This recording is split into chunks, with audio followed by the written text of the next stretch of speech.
All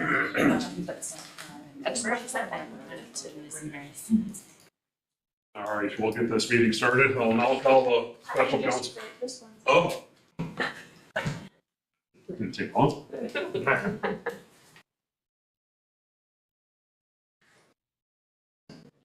we go, okay. Morning, everyone. I'll now call the special council meeting to order. The land acknowledgement statement.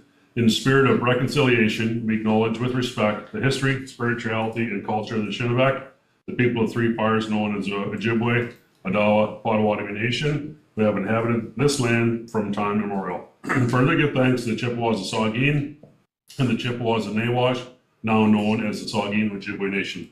As the traditional keepers of this land, we also recognize the Métis and Inuit whose ancestors shared this land and these waters. May we all, as treaty people, live with respect on this land and live in peace and friendship with all its diverse peoples. Approval of the agenda, that the agenda be approved as presented. I need a mover and a seconder. Councillor Day, Councillor Winters. Discussion. Guess we're all one in here. I'll call the vote. All those in favor? That is carried. Declaration of pecuniary interest. Does anyone have a declaration of pecuniary interest to declare? You can also declare at any time during the meeting. Strategic session 2025 budget priorities recommendation. Bylaw 2019-125 procedure bylaw be waived to allow council to hold a strategic session to discuss 2025 budget priorities, and that the council of the township of Georgia Bluffs hereby moves into strategic session at 9:04 a.m. Need a mover and a seconder. Councilor Day. Councilor Winters. Yep, Councilor Coleman. What, I'm just curious, what part of the procedure bylaw is being waived for? Is that the entirety of the procedure bylaw to allow us to move into a strategic session, as we don't have a mechanism in the bylaw for the strategic session. Oh, interesting. Okay, thank you. Yep. All right, any further discussion? Not seeing any. I'll call the vote. All those in favor? That is carried. I'll now turn over to staff as we're moving through the PowerPoint presentation as follows. Thanks, and welcome. Good morning. Good morning, members of council. So we're here once again for budget. Before we get started, I'm going to do a couple of apologies on and do an introduction. This morning, Sam Buchanan, our treasurer, would normally be leading you through the budget process. Sam has been called away on family business and is unable to attend today, so she's sorry. However, she and the finance team have done stellar work over the last few months putting together the budget, so Britt and I are going to do our best to hold the fort down as we take you through the presentation. So I know Sam will be watching this back at some point and will probably be giving us scores, so please take it easy on Britt and myself as we take you through the budget process. I'm also going to apologise on behalf of Ontario Clean Water Agency, OCWA. Leo, who is closely works with us, has prepared a budget request and budget presentation that he was hoping to deliver today. Leo is also unable to attend today. Kevin McKim will be delivering that presentation for OCWA today. So Kevin's our manager of engineering infrastructure. So he will wander in and give Leo's presentation. If there are questions that arise from that, Kevin or staff are unable to answer, we will take those back to Leo and the OCWA team. We have a follow-up budget meeting on November the 12th, and if we need Leo and the OCWA team to come in to answer any further questions, we can arrange for that at that point in time. The last one before we get started this morning is for me to introduce a new member to the team. You will see in council chambers on a regular basis is Jodie. Jodie is our new legislative services coordinator, joined the team last week. I think you're in week 2, aren't you? Or are you in week 3? Week 3. Week 1. Week 1. No, Is it 2? It's 2. It's just going so fast. There we are. So having fun. Jodie is our new legislative services coordinator. Will be helping us out as we move into the new police service board model. But we'll also be supporting council and staff in council meetings like this one as we go forward. Okay, introduction is done. So we're going to be moving into budget. The approximate format for this morning is going to be quite a lot of presentation and background materials we go through this morning's session. There are a couple of times where we'll have some discussion on some points, but a lot of this morning is sort of the background side of things, and then this afternoon we'll move into the discussion on some of the issues that are in front of us. So we've built a package today which should see us guided through to a mid-morning break, and then a lunch break, and then this afternoon really diving into the meat and potatoes of some of the issues that are the budget requests that are in front of you. As we walk through, please feel free. The point of sitting down here and the point in the strategic section is if there are questions, clarity that's needed as we go through some of the background material, please feel free to ask the staff. Brett and I are going to hand this one back and forwards at various different points as we try to go through this just to share the look. So budget, and I have the sticky pointer here. Which one do I press that for? This one.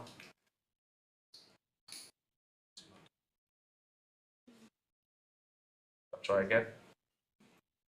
There we go, perfect. Okay, so I think I might have said it last year, budget makes me excited. It is the point of the year where we have an opportunity to sit back and think about what we've done over the last year. It's also the time of year where council really has an opportunity to give us our directions for next year. It's not that we won't meet many times over the next 12 months, but budget is really the process by which you give marching orders for us as a staff team for what we want to be doing over the next 12 months. We're a little bit earlier again this year than we were last year. The intention is that over time, hopefully, we can get very close to having a budget approval done in the year ending, so that we have those marching orders ready for the next year. We're closer this year than we were last year, in theory. We're not going to be quite there with a budget approved before December, but we are hoping to essentially have the draft budget with all of your desires reflected in it done before the end of the year for approval very early into the new year. In developing this budget, we have followed a very similar process to the process that was adopted last year. So you will see that we've got some background materials. We're talking about base budget. We'll be moving into talking about the water budgets. We'll move into then talking about the budget requests that have come forward. The one difference, I think, from last year to this year was last year we put a large number of issues onto the table, and we went through a little bit of a sorting process to identify priorities. That process worked last year to an extent, but it left some space for improvement. And so this year we have slimmed down the list somewhat so that we are presenting to you the priorities which the staff team and leadership team have developed. We're recommending they all go forward, and as we go through the budget process, obviously there is the room for you to add new stuff which we haven't considered, to adjust the stuff which is on the list, and for us to talk about why the things that are on the list are important. So at this point there's no sort of prioritization. We've not asked you to list your top 3 priorities at this point, so it's a little bit different from last year in terms of that, but other than that the process is more or less the same. When we get to the back end of the conversation today, we're hoping to understand from you a sort of a percentage number that you think will be palatable for you moving forward, and to have some sort of feedback as to whether we've got the right project mix in here, whether there are ones that should be deferred, whether there are ones that should just not be considered, and whether there are ones that should be changed or altered in any way. Based on the conversations from today, staff will go away, revisit the requests that are in, develop new requests as needed. They will be brought back as a draft budget to you on November the 12th, where we'll have a further discussion and conversation to refine that process. To give you a sort of sense as to why the projects that are on the budget today are on the budget and the process that we've gone through. So we've tried to respond very much to what we've heard from council over the last 12 months. Council's made it quite clear that there are certain things which are priorities for this council to address. Priorities around infrastructure, priorities around community services, priorities around climate and environment, and I hope that you will see those mirrored in this report. And so we've tried to lean on the conversations that you have had and that we have had with you over the last 12 months to inform this budget. We've also, as you know, been going through strategic planning over the last few months, over the last 6 months or so. That will be coming back to council prior to final, in fact, it might be on the same, actually it's the day after, it's going to be, we're aiming for the 13th of November, Committee of the Whole on 13th of November, to bring back the strategic plan. And so I recognise that you haven't had the same benefit that staff have had in terms of seeing some of the stuff that has come forward. I can share at this point, based on what we've seen so far, and it's all still in draft and we'll come back to you for approval, that as we see in draft, community aspirations are very closely aligned with the aspirations that Council have shared with staff over the last 12 months. Priorities exist around infrastructure, ensuring that our roads are in good condition, ensuring that we're taking care of our bridges, ensuring that we're fiscally responsible and accountable, but that we make prudent investments into making sure that the infrastructure is in place. There's also been a clear community feedback around the need for continued communication from the township about its priorities and what it's working on, as well as a clear communication from the community that they're interested in seeing the township become more and more involved in community services and providing activities, events, recreation, and other opportunities for the community to connect with each other. So the contributions and the discussions of council have been very much echoed by what we've heard from the community. And as I say, you will see that before we get to the end of the year. So these requests that are in front of you are aligned not just with what we hope we've understood from council as we've gone over the last 12 months or so, but also what we're hearing from community. So we've taken both of those two things into account.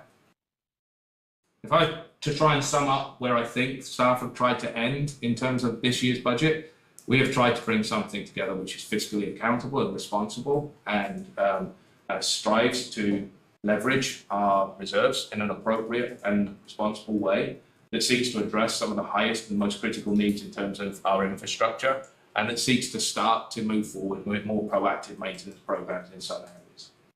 This is a budget which is focused on that infrastructure and community piece, and we believe that this is a fiscally accountable budget which Council will support and help us refine towards a final budget approval towards the end of the year. With that, I shall wrap up my opening comments with saying I'm looking forward to the conversations over the next few hours. I'm also looking forward to the breaks. We have catering for some lunch, so we've got some sandwiches for lunchtime, and there will be tea and coffee and opportunity to enjoy that as we go through. I'm going to do a bit of background before we get into the budget itself. So where are we at? So we started a little bit earlier this year, as we noted. So back in July, we received our direction from Council in terms of the budget timeline and how we should be moving forward. Between July and ongoing to date is the public survey. So we have a public budget survey, which has been open and fairly active. That is available both for in-person feedback through comment cards, which are in all our community centres and in the admin office just here. So anyone can provide feedback to the budget process by those comment cards in our community centres. We have our Engage GB page, which has the same opportunity for providing feedback. And we welcome emails, phone calls, and any other sort of input that people might want to give to the budget process as we go forward. All of that will be collated, and we'll be presenting that information back as we go through the budget process. Today, we're in our special council meeting on the 27th of September there. We'll be presenting and talking about the base budget and where we're at, and a little bit about that. We'll also be talking about the budget requests that we've put together for you to consider in terms of building the budget for next year. There's also obviously opportunity for council to put onto the table things which they may be aware of, that they see as priorities which have not been reflected in those that are on the list so far. We will take away the feedback from today and we will develop a draft budget which will be brought back for you on the 12th of November. And that budget will obviously then have the information back from the engagement results as well, so you'll hear from the public. We're aiming to have our public open house this year before the Christmas break, and so that's scheduled for the 3rd of December. That's not council meeting. Members of council are more than welcome to attend it, but that is an opportunity for members of the public to come in and share their perspectives on the draft budget and to provide feedback which staff will again be able to collect in terms of presenting the final draft budget. And we're at the minute aiming for a final draft budget to be presented before council in mid-January, January 15, 2025. If, and depending on the feedback from today, there are some fairly meaty projects, and if we've hit the nail on the head with some of these and we've got some clarity around them and council seems supportive of some of these, we will be able to start some of the pre-preparation work on some of these items. in terms of getting them ready for tenders and RFPs and everything else like that.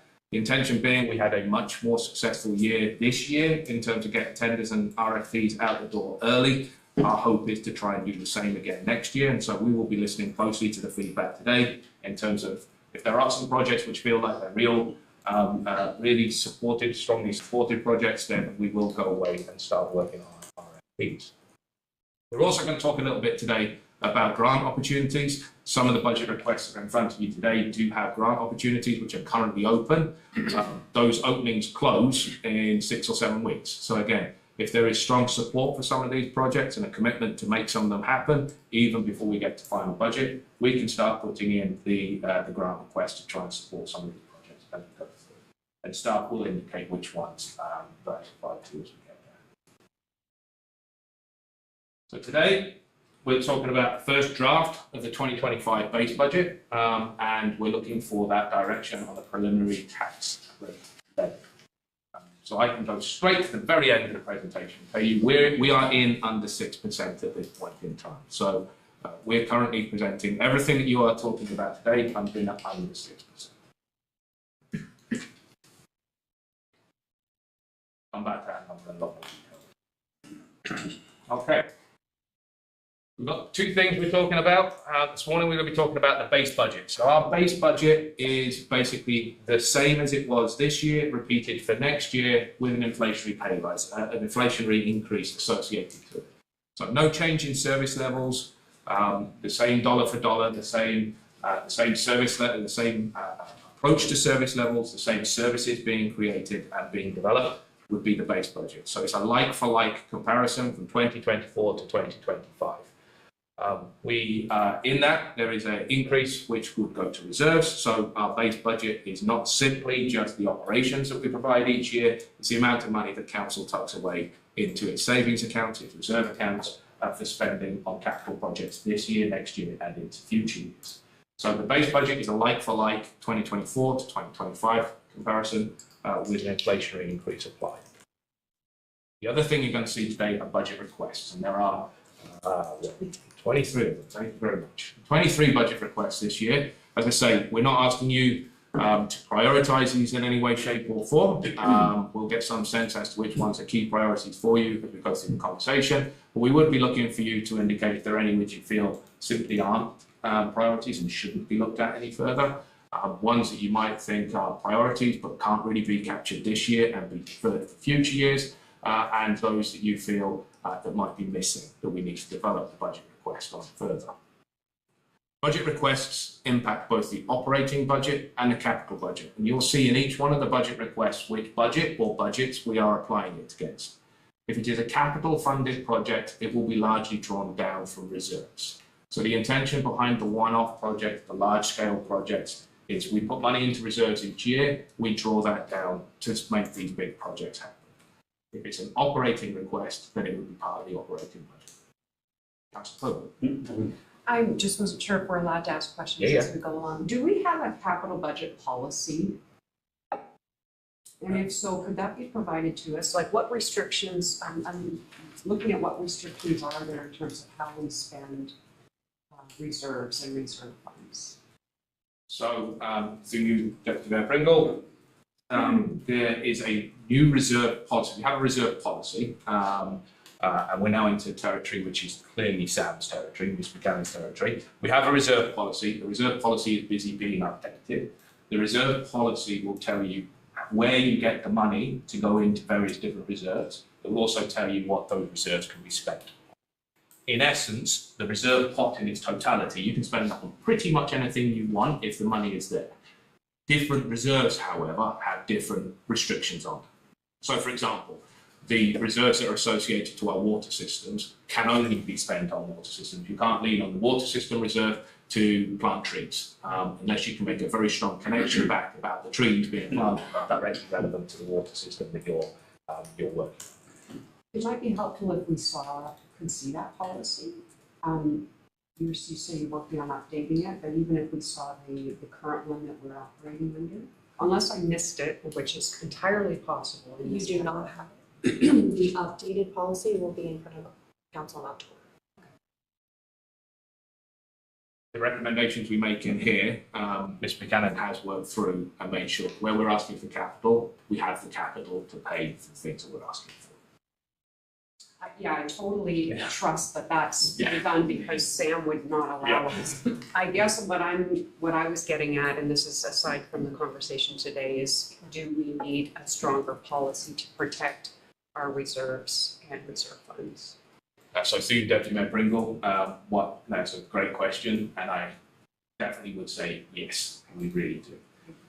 At the minute, we don't, in the absence of a long-range 10-year plan, we don't know if what we're putting into our reserves each year is adequate to meet the needs in year 7. We don't know if we're putting too much into our reserves. We don't want to end up with overly padded reserves. And equally, we want to make sure that there's enough in those reserves.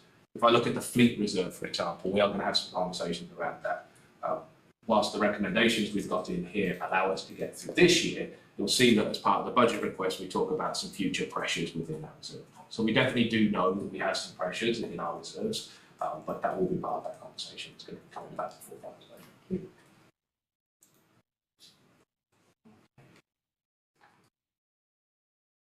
If we talk about those 3 parts of the budget, we have our operating budget, which is the day-to-day stuff. That's the stuff that pays for lights on in buildings, fuel in vehicles, staff sitting in seats, or hopefully not sitting in seats, but doing their job. Some of us get to sit in seats, but some of us do not. So the operating budget is funded from the tax levy, from user fees, and it comes from investment income. It is used to fund your core services. So the day in, day out services that you see, the day in, day out services, the residency, come from the operating budget. The operating budget has a contribution that goes to reserves, and the reserves are then used to fund the capital, the one-off, and the long-term projects. That reserve is drawn from the operating pot. Those reserves can also be drawn from the surpluses that might be generated from time to time. Capital is the big wheel. That's where most of the money goes to, both on a year-to-year basis and indeed on a over time basis. Capital is the big wheel. Capital is funded from reserves, funded from grants, and it's funded from debt. At this point in time, we have a very low level of debt, and we're going to talk a little bit about that in a second. And so debt is definitely something which council can consider. At this point, we are not recommending taking any new debt this year. We use capital to buy one-time assets. We use it to buy things like vehicles, which will depreciate over time. We use it to invest in our buildings. And some of the requests you will see today involve both operating and capital requests. Some of them are just operating, and some of them are just capital. With that, we're going to take a very quick break because Kevin needs to be here to do the operating, and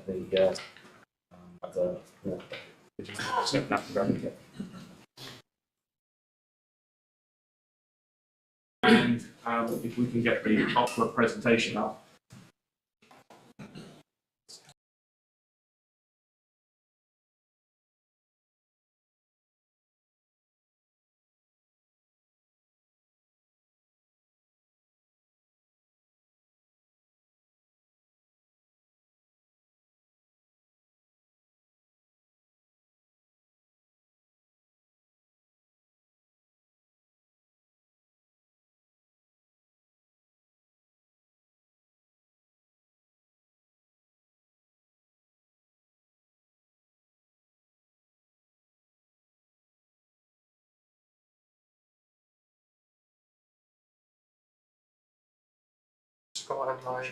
When she gets home, and she expects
Do another introduction as well.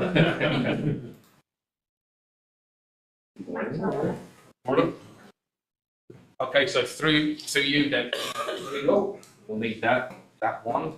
So I'm delighted to welcome Kevin to the meeting today. Kevin has stepped up and is offering to do the Aqua presentation. Him and Leo have worked on this over the last few weeks. So Kevin will do his best to do justice to Aqua. I'd also like to introduce Shabin. Shabin is at the end of week one. Are you in week two? Week one. Week one, end of week one. So you're getting to do budget at the end of week one. And so Shabin has joined us in our development and infrastructure team as a technologist. And so he's busy getting her feet under the table this week. So welcome to the meeting, Shabin. Please be introduced to council. Okay, Kevin, you go. All right. Yeah, well, good morning, council and members of council, and through you to the chair. As CEO Niall Lobley has mentioned, unfortunately, Leo says his regrets. He is on vacation for this presentation. I'll try to do my best. Again, I don't like taking ownership of anybody else's presentation, but it's a very broad overview of the water systems that we have throughout the township and some of the proposed capital upgrades in 2025. So we'll just start with the East Linton drinking system. Again, just very broad overview. Built in 1993-94. Currently has a 1,800 millimeter precast concrete intake structure. And it's serviced by an intake of 130 meters by 300 millimeter ductile iron intake. There's currently 3 20 horsepower low lift pumps, and those were replaced in 2008. The water treatment plant, again, built in 1993-94, has UV disinfection, which was installed in 2004. The flocculation tanks were replaced with a filter media in 2008. And as you may be aware, in 2024, in the summertime, the PLCs had a major system failure, which resulted in the manual override of the plant. So the East Linton Booster Station, again, if you may be aware, previous issues that just recently occurred with the Passfield Booster Pump Station, where the internal piping sustained a rupture, which caused substantial flooding, and the distribution system was out of service for quite some time. So the Paskew pumping station is installed in 2010 and transferred into the booster pump station. The East Linton distribution system has, it's fairly a new system. However, a lot of the services are failing, and we have throughout the years have repaired multiple services on the Balmy Beach area, for example. Fire flow testing has been performed in 2024. Leo is currently reviewing the results, and those results will be shared with the township shortly.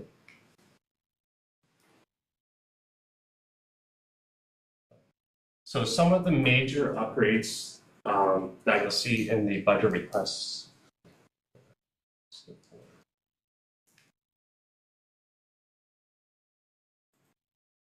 So the major maintenance upgrades for the East Linton system is $170,500, and some of those major upgrades again include the membrane filtration units, the replacement of those filtration and this annual inspections. One of the high lift pump replacements is proposed for 2025, just again due to its asset age and redundancy. Radio upgrades. Recently at the Lowlight station, there has been some communication failures. So SCADA was down with the communication antennas, so it's being proposed to be upgraded in 2025 as well. Secondly, in our second urban area is Shallow Lake drinking water system. Again, just very broad overview. The water treatment plant was built in 1996. Sand filters were added in 2000 to help with iron magnesium removal. It's just some brief overviews of some of the replacements thus far. The UV systems installed in 2019, pilot pumps were replaced with a variable frequency drive in 2018. Variable frequency drives just add to energy savings, where the pumps kind of ramp up a little bit slower. Previous pumps, they would just run at a constant pace. So it's less harsh on the system, if you will. Again, the green sand filtration system was refurbished in 2021 and 2022. The sand has to be replaced after so many hours of treatments. Unfortunately, off the top of my head, I can't recall how many hours that is, but 2021, 2022, that was replaced.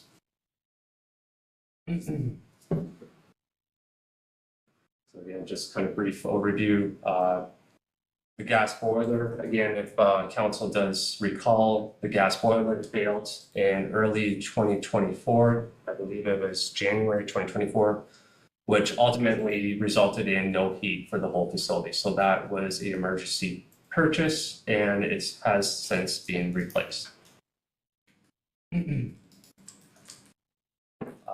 Shallow Lake distribution system is fairly new. Again, a lot of the water mains were installed in early 2000s, I believe. So they are PVC, ranging from 150 millimeters to 200 millimeters. Again, fire flow testing has been completed by Aqua, and those results will be shared shortly with the town. Very high levels. Some of the repairs slated for 2025 in system maintenance equals to about 122,100. And some of those repairs are, again, high lift replacements of the pumps and motor, just due to asset age and redundancy, which is the main cost of that. And again, just system repairs and distribution repairs going forward. So Potawatomi drinking water system is a well system servicing 25 individuals.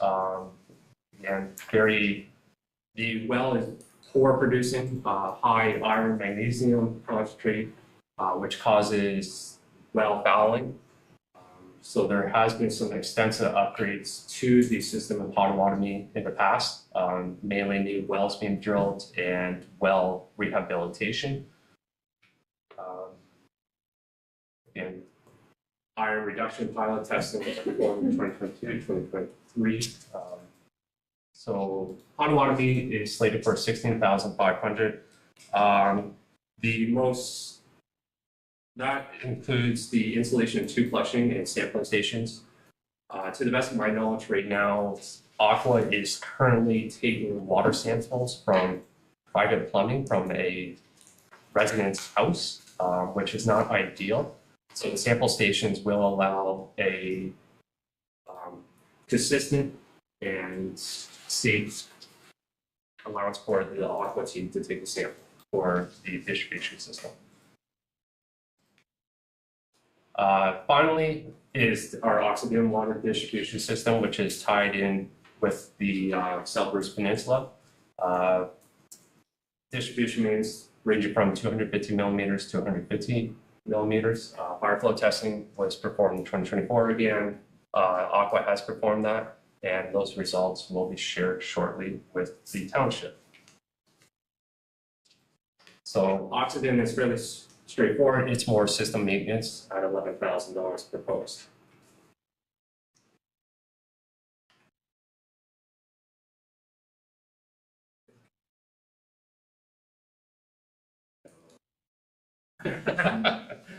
New technology.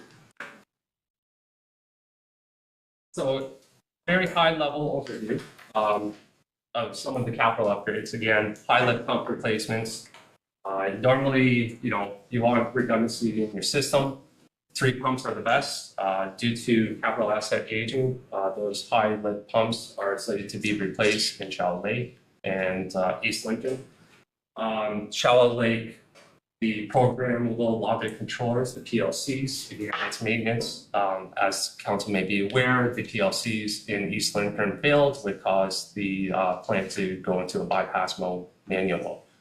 Obviously, we want to maintain our systems to be reliable and redundant. So that is one slated capital upgrade for 2025. Again, as council is aware, Pascal Booster Pump Station suffered a significant failure with the pipe system failure.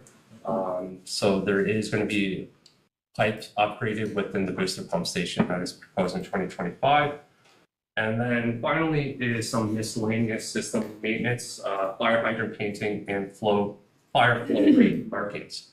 So as you drive across the township, visually, some of the hydrants have sustained kind of a downgrade of the paint markings. So Aqua is proposed to paint the fire hydrants a chrome yellow to give it that visual appealing effect, but also to prevent any further corrosion of the fire hydrants.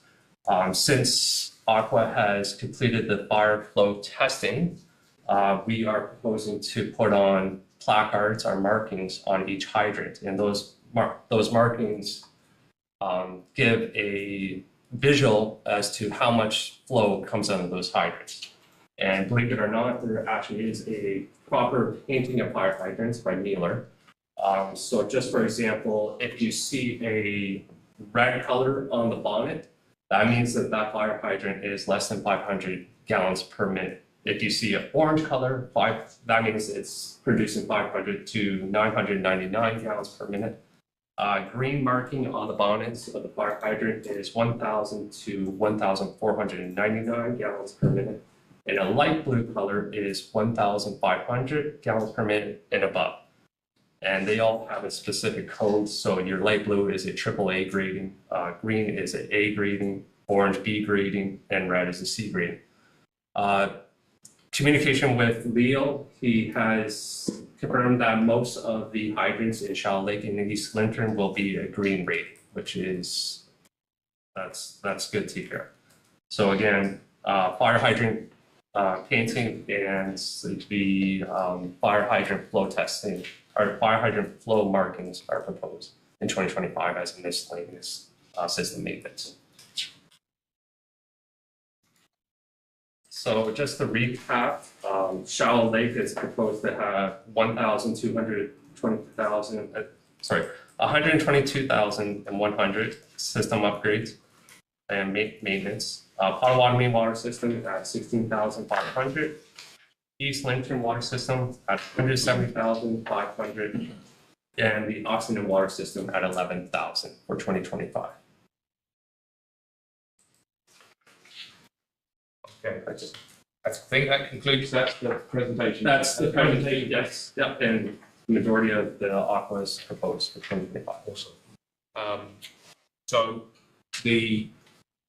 a lot of the content of the slides was dealing with both the operating and capital at this point in time. So the numbers that Kevin's just relayed off are part of the Aqua budget request that we'll come back to later on this afternoon. The intention would be those capital sums would come from the water-based reserves. So I think now would be a good time to stop and ask if there are any questions of Kevin before we delve into the actual base budget for the water system.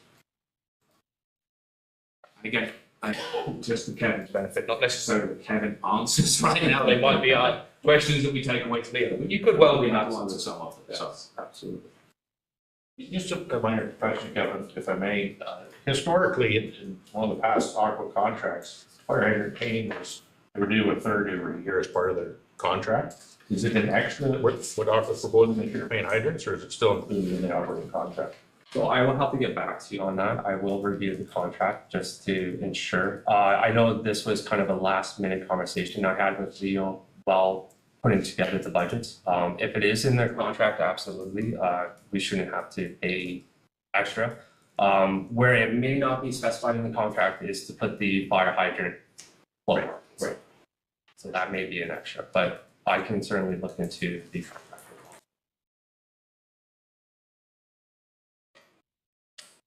Awesome.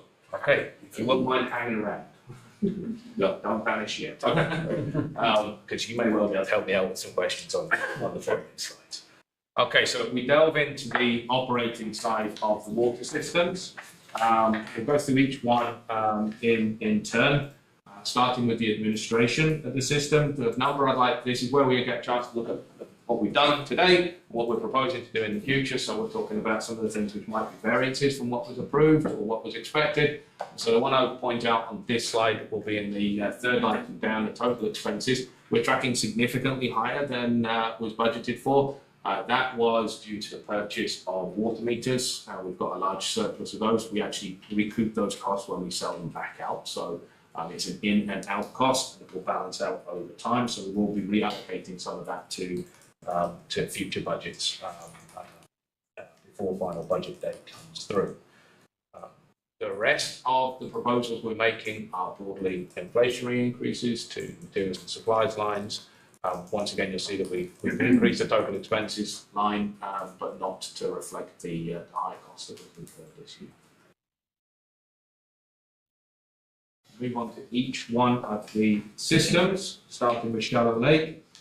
So the contracted services you're going to see on each one of these are the costs that we pay Aqua per the agreement. Just for a reminder, the agreement runs until the end of 2025, so it runs until December 31st, 2025.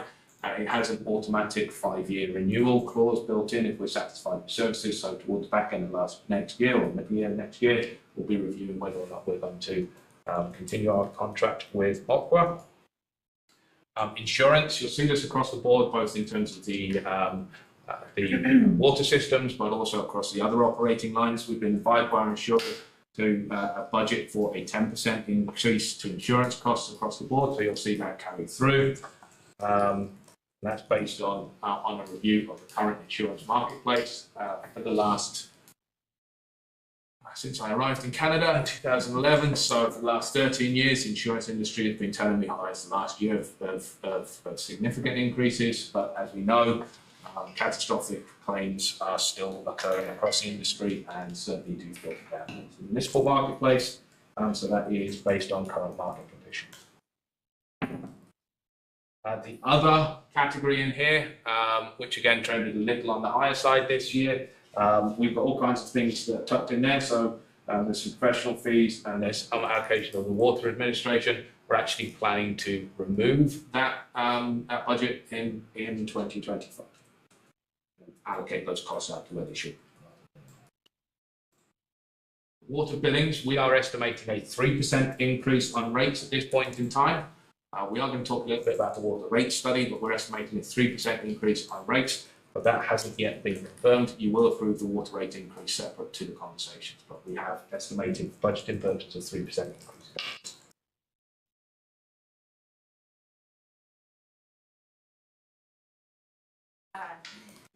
For Shallow Lake, last year there was a much higher number proposed, and I was wondering how it could be so much lower this year, in terms of the strategies coming up with that number, or if the situation had somehow ameliorated. There was a much higher number for what, sorry? The increase, like last year, I think we were talking about a 30% increase for Shallow Lake specifically for the cost of water, and that's the same number. The category of numbers was 3% here. Correct. So how can it go from 30 to 3? What changes have we made? So Is that coming later, or? So the Deputy Mayor Pringle, probably nothing's changed. Okay. So 30% is probably still the number that needs to be figured out. So the 3% is just an initial estimate based on the consumption that we see going through the system that we're estimating at this point before we've had the water rate conversation that would be required. And in this conversation, after this conversation, we then have to look at the reserves and work out what needs to go into the reserves. That will then trigger us to understand better what the actual increase needs to be on a system by system basis. The other thing I would reflect on, and again, we're going to come back to it later on this afternoon, is based on the conversations from last year, there is a clear need to look at our water rates comprehensively, and you will see that as part of the budget proposals later on. And so that would be something that we'll be looking at next year. So I wouldn't get too excited that the 30% has miraculously been fixed this year. It hasn't. We haven't had a chance to get the number until after this of what the water rate increase actually would be. Thank you for the clarity. No, it's a good question. Moving to East Linton, broadly same comments in terms of the contracted services, in terms of the insurance increase that's in there. We do have an increase in the budget on the repairs and maintenance line here, over estimate, and that was because we detected a leak in this system this year and fixed that one. That was I think that was the major leak on Very Old One, top Very Old One. Fixed this year. And the other revenue on this one at the bottom is bulk water sales, capital connection fees to the system. So we do have people connecting in actively to the East Linton system through development. And so that goes into here, and the bulk water sales, we do quite a lot of bulk water sales out of the East Linton system shop.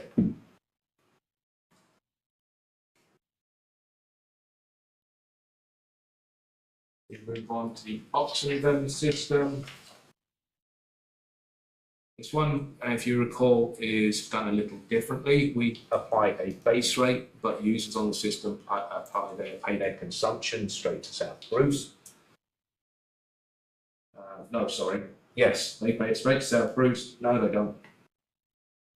I'm going to have to get myself out of it. Go for it, Ryan. So they- We pay a bulk meter, don't we? Yes, so it's a bulk meter that records all the water that comes into Georgian Bluffs, but we only charge the residents the rate that is charged by South Bruce Peninsula. We don't add in a surcharge on the water that. Perfect. That explains why we've got an increase in this one over the budget. That's because we've got some losses in the system, which we have to pay for, but we're not able to bill back to the residents in the same way because we've not got that flexibility for the cost. So we do have some losses in the system on this one. As discussed at the last budget session, working with Aqua have invested in leak detection technology, new leak detection technology, something they're working with a number of clients on and we contributed towards. That is now in-house and in hand, and this is going to be one of the systems that will be deployed on as early as it possibly can be to try and identify where that leak is and so on.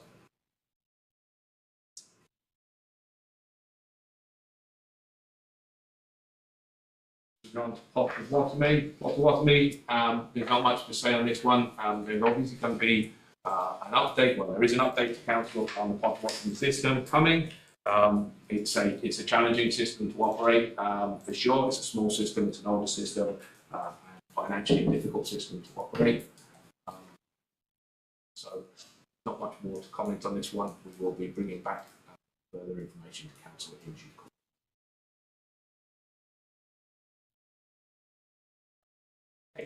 Have we got any questions on water at this point in time? Awesome. That means we can have our break. So thank you, Kevin. Thank you, Shabin. We will take a short break. I don't know how long you would like. Got a clock? 10 minutes? Take a 10-minute break.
Yes, good to go. Thank you. Go.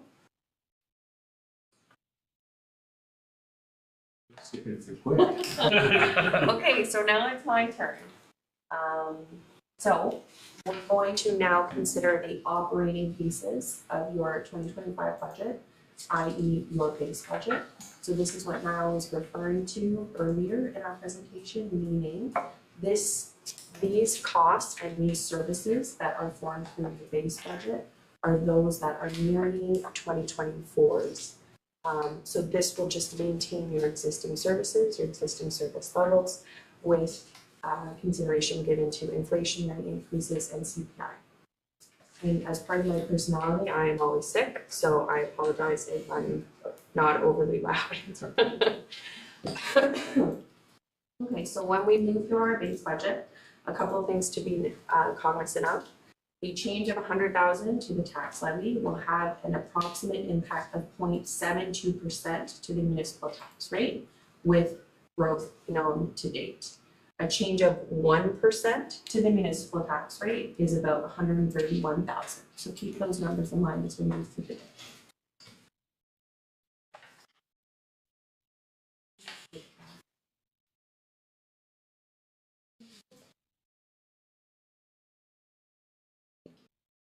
So as we formed your base budget, we guided ourselves by a few principles.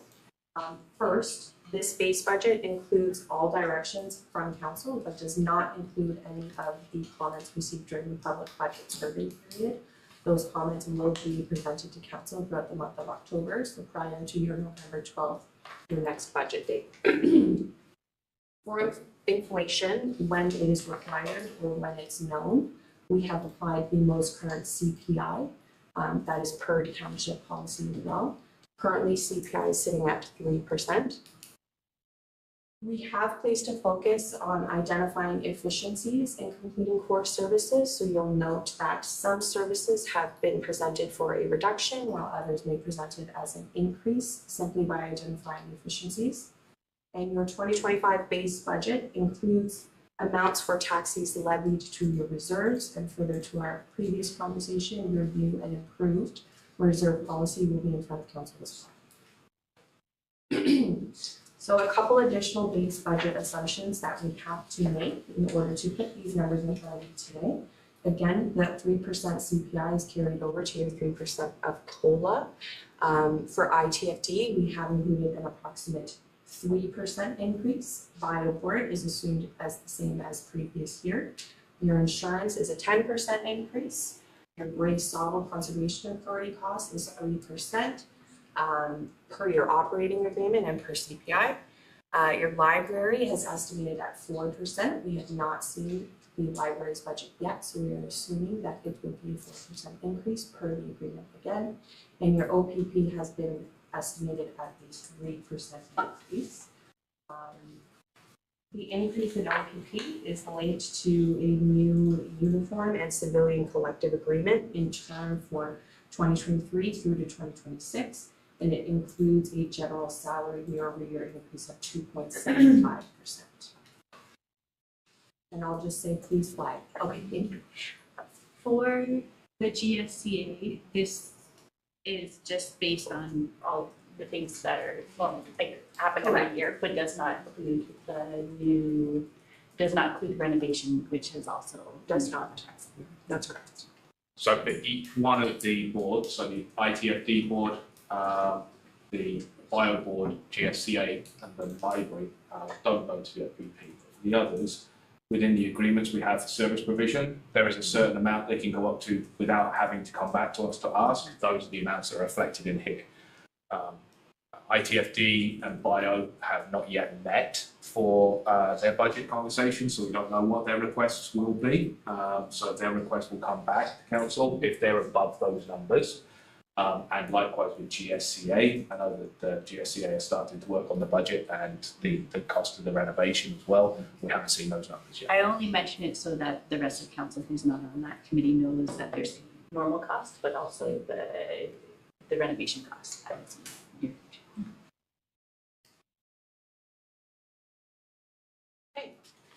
So moving forward, We created this base budget with known assessment growth.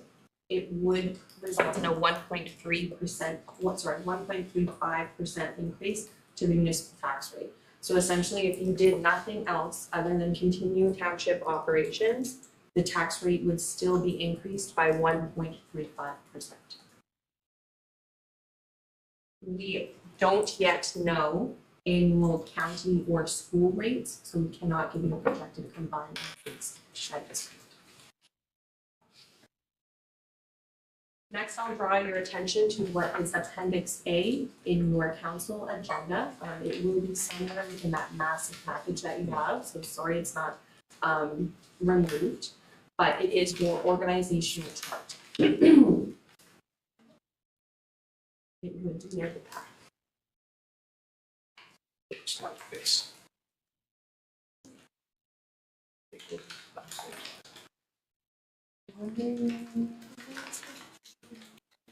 Yeah. Rayvon's gonna pull it up on the screen as well. It's too small. It's too small.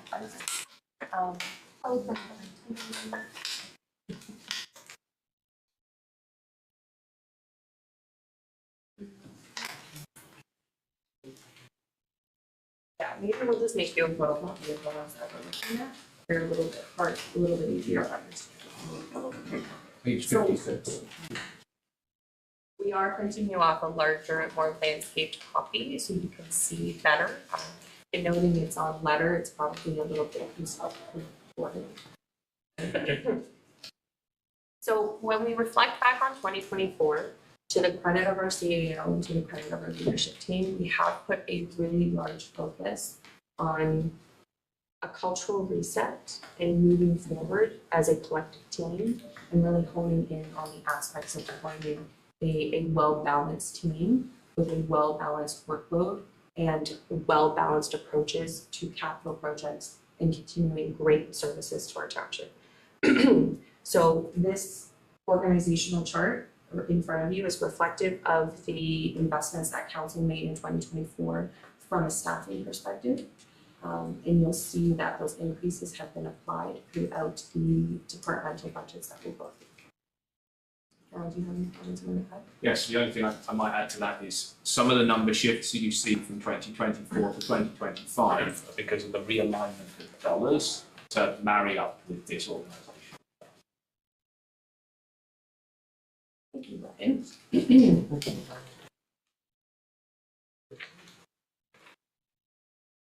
So I will just briefly, as the sheet comes through, just on the organisational chart, we've now reached a fairly steady state in terms of the organisational structure. So we've got broadly 4 departments.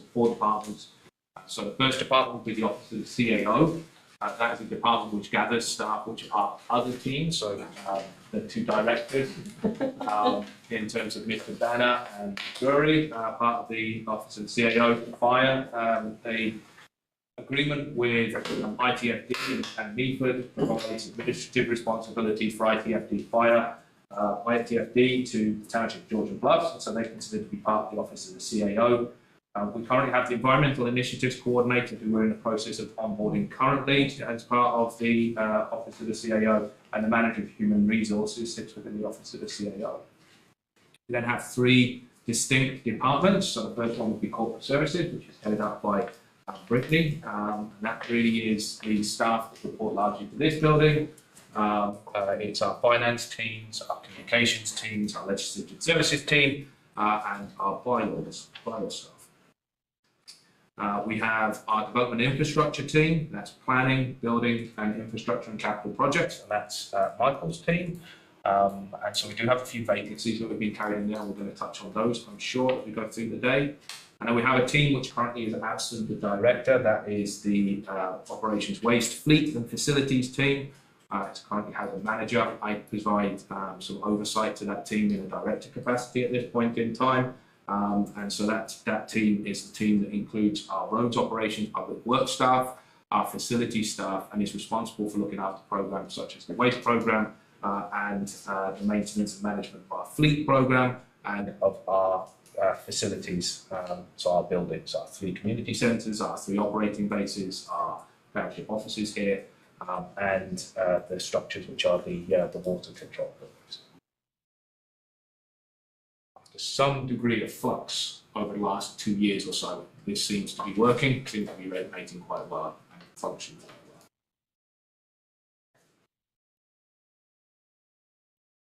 Are there any immediate questions that come to mind?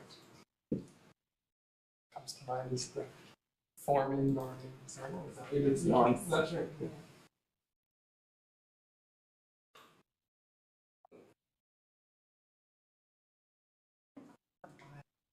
Bylaws within corporate services. So follow the green box straight down with the bylaws. Is there, I'm just curious as to why that wouldn't fall under.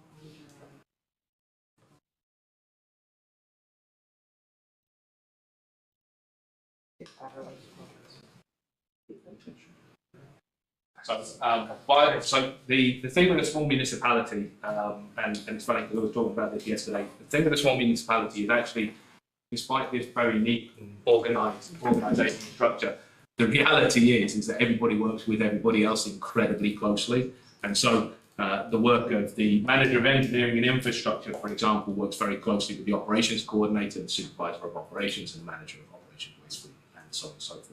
The bylaw officer is another great example of a team member who responds to issues across the whole team. So he is working within the operations, waste, fleet and facilities box, because it's Brian that's out and about checking our parks and trails are being appropriately used, which are managed by Jerry and his team.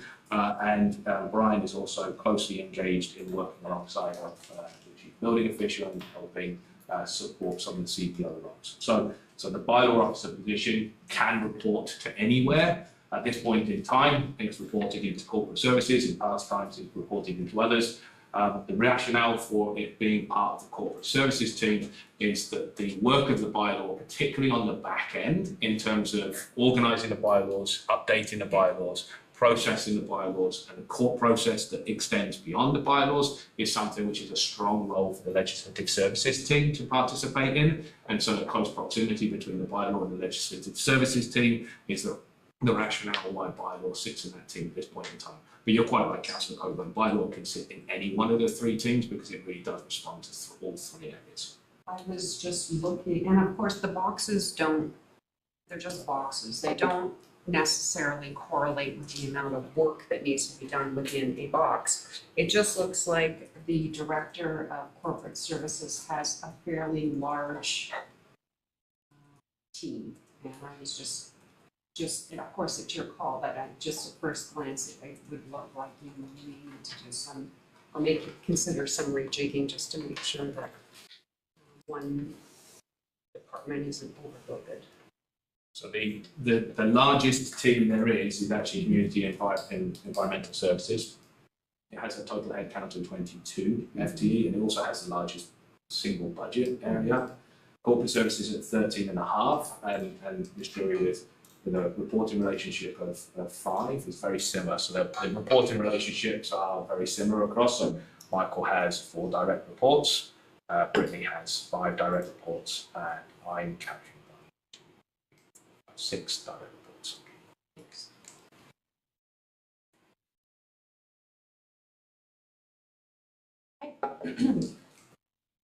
To kick us off, we'll start with our proposed 2025 budgeted salaries and benefits. So this chart includes annualized impacts of all of the 2024 positions that were accrued through our previous budget cycle. They include the asset management coordinator, an engineering technologist, the legislative services coordinator, and environmental initiatives coordinator. This and those positions account for approximately 185,000 of the total increase that is proposed for 2025. And that is looking at the organization as a whole. This is not department specific. So out of the 493,000 you see at the bottom right hand corner of the screen, approximately 185,000 of that is attributed to those positions.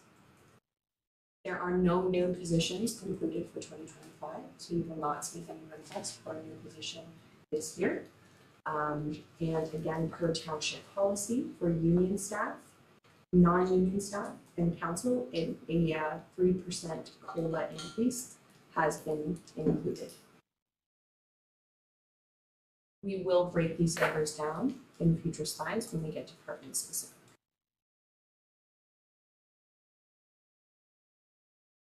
When we consider cost of living adjustments, as I've mentioned a couple of times, township policy is reflective of observing CPI, being the Ontario All Goods CPI for 12 months ending October 31st of each year. That is sitting at an even 3% as of today. So you'll note that 2025, we have stuck with township policy and gone with an even 3%. It was 3.6% and now 3%.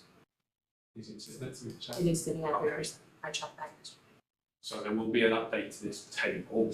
So we're not currently seeing it of that negative 0.6% and negative 6.10 will both be adjusted by that information.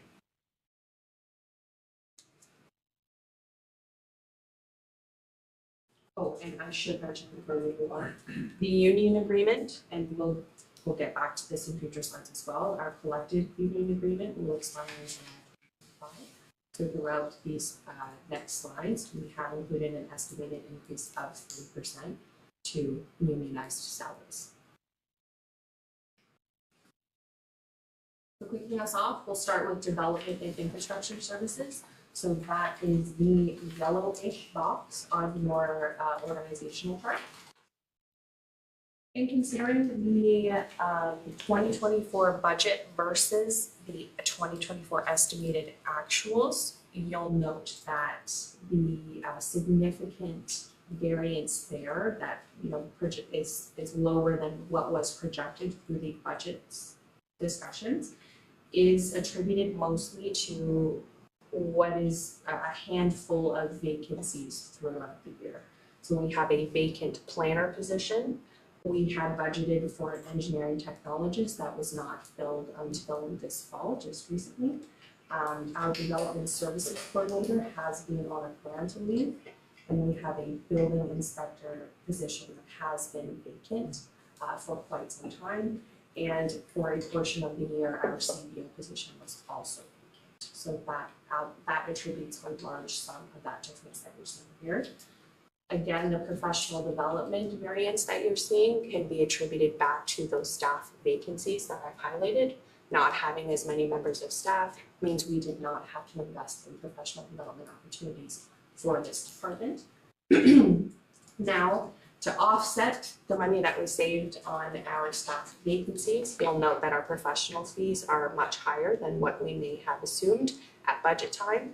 That is attributed to the JL Richards contract, as well as our new partnership with EC and Sound and our services through our Center in the Building Department. Your other line includes costs associated with the building dedicated vehicle, planning required advertising for our planning applications, and the citizen honorariums for committee of adjustment.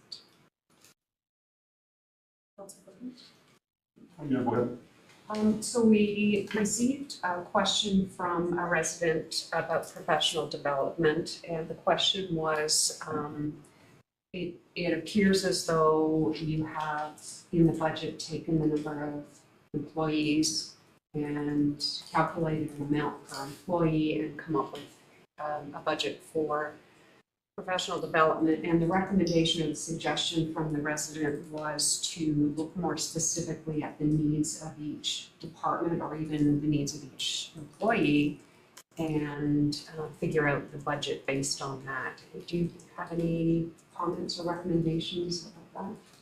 I'll start, jump in. So when we think about it on a department by department base, there is flexibility built into the arrangement that we already oversee, which is that annual allotment per position. For budgetary purposes, we always assume that we will have a full staff complement. So in the event that we actually achieve full staff complement, we have the ability to give each member of staff not only professional development, but salaries, equipment, etc. When we consider professional development, and my inner bluntness may come out a little bit, so I apologize. there's simply a lot of training requirements, legislative requirements that the township is not currently fulfilling. So if we don't assume costs per individual employee, we still do have to assume an increase for 2025, simply to start achieving mandated training requirements. So when I say mandated training requirements, I'm saying health and safety requirements, what's the words? Accessibility. Equity, diversion, and inclusion, thank you. And truth and reconciliation training. Those are three really big pillars that we're not currently meeting. We have not invested a significant amount in de-escalation training, customer service training, those types of things. So at our leadership table, we are creating a type of training plan. So we're not just throwing every type of training out at staff within 2025. It will be phased out. But when we think about those mandated requirements, with also the amount of, I'll say, downloading from the province, changing landscapes at a municipal level, we do have to consider the amount of training that we do have to offer everyone as a whole, in addition to the kind of job-specific training that will always be. So a lot of the training that you've mentioned that's mandatory would sort of be across the board in it. So each staff member would have to participate in that. So whether we did it through a corporate-based training line or an individual-based training line, the numbers, I don't expect them to be largely different than what we've put in front of you today. But I do recognize that the request that you have in front of you today is a substantial increase. And if council, when we get to that point, does feel like it needs a second look, we will absolutely take it back and see if there's anything. So the only thing I'd briefly add, recognising there's some other questions, just for clarity, because the resident question was well phrased, is we might work out what each person needs, but it's not done on a job needs basis. So we don't have a different allocation for the deputy CAO to the legislative services coordinator. There's no line that said one gets 1,750 and one's going to need 6,000. Currently at this point, what we say is the average that we need is allocated on a per person basis, and we wrap that all up into one sum. But it doesn't prevent or there isn't people going around that don't get the training they need if they've already spent their training allocation this year. So we apply the training budget, but we work it out on an average need per person.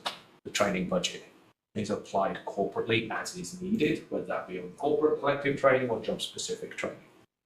Thank you. And I would just say that if we have mandatory training that's not being done, I would hope that would be planned for the consent. So that's important. We'll certainly come back to that. So. Would you like me to hold my question until later, or no, ask it now? We're in no rush. For some of that training, I believe there are some free options for training. Absolutely. So I assume that we would take advantage of those free training opportunities for equity or reconciliation. Absolutely. And the cost would be staff time in that scenario? Right. When we consider the current allocation of 2,500 per staff member, we're not assuming staff time. We're only assuming literal costs with providing the training. So, when you think about professional development, it oftentimes gets conflated to things like conferences, associated costs of your conferences, networking opportunities. That is very seldomly used currently for that purpose, meaning I didn't go to a conference this year, you didn't go to a conference this year. You did? Yeah. Okay, I take that back. At least within my team, that 2,500 allocation is predominantly used for literal learning opportunities through AMCTO. When I think about, our bylaw enforcement officer, his role is continuously changing because legislation is continuously changing and required, and we are required to ensure that he has the resources to complete his job. So I wanted to highlight that, and we have done a lot of internal investments in our staff team and growing the corporate culture. So we have seen a significant investment in growing our teams. And so I think to add to Brittany's comments there, yes, we're all over free opportunities when they arrive. We also look quite closely at how we can deliver training effectively and efficiently. So quite often, if you have 3 people or 4 people that need to go on a training course, might be that another Grey County has 3 or 4 people that need to go on a training course. And instead of sending staff potentially halfway across the province and incurring costs associated with accommodation and things like that, we will look to see whether we can work collaboratively with those around us to put on training and host training. It might be cheaper to host a trainer here than it is to travel to the trainer. So we look for those opportunities wherever we can. We also look at alternative mechanisms for delivery. So again, rather than perhaps sending somebody on a training course, looking to see whether we might be able to deliver that training through a trainer-trainer program, or look for other avenues. So we're constantly looking for, we definitely do jump on the free ones when they arrive, but we are definitely looking for the ones which make sense, where we can do them in a more efficient way than simply sending somebody to a course somewhere in the province. If we can do that locally and work with others to deliver it cheaper, we will do so.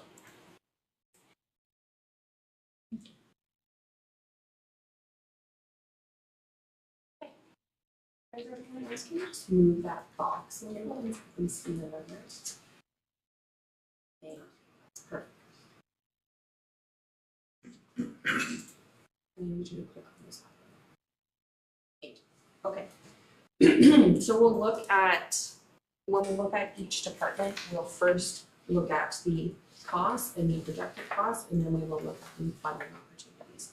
So as noted on the slide, there has been a slight decline in the number of planning applications. Therefore, the user fee revenues have been lower than projected. An updated user fee policy, in addition to that reserve fund policy, will be presented to council in October. That user fee policy will have a focus on planning, parks and recreation, and police and fire to start. That is further to the previous strategic planning or strategic session that council had earlier this spring. And per the current reserve and reserve fund policy, the building department will be required to withdraw funds from the building permit sustainability reserves to cover its base expenditures. That is entirely because the building department is self-funded. Any questions on this? One question towards the user fees. You're saying we're down in the planning side of things. Is there a correlation to why we're down in planning? Is there a reason? Planning applications are very economically driven. With the higher interest rates we've experienced over the last year, that makes people a little bit application shy. They don't want to invest money into new developments. Also with the significant increase in the housing market has also really impacted applications across the province, actually. So nothing related to snags in that process? There's always snags in the process, but I think yeah, and that may be a small contributor, but the consensus is that it's more economically driven. We have broad industry-wide. Right. Building permit fees are down, incomes of user generated revenue is down, and planning income is down. But I think you were mentioning the other day, planning fees appear to have started trickling in the latter part of the year. I know I sound like a dog with a bone, but we have very few opportunities to generate revenue aside from user fees and taxation. I'm gonna ask again about development charges. Where are we with that process? Are we gonna see that in place for 2025, or is that coming in the presentation and I'm being preempted? No, actually, yes, I think you definitely, it's a great time for the question, because no, it's not something we're necessarily coming back to today. So the development charge conversation obviously has been going on for a number of years here. In Grey County, there is a development charge fee that is paid by developers to develop. That fee goes purely to the county at this point in time. Georgian Bluffs does not have a lower tier development charge that we can charge. In order to develop a development charge bylaw, you have to do two things in the study. The first thing is you have to understand what the current costs, service delivery costs are. So basically, what are the costs that we incur for the provision of hard surfaces and soft surfaces? And hard surfaces are things like water pipes in the ground, sewer pipes in the ground, stormwater management, roads, and both their capital construction, renewal, and replacement, and also the operating costs associated with them. So hard surfaces, take the number of residents who live here, divide that cost by them, that's our historic service level. Do the same on the soft services, which are community services, community recreation centres, and so on and so forth. Take the costs of the operation of that envelope, divide it up by the number of users, you end up with a number, and that number is the service level, the historic service level that you've had. You can't charge a development charge any greater than that historic service level. So if we say historically we invest around about 11,000 per resident, that is the absolute cap your development charge can be. Your development charge cannot improve service delivery. So you cannot do more community services with a development charge. You can only provide them to the same level you have historically. In order to understand that service charge number, you need to understand your costs. We're doing significant work for our asset management planning to try and understand what our existing service level costs are. So we don't actually have a good number right now on those historic service level costs. We will have that number as we get into next year. The second thing you need in order to get the development charge bylaw in place is you need to have a very good prediction of what your future costs will be. You can't just collect money through development charges which you are not going to spend. You have to have a plan to spend the money. And through changes to the Development Charges Act, in many instances, you actually have to spend the money within relatively short periods of time, 12, 18, or 36 months in many instances. So you're not allowed to save your development charge money to spend something a long way in the future unless you have a very clear, specific plan for it. For example, a new water system or a new sewage plant that you may need to save for many, many years to implement, maybe one of those things you can save. But you have to have a clear and approved plan for spending it.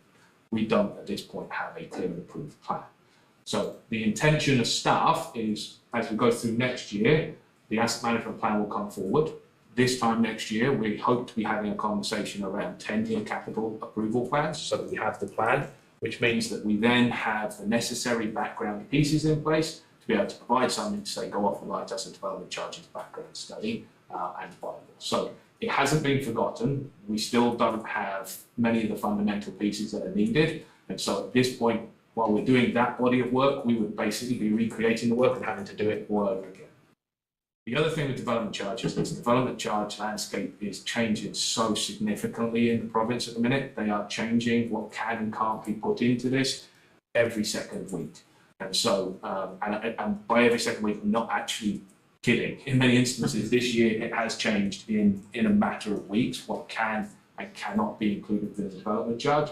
What that's meaning is people are having to go out and rewrite bylaws fairly quickly. Well, the second the bylaw is passed, it's been overturned because of a provincial change. I'm hoping that over the next 12 months, we'll see a little bit more stability in the development charge process, which means that we should have clearer guidelines to be able to go into. Just because of our size, we really can't afford to be spending $100,000 on consulting fees every single year to keep on rewriting the development charge bylaw as the province changes its mind. So waiting for a little bit of consistency in the development charge process is good. I should also note that the provincial government has also been hinting at the possibility of just getting rid of the development charges full stop this year. And again, wouldn't really want to be spending $100,000 just to find that that is water down the drain. And so keen to just make sure that we've got some stability built into that. So development charges are definitely there. They're definitely still a conversation for us. I anticipate that probably the background study will be a 2026 thing rather than a 2025 thing, but we should have all the pieces in place in 2025 by the end of 2025 to do that. The only thing I would add to this is a development charge does become a user fee, but just to your earlier point, it is very restricted as to what you can use that development charge for. So a development charge that will be allocated out to certain services, you cannot shift where that development charge gets used. So a development charge collected, for example, for new water pipes in the ground can only be used for new water pipes in the ground. You can't say, well, actually, I didn't need to put those water pipes in the ground. I'm going to go and build a playground over here. The development charge legislation is very specific on the piece that gets collected and where it gets allocated to. And again, that would be something that would be indicated within that 10-year budget over time. I appreciate the explanation, that's helpful. It doesn't sound like we're going to see that in place this term, and that's fair. I do also understand we're one of the only municipalities around, one of the very few, that still doesn't have development charges. So in future, I would be curious to know if the other folks that have them in place are finding the challenges to be unsurmountable, or if they're being able to pivot and still find them to be of value economically. So I might offer a brief comment, and I'll find the exact numbers out, but the majority of Ontario municipalities do not charge a development charge. There are 444 municipalities. Development charges are usually allocated to municipalities that are experiencing more significant growth, particularly those that provide infrastructure. Some of the major things that development charges support are water and wastewater infrastructure and road infrastructure. And as you get into most of those municipalities, which the majority of municipalities are smaller than us in Ontario, when you get into those, they don't have the infrastructure or the growth that would sustain the cost of development charges. So they are largely a development thing. We're right on the cusp of where it may or may not make sense. And so, I think that's why we haven't had one today. I will look at Grey County, because I think, actually, I'm not sure most charge lower tier development charge. Most do? I think we're actually the only one in Grey County that doesn't. Yeah, so yeah, it's just important to compare like to like, so we're not gonna compare ourselves to very small municipalities. And I understand that we're sort of falling in the middle ground, but I appreciate the explanations, thank you. The last thing I would note on the development charges piece is the way in which the township has traditionally dealt with development charges is we've just asked the developer to pay for the infrastructure. So, for example, we've got a sewage plant which we didn't pay for at all because we basically asked the developer to build it, pay for it, run it. Likewise, the roads. We don't pay for new roads associated with development. We just say to the developer, if you want to develop it, you have to build the roads. So we've got some of the perks and benefits.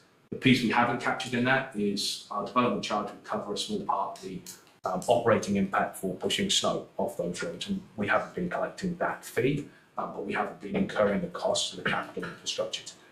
So you're talking specifically about Cobble Beach when we talk about? Not specifically Cobble Beach for wastewater for sure, but for many of the new pocket subdivision development, the developer has been responsible. So the developer is responsible for the cost of construction of my road, for example. The developer was responsible for the construction and cost of roads in and around Francis Lake in the past, and the new subdivisions, the small new subdivisions that have popped up, the developer basically puts in the stormwater infrastructure and water infrastructure that's required, and the road infrastructure. So Cobble is definitely our biggest area of development, but it's not unique to them.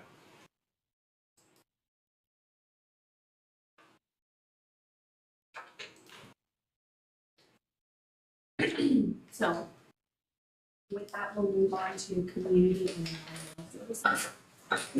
We'll start with our literal implementation of this department, and then we'll get into the programs associated inside of our operating budget. So a couple of things to note here, and explaining the variances that you see between 2024 actuals, which is 2024 budget. So your road maintenance line, it includes the private road maintenance program, loose top program, hard top program, and the roadside program, which includes brushing, guide rails, overall road safety. Oh, I'm on the sorry, I'm on the wrong side. Don't worry, you were doing really well on the next Sorry slide. about that, yeah. I can't see it. Sorry. Okay, stepping back. So your salaries and benefits line. Okay. So your 2024 budget versus your 2024 actuals, in considering the variance between salaries and benefits, you have had a vacant operator positions, multiple actually, a vacant coordinator position throughout the year as well. That coordinator position has been filled. I have 2 of 3 operators. Thank you, Matt. Your budget in the 2024 budget line, that $2 million line versus the 1. So in the $2 million line, it included a director of community and environmental services position, which was then reallocated to the development services department through a new director of development services position. So that explains some of the variance there. That 2024 budget amount has not been reflected to allocate out that position. The utilities and communications line, our internal staff team is reviewing the overage to determine the driving factor of it. We expect it to be a usage-driven increase, given that we did have more usage in our facilities than that of prior year. And your other line includes principal and interest repayments on the recreational loan for the YMCA. Now that we're on the right slide, does anybody have any questions there?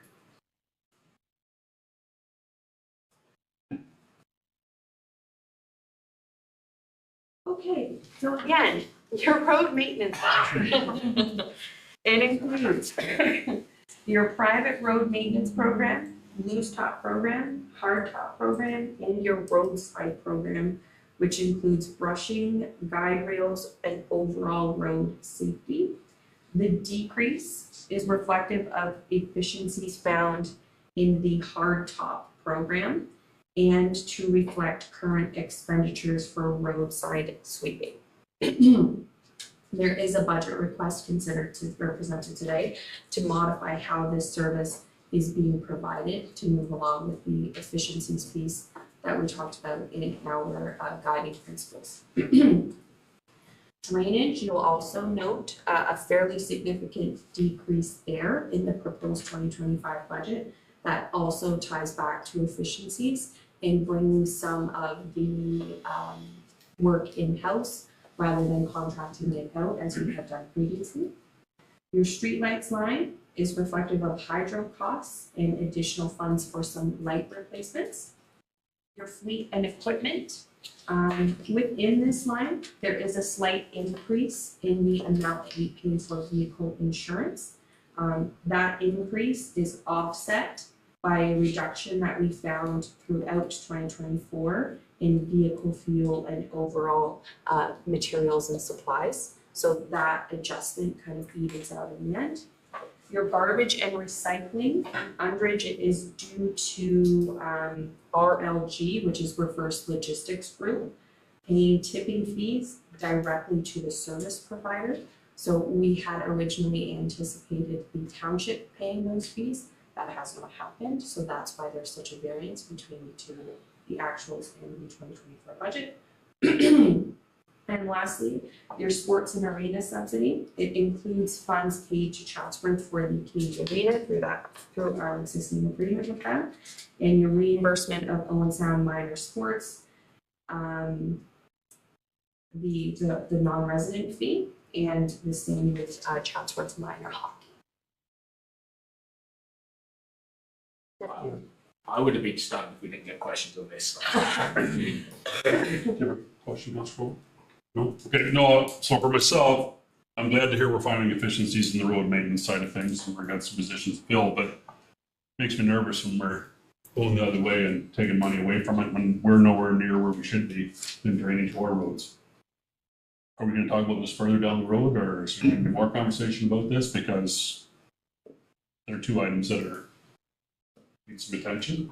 100% we're going to be talking about this as we go down the road.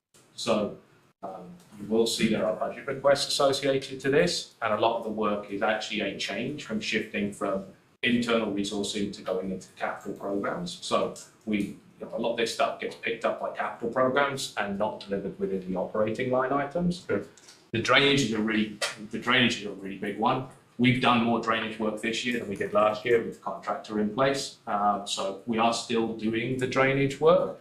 It's just that we're not able to, there's the tail from paying more for the same that we've had in the past budget years, and this is the recovery from that. So this is significantly around the efficiency piece. You'll see these numbers reflected in your budget surplus.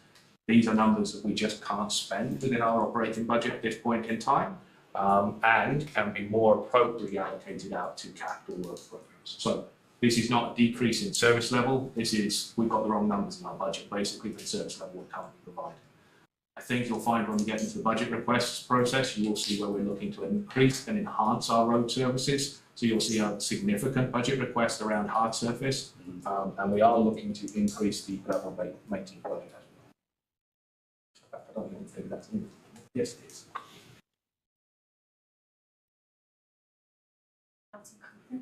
Oh, sorry, just go ahead. I'm sorry if you mentioned this, because I was distracted by reading something else pertaining to the budget, but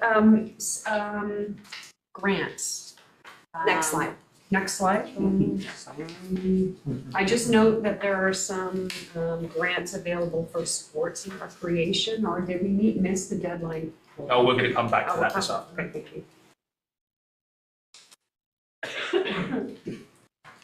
More? Oh, go ahead. I'm thinking, interesting, a little note taking just to process the ideas, and garbage and recycling fees are down because we're not paying the tipping fees that we thought we were paying. They're being paid by somebody else, that's as far as I got remembering what you said. RLG. And is that, like, do we know that that will continue into the future now? Is there clarity around that? No, so I can take this one, Yeah, please unless do. you would like to. Yeah, please do. Are you sure? Yeah. Okay.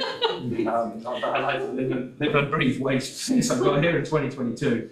No, so this is actually an income stream which will completely stop in 2026. So we're into our last year of this income stream because this is associated with blue box programs. So we have a cost associated with blue box programs. Traditionally, we have had a grant which has helped offset that grant, that cost.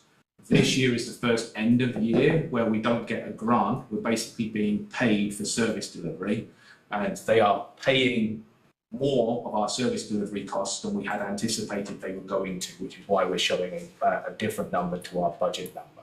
So we're doing reasonably well at the minute. We do have a suggestion for what council might want to do with that surplus to try and protect us against what we anticipate will be a very significant increase in 2026 and beyond. Thank you. So yes, this is that 81,000 is bonus cash that we were not expecting. We have a plan for what we would suggest that you might consider wanting to do with that bonus cash. I do remember reading that. Okay, so with that, we'll carry on to the funding portion of Canadian Environmental Services. With this being such as the coverage, it does not address the grants associated with recreational programming, at least at this time. So we are projecting an increase in the operating grants line that's linked to a trust that's associated with local quarry pits, so not in relation to recreational programming grants. And when we consider your user fees, there is an increase proposed because, again, we are seeing increased usage of our communal spaces. So the rental fees associated with use of those communal spaces is included in this line, as well as entrance permits that are handled by our operations team. Questions here?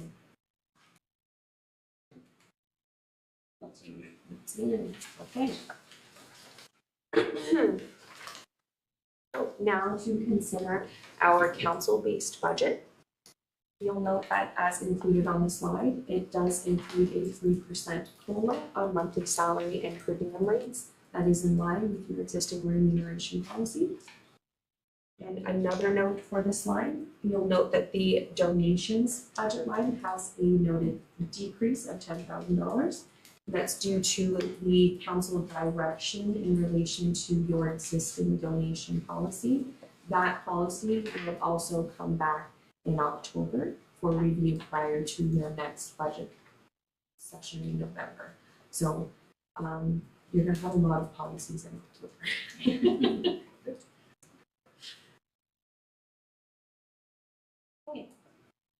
I can just touch briefly on on that donations piece. So the 10,000 that's sitting in there is the offsetting contribution towards the Derby Bike.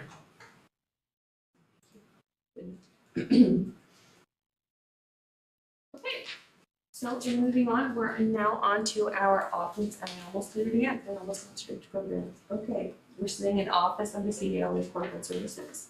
So to start with the normal administration piece of this department, and I did not do this with Community Environmental Services, but this is the green box on your organizational chart.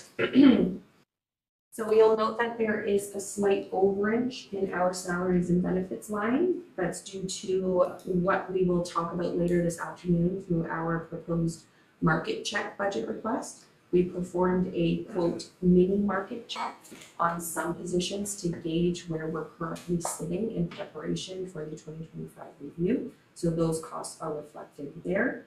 The professional development line, you'll note that there's a slight increase there as well. A lot of those costs are associated with the cultural reset program that the leadership team and the CAO have been undertaking for the 2024.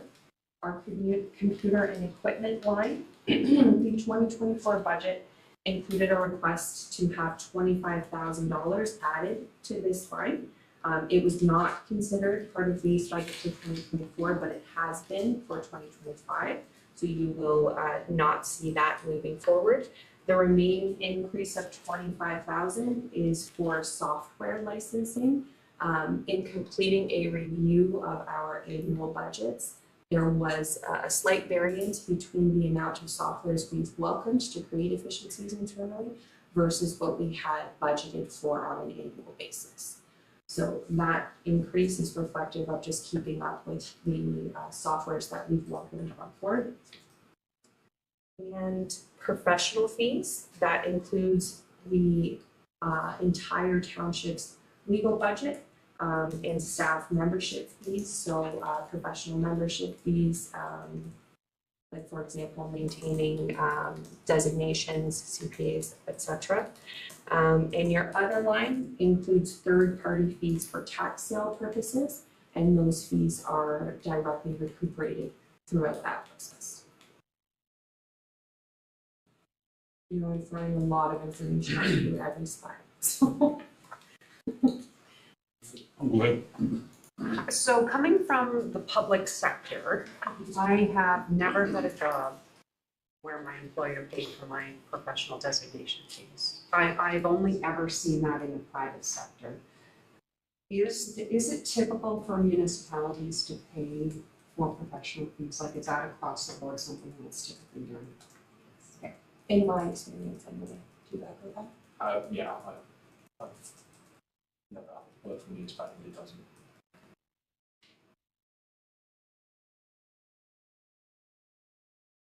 So we're good. We have to go back. Please flag me. Please stop me when you stop. So now we'll move on to our program fees associated with corporate services. And we talk about this every year in budget. Corporate services and Office of the CAO kind of becomes the catch basin for everything that doesn't fall within another department. So some of these may not actually belong to corporate services, but we take ownership of them from a budgetary perspective. So a couple things to note here. There is an increase in your cemeteries line for 2025. That is reflective of an increase of cost with your servicing contract for our maintenance provider. That is Owens Sound Vault Works. They maintain all of our active services or services cemeteries. There is an increase in your elections line of $2,000. Simply just a reallocation. We have been putting $25,000 total into reserves for your preparation of your next election. We're simply separating out what is an administrative fee for voter view, which is how you generate your voters list. So it's just kind of an internal correction there. Your police line, there's an estimated increase of 5%. That's kind of just a blanket increase in anticipation of an increase within that contract. I will say that your OPP contract is up for renegotiation in 2025. So you will see that next year prior to the end of the year.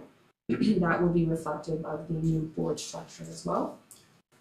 Fire, we have as communicated that the assumption was made to an estimated increase of 3%. And we have also built in an increase based on a 5-year average of the Wyerton fire cost. That's your shared service agreement with the Wyerton or Southwest Minnesota Fire Department. Conservation Authority, again, that assumed 3% increase. The library is the same, the 4% increase. Both are derived out of the existing operating agreements that you have with both boards. The Cobble Beach sewage system, again, out of my wheelhouse, but I'm going to describe it. The township invoices applicable residents to the wastewater consumption and then provides 95% of the revenue back to the system operator while retaining 5% as an administrative fee.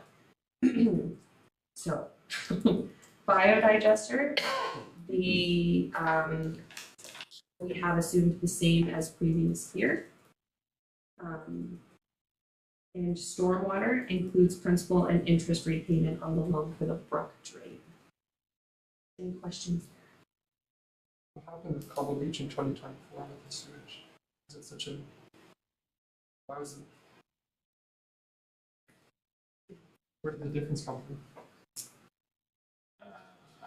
That's what it actually is. expenses. Actual Sorry, go ahead. I just got an answer. Oh, yeah. So, under the agreement that was signed with Cobble Beach, they have a standard increase. So this is reflective of what we are paying Cobble Beach. So you will see on the income side, reflected more for the additional residences in Cobble Beach. And then therefore we are paying more up to Cobble Beach. New residences, new houses. Oh, they do. Yeah, okay. And so, in essence, that line should always be a wash, so it should be a corresponding income to each other. Yeah, which is. Thank you, Ryan. Thanks. Any other questions here? Cobble Beach finished a bunch of houses in the hollows, the condos down in the hollows this year. There's been a number up on Snowbury that have been completed this year.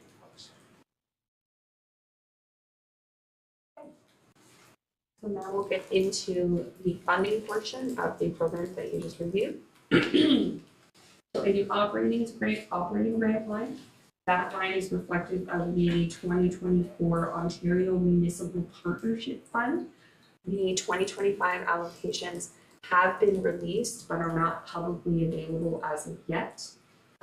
We do not anticipate a large difference from that over the previous year. We have removed funding for the Canada Summer Jobs Grant simply because we have not been successful in the past. So we will continue to apply, but we have not seen great success with that program. So we've removed anticipated income from it. The user fee revenue, you'll note that there is a slight increase. We collected more animal control fees than anticipated, more cemetery fees, and whether it's a good or a bad thing, more penalty and interest on unpaid taxes than we had previously budgeted for. Your investment income line, prime is slowly decreasing. Therefore, we're not proposing a decrease in budgeted investment income. And your reserves, it's reflective of 2024, the computer replacement request that I highlighted in the previous slide.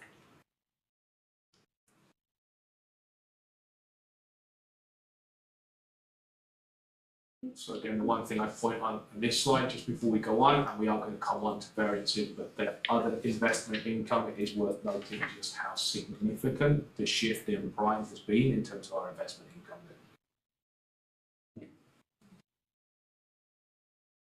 Okay. Sorry. Yeah, sorry. I was just reflecting on what you said about our lack of success getting the summer student grants or whatever program is called. Do we understand why we've been unsuccessful? Is there? So to put this gently, just no. Because we don't get a lot of feedback from the province. I guess we never do. I don't even know that I could theorize as to why. I would assume potentially our program is not substantial enough. But you'll note that there is a request included in today's package to start bolstering that program. Hopefully that will increase our chances of success. My experience in terms of this fund is I've benefited with volume. They're not so interested in individual positions, they're interested in mass positions funding. Has been my experience to date.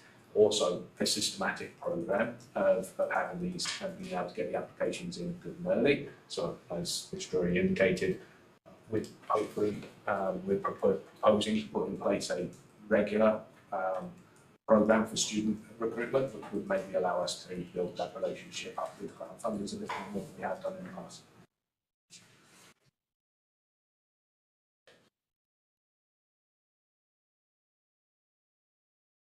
As I say that, it does make me also think there might be an opportunity if we do end up going down that route of us looking collectively across Great County to see whether we might be able to increase the total numbers that apply for. So there could be an efficiency. Sorry, I should think about these things out loud on camera, but I think that's one that I will follow up on.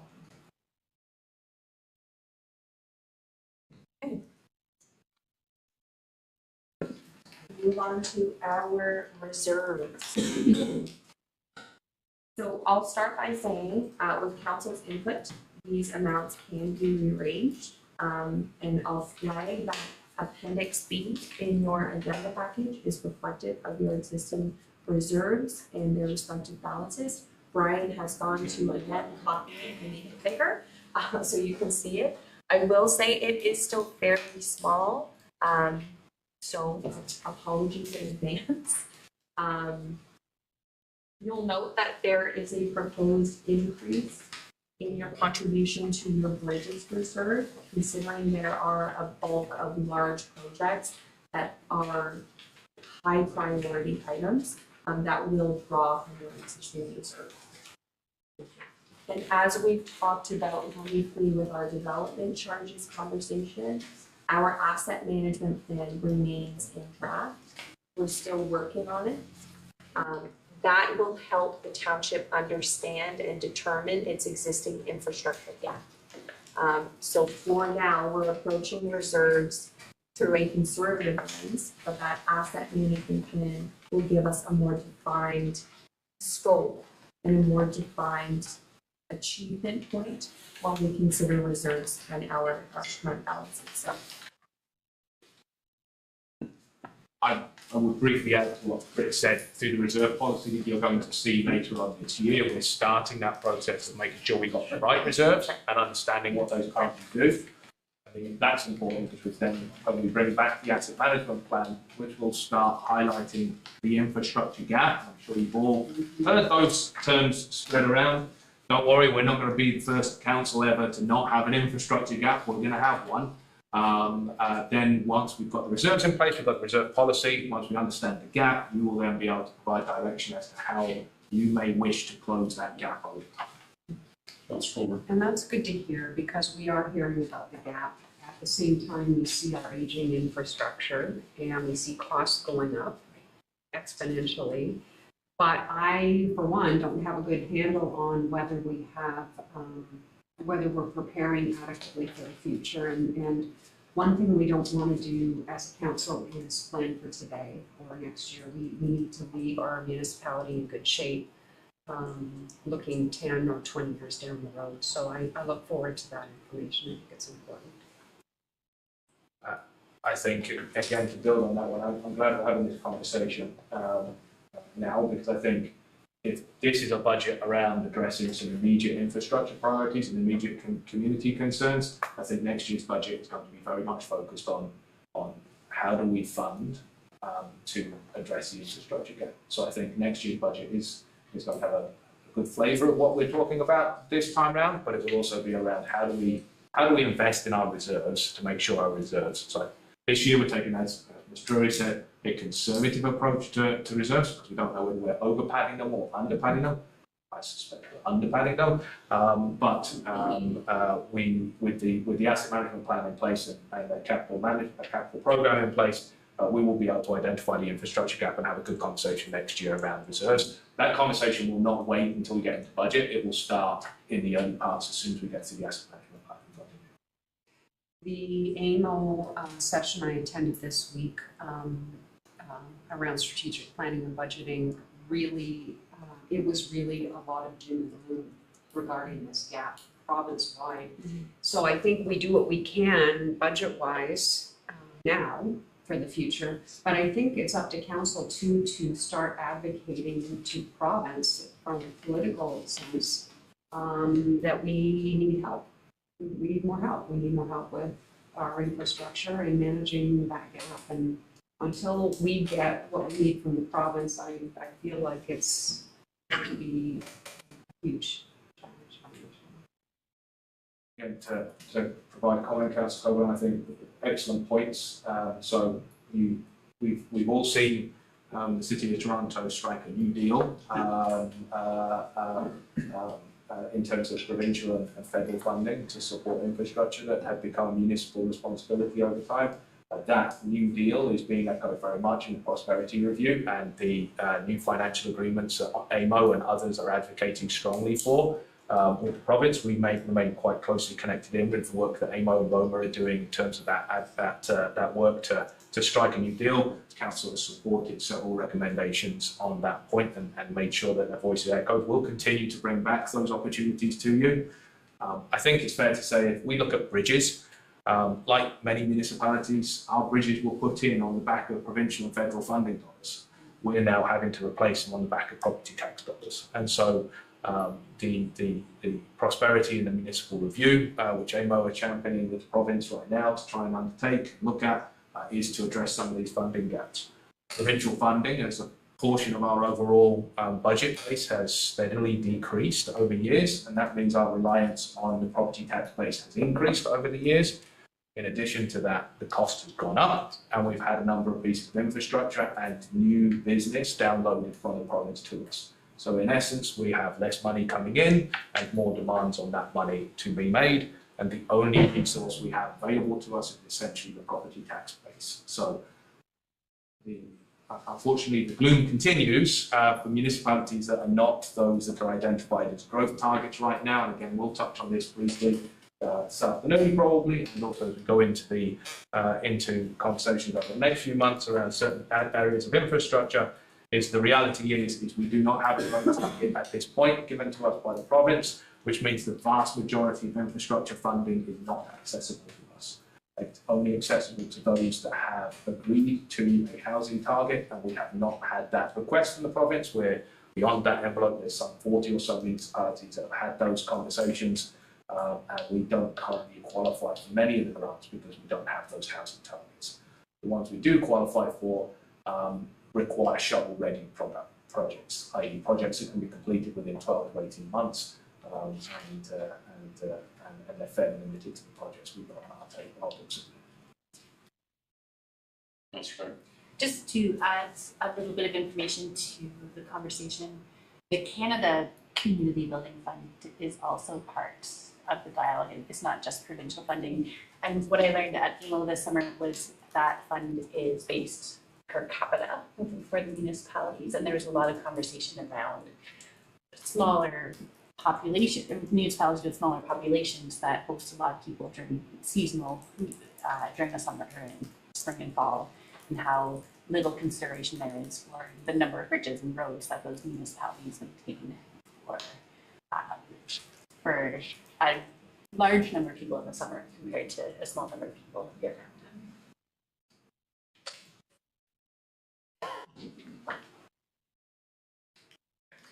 So in bringing our base budget almost to conclusion, we have a breakdown of your expenditures versus expenditures required from the tax levy.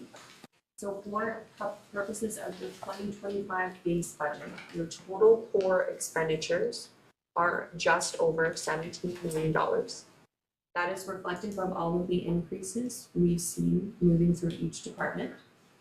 In considering the amount of revenue each department is generating, that brings your total core expenditures from tax levy down to just over $13 million.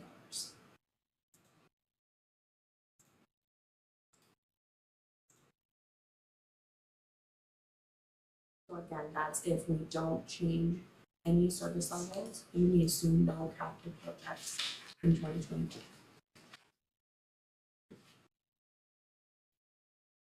Any questions?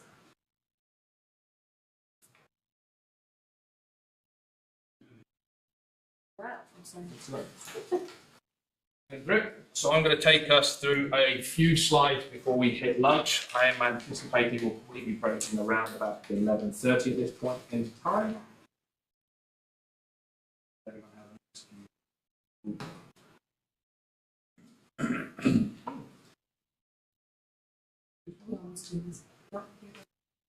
Look at that slide. That's that one. Can you? How do I go back? The other button. There we go. Perfect. Thank you. I was looking at that. That's not what I was supposed to have in front of me at this point. So as we've gone through this, we've noted in a few areas where we've got some surpluses, and so we are at this point predicting being in a surplus situation at the end of 2024, and it is a relatively large estimated surplus at this point. So you'll see that number, the big scary number at the bottom, 1.304. 574, so it's about 1.3, just north of $1.3 billion. So we do have a large surplus. Having a surplus, coming to the end of a budget year with surplus is not necessarily a bad thing. Coming to budget year with surplus that large is something which we should not be targeting. So this is a significant point of focus for us. I do want to spend some time running through this. Staff have taken the steps through this budget process to manage that surplus. We don't want to get to the end of the year with high surpluses like this. In essence, what a surplus means is there are services that we budgeted to do, but for some reason we were unable to deliver those services. It usually isn't a case that we're able to do those services at significantly less cost than we had predicted. And so a surplus of this sort of size is something which I'm keen to not have, and the budget that you have seen to date seeks to reduce and manage that surplus.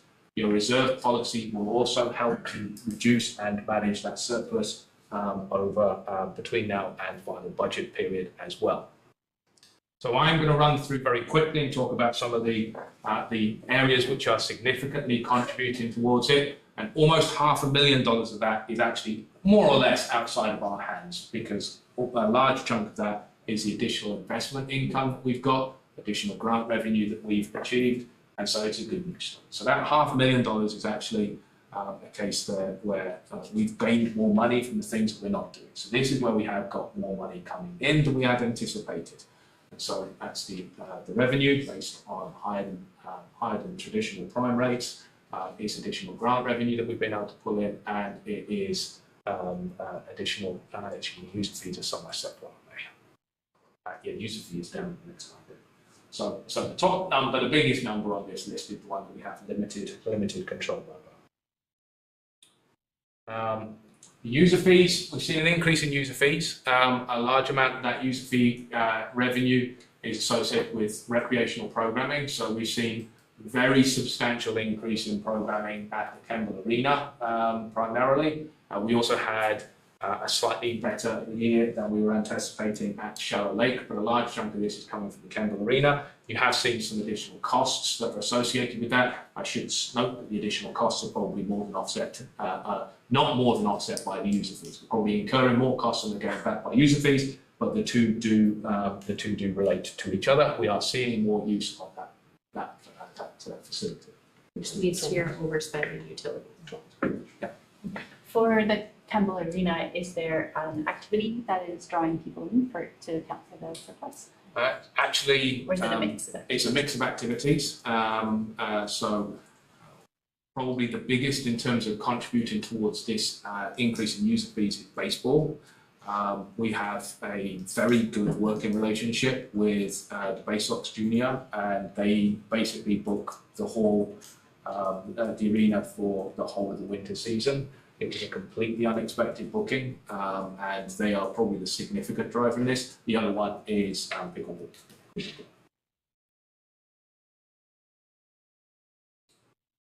The other next big line on this one is our underspent in salary. So as Brett has gone through, as we've gone through this year, we have continued to have recruitment challenges.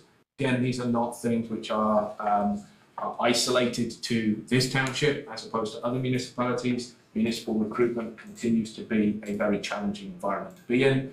We've had 3 vacancies, 2 to 3 vacancies on a fairly consistent basis since the end of last winter, so since March in our operating teams. We've gone through a number of recruits. I'm delighted to say that we have now brought in 2 new operators. We still have 1 vacancy, I believe, in the team. We'll continue to try and recruit for that vacancy before we get into winter. We have been slower in attracting candidates to some of the positions that were approved last year, so we haven't yet started paying an environmental initiatives coordinator, although we will next week. We were slower off the mark in being able to attract our infrastructure technologist, but we were able to fill the asset management coordinator more or less on time. Congratulations, Brian, the asset management coordinator. So we've been a little slower off the mark in terms of some of our recruitments. We have also seen, as we say, a high number of vacancies running through the year. Professional development. That was an interesting number. I think we're going to find that that's not going to be the case at the end of the year. It's currently underspent, but we've got spending still to occur. That will not be a surplus at the end of the year. Just trying to pick out the next lines. So we talked a little bit about drainage and road maintenance, and so there is a story about both of these, and we can come back onto that story in the latter part of the day. This is because we're carrying dollars in our operating accounts at this point, which are difficult to spend from an operating perspective. We're suggesting that some of that gets relayed into the capital programs, and so you'll see that reflected in the single surface treatment, the hard surface preservation program, and the gravel maintenance programs that we're proposing through this afternoon. So we'll come back to those numbers in building up a program. And this is really reflective of the fact that the operating budget largely is to do with looking after stuff, not building new. And so we're really reallocating dollars into the building new category so that we can continue to pump those out with the project management expertise we're building in the infrastructure departments. These are the efficiency pieces. So we have gone through the budget. We have had an opportunity to go through the budget line by line, to look at the operating budget to ensure that what we've got in the operating budget can be spent by the resources we've got available in our operating teams to do. And as we've gone through the base budget process so far, you will have seen where we found those efficiencies and we're shaving those dollars off. We're all working towards us trying to better manage that surplus as we get into next year. I know I bought once, but I know I bought $1 million surplus before you before. I'm hoping this is the last time I will be $1 million surplus before you, unless it is raining grants, and that is all attributable to that. What is a comfortable number?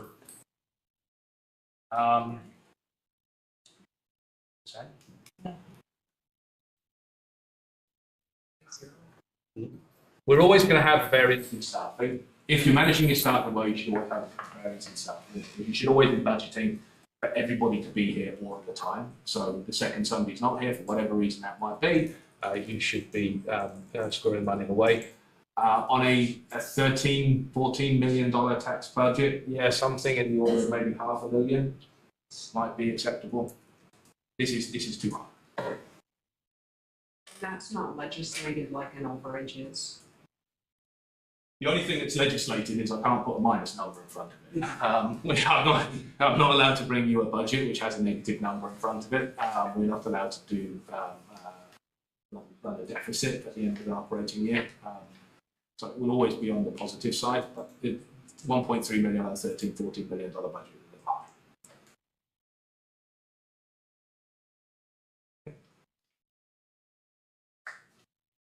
What we're looking forward for what we're summing everything up from the stuff that we've just gone through. This is what the picture looks like for a base budget perspective. We are looking at putting about $2.5 million into our reserves, which is a $75,000 increase over last year. We've got an increase of just under $300,000 on the total operating budget, take us to just under 11 million, which gives us a total taxes levied of just over 13.3 million, up from just under 13 million.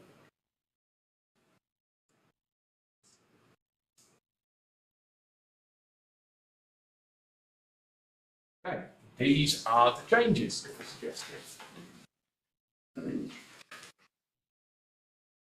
So whilst we have definitely seen an unpredicted and sustained high point in terms of our investment income, our understanding, again, this is one of those ones where we want to be conservative rather than aggressive on. We are seeing interest rates starting to come back down.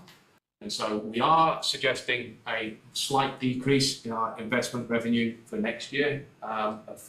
This is a decrease in the revenue we're expecting we're going to generate from it. So it's actually worked in opposite to the budget number, which is why it's a negative. So we are going to increase the prediction for what we're going to get from our investment revenue, which is actually a negative impact on the budget.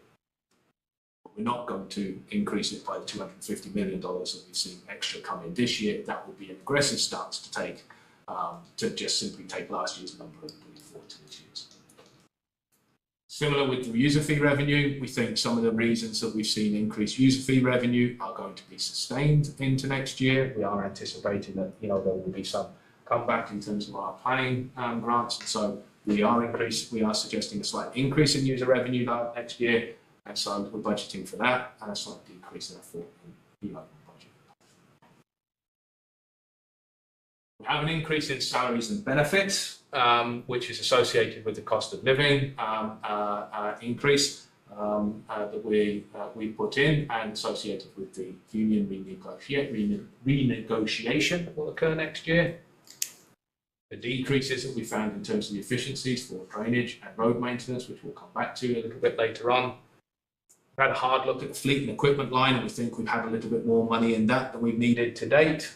So we've tweaked that number down just to reflect what we think is needed in terms of looking after our fleet and equipment. We are carrying forward the decrease in the garbage. We're predicting that's going to continue, so that has a negative impact on the budget line as well. We have an increase in the emergency services based on what we anticipate in coming through in terms of that. So taking those extra sources of income in and the increases we see coming out, that gives you your net increase of 372,120, which you'll see on the previous page in the bottom right-hand corner. Increase in conservation of 16,000. Can you explain that? So I believe that will be the 3% or 3 or 4% that we so the Conservation Authority agreement allows them to charge an increase of up to Ford's Library, 3 so they can charge us up to 3%. So we're assuming they're going to ask us for 3%. That number, as with the OPP number beneath, are both subject to the board's ratifying a budget request. So in addition to that, then, with Conservation Authority, with the renovation that's happening out there and how that's going to be financed, when or how will we address that? Councillor Day had raised this point a little earlier on this morning. Don't know is the answer. The Conservation Authority, I don't believe, has managed to discuss this as a board as yet in terms of putting together a budget to give to us. Wednesday. Just this past Wednesday, yeah, we discussed it. So more information will be coming shortly. We have not received a budget request as yet from the Conservation Authority. If I may ask a follow-up question, conservation is on here, but library isn't on here. So is this a short list? There were other changes as well, but this is just a selection of things. This is just a selection of things. I will also say that our literal operating agreement for the Conservation Authority is up for renewal this year. So I believe this line is reflective of anticipated changes out of that agreement as well. And I would assume that our treasurer has separated it out to indicate that, to highlight the anticipated changes in that operating agreement.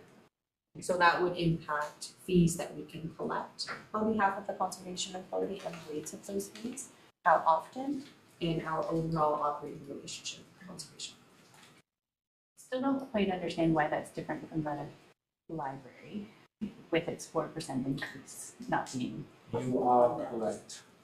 I will need to dig in a little further as to why we haven't. Library will be in here, I just don't know where it is in. It's in the 372,000. I just don't know which line it is in this one. We'll find that out.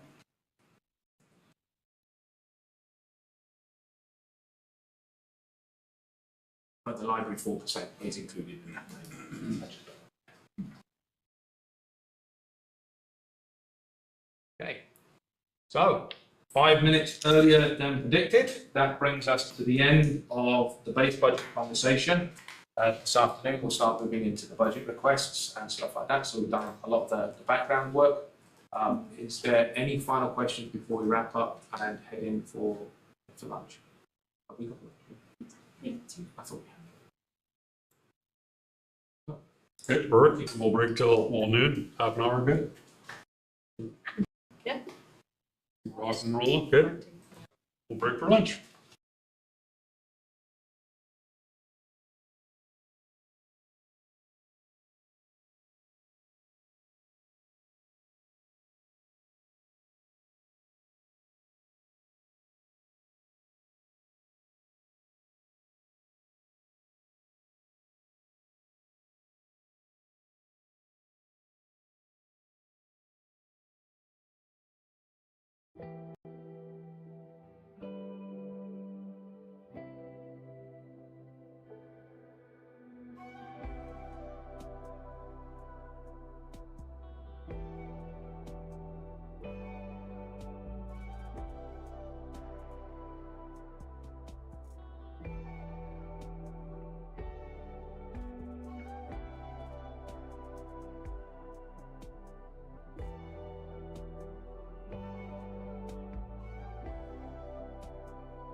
All right, we're back.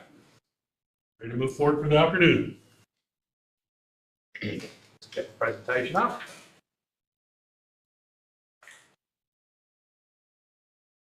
Okay. So we'll move into the afternoon session. You last pieces of background work for you to have in the back of your mind, background information. Can you? Oh, yeah, it should. There we go. I had little vibrations on it. It's working. Thank you. Some further pieces of background work just to have in the back of your mind as we go into this. A word on debt to start with. So the amount of debt that the municipality can carry is established by a regulation. 40302 is the regulation. And we are able to, under that regulation, carry a debt currently which has an annual repayment limit to our budget of 3.78 million, essentially.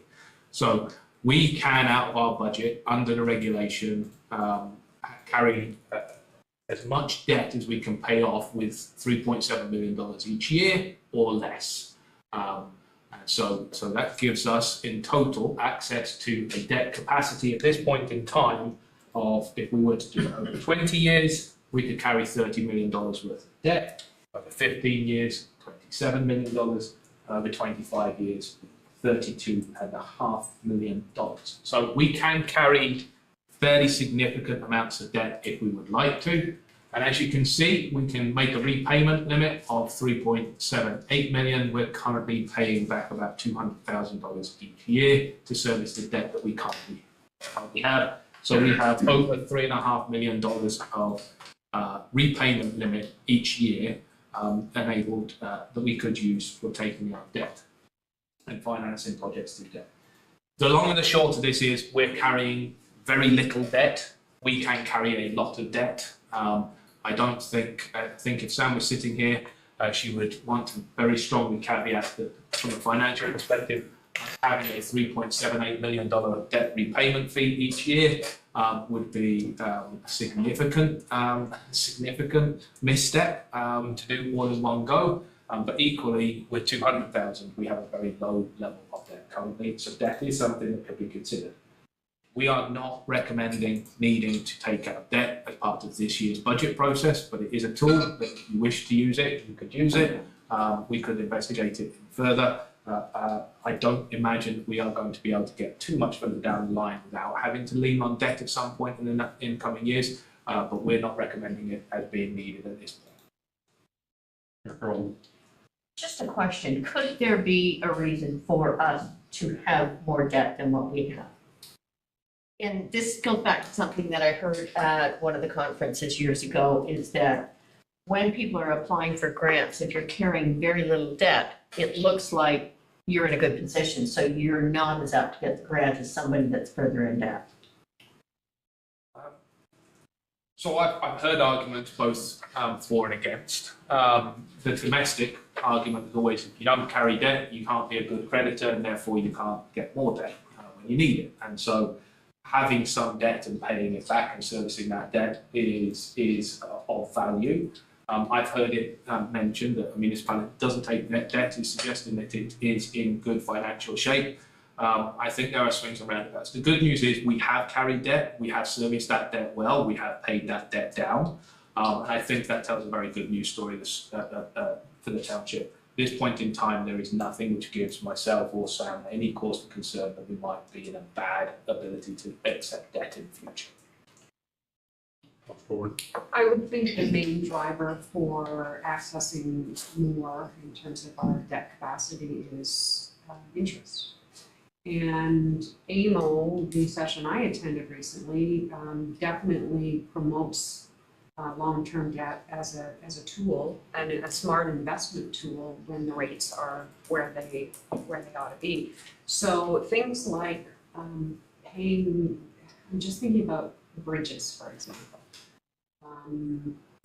Should the rates be at an acceptable level with the amount of money we may or may not be spending on bridges, that would be one area that we look at. Yes, so a bridge is a great example of where debt makes sense. So if we go out tomorrow and buy a bridge, it's the taxpayer of yesterday and today that pays the bridge. It's the taxpayer for the next 75 years that benefits from that service. And so debt is a way of spreading the cost of the service being provided, the infrastructure being invested in, over the lifespan of that infrastructure. So bridges have, generally speaking, you aim for minimum 50 years, 75-year asset lifespan, and so debt over the first 25 years of that bridge, or the first 30 years, the first half of that bridge's lifespan, is not a fiscally irresponsible thing. Bridges are a great target for things like that. Through the budgeting process last year, that was a big piece of learning that I took away, was that if you have debt as a municipality, it actually is a benefit to us to some degree. I was raised that if you have debt, pay it off. But in this degree, it's a bit different. So I asked a question to Sam last year, how much debt do we have? And I think if I'm correct, the answer was 400,000. Just to confirm, what are we at now? Yeah, so we have about 3 point, Next slide. Also. Yeah, no, you're good, we can skip on to that one. I think I've lost control. I'm skipping ahead of this one. All right, it's a good question. Yeah.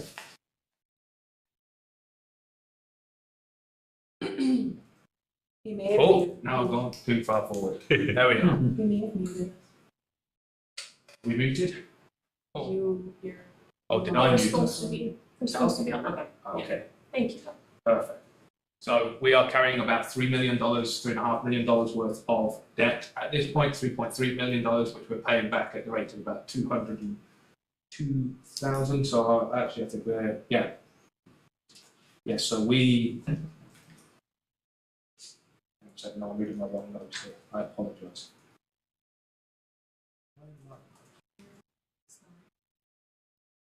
It would help if I read the notes I have. Kindly provided by our treasurer on the note here. There we are. So we have these debts outstanding. These are the three areas of debt that we have. We don't have 3 million. I was looking at my number and thinking, I can't, even with my math, I can't add those figures up to 3 million. These are the existing debts that we still have. So we have the Brook Storm Drain, the biodigester, and the Y-Rec. We're scheduled to have them all fully paid off inside the next 3 years. There's a decreasing amount of budget we're associated to the repayment. So in 2025, we're looking at about 186,000 to service the debt that we have. So we do have debt capacity. As you can see, the Y is the one that's got the longest term. And I guess it's just a summary, like, from my learning last year, if you have debt as a municipality, like what Mayor Carlton says, you're more apt from the provincial government to be able to be accessed for grants. And that's a big piece of my learning. Yes. I'll take the insurance. Is that actually an indicator for being successful with the grant application, that you have a certain amount of debt, or is that just an urban legend? My gut says the urban legend. I can certainly do a little bit digging. We can ask Grant Match. I have a conversation with Grant Match, and it's never a question. There's no grant application I've ever filled in that says what's your current debt capacity and what's your current debt, how much debt are you serving. But the reality is the people we're borrowing, the people that are giving us the grant would be able to, with a few clicks of a mouse, be able to find out what our debt is. The grant applications are much more interested in whether you've got a climate action plan, asset management plan, community services plan, and all those sorts of things. What was it? And I can't think of the name of it, a 3-letter thing that said, it's an financial information that we have to fill out every year. FIR. The FIR? Yes, thank you. I'm looking at Nicole, and that's where they would access that information from. They don't. Okay. So we move on. You have debt capacity. Something.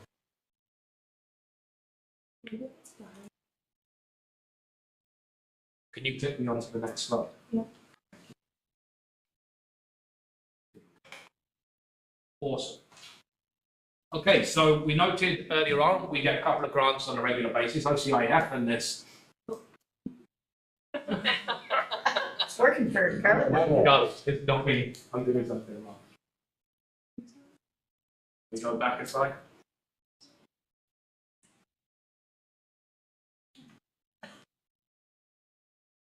David, can you just put this back one more slide? Back one? Yes, please. Thank you. So we have two grants that we get on a regular basis, the OCIF and CCBF. They come from the province and the federal government. They're set up on established funding formulas. You signed the agreement, I believe, the other week for the OCIF funding for next year. So we know that's coming, or was it the CCBF we signed the other week? We signed one of them, I think, at council the other week. But we're anticipating these dollar sums. CCBF is confirmed for next year, 363,000. The OCIF is 354 based on the 2024 number. We haven't yet got the 2025. We're anticipating it being in the same ballpark. We regularly meet with an external party that we work with called Grant Match.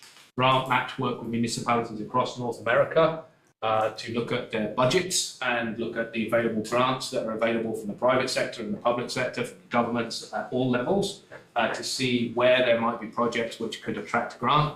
They will go off and they will do the legwork of finding the grants that are out there. They'll do the legwork of doing the application process for the grants. We regularly discuss our projects with them. We have met with Grant Match in advance of today's budget, shared with them the projects that we're hoping to advance with council support. At this point in time, they've started looking to see what grants will become available. There are a number of projects that are on the list which are do have grant that is currently grant windows that are currently open for application. And as Councillor Coburn noted earlier on, I think it's the CN which does have 2 grant programs open at the minute. One of them is a large-scale capital infrastructure contribution one. We don't have any projects that would fit into that bucket at this point in time. That would be, for example, a new arena or a new community centre. We've got nothing on the books that would fit that one just yet. The second funding stream is for investments into existing community recreation, leisure, tourism infrastructure. There are several projects on lists that we're going to talk about this afternoon that are applicable for that funding and could be delivered within the very tight windows for spending the money that are associated with those 2 streams. I love it when we get real-time responses by email from our constituents. One of them has pointed out a federal grant program, the Accessibility Fund, and in particular the small project component, which can provide up to $200,000 for things like accessible washrooms, for example, shall Grant Match is on it. When we get to ones at that sort of order and under, so there are a number of grant streams that become open during the year. When we have the opportunity to work with Grant Match to look at those, we do. There is a threshold to which it's not worth, Grant Match tell us, it's not worth us doing this one, you're better off doing it yourself. And so a lot of the Green Municipal Fund, the FCM stuff, there's a lot of small grant stuff that comes through that, which we will put into where we can. Things like the accessibility grants, we have a good working relationship with the Accessibility Advisory Committee at Grey County, and they routinely provide updates on grant applications. Do they do any of the grant writing for us? They certainly will support us going through it, and they will write letters of support. And one of the things that the Accessibility Advisory Group is really good at doing is leveraging that support network. So if we need letters of support, we can lean on those. So we will point out when we get into it some of the projects that can have a grant. But we'll go to the next slide. It's the little thing you did work. So as we talked about a couple of times today, we are in the process of looking at our reserve policy and our reserves. There will be a presentation made before you approve final budget. But the Appendix B, which is the one I think has been circulated, looks a little bit like that, is your current reserves. So reflecting back on this list, briefly, as Councillor Coburn was noting earlier, there are caveats around what some of these reserves can and can't be used for. Some of those caveats that are placed on them because of external process and policy, and some of them are internal. So, for example, it is best management practice. It is required that our water system reserves should fund the water systems. They shouldn't be used for other things. You have established reserves at the council in the past which have specific things like a boat launch and a tennis court, for example, where you have determined to establish a fee, put that fee or elements of that fee into a reserve for specific purposes. And then there are some of these reserves which are much more general, such as the working capital reserve, which can be used for a variety of different things. So council has a great deal of latitude as to the reserves it can have and the nature of those reserves and the way in which they can be funded. Down at the bottom, you have some of the discretionary, the obligatory reserves that we've got. So these are ones which are set up with very, very specific inputs and very specific outputs. So in there, you'll see the sewage treatment plant, for example, very specific rules around what can go into that and what that can be spent on. The same in terms of the cash in lieu of, it's not cash in lieu of parking, I don't think. I think it's cash in lieu of parking. So not cash in lieu of parking, although you can get cash in lieu of parking sometimes, but we haven't. So it is parking. It is parking. Parking? Yeah. White Cloud. Oh, there we are. Who knew? I learned something today. We do have a cash in lieu of parking reserve. So the Georgian Parkland then must be the Parkland Reserve. Right? Because Parkland Reserves are non-discretionary. Perfect. So Georgian That's what we Parkland. call the cash in lieu of Parkland. Parkland? Yes. I believe that's where that one must be. Unless that's up above. Nope, that is up somewhere. So the reserve structure is currently being reviewed. We are bringing back some recommendations around new reserves or amended reserves and how you might be able to tie your operating budget better to your reserves into the future. The idea of that is to try and provide us a nice clean platform for us to go forward in terms of understanding what each one of these savings accounts can pay for and should pay for, and how much should be going into it in the future. Through the next few slides, you will see that the projects are approved as the projects are laid out in here, and the funding sources are approved the way that the funding sources laid out. You will see that there is a net impact to your reserves balance. That is illustrated on this table as well. Column and point you need to look at is in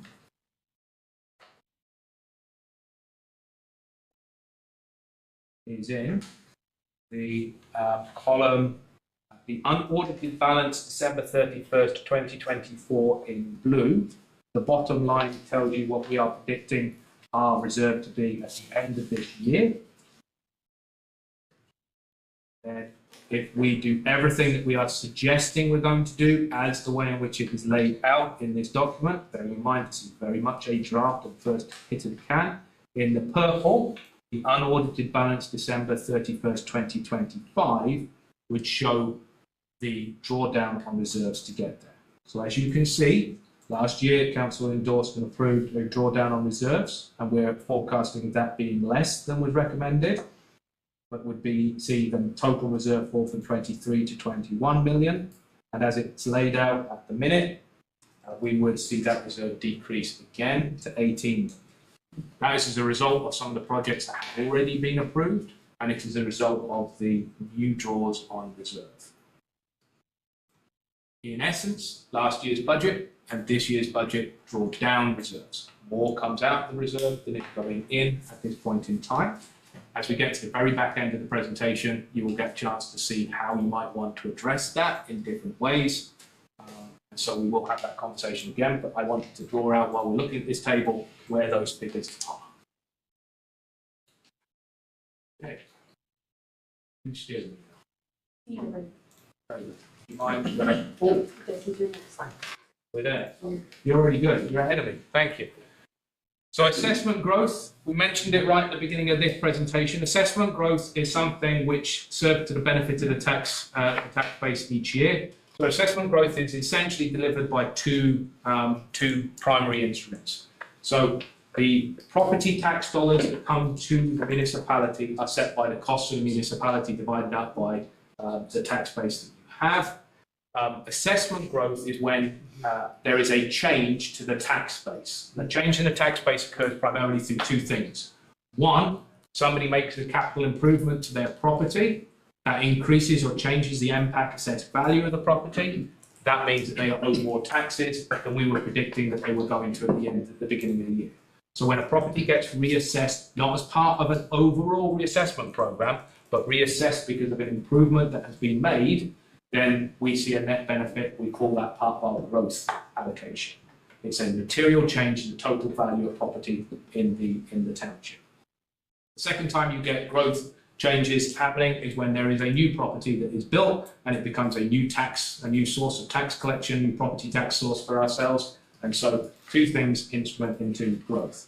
MPAC has not completed its reassessment at this point in time. MPAC is continuing, however, to do the property-specific reassessments, and so we are still seeing growth on that.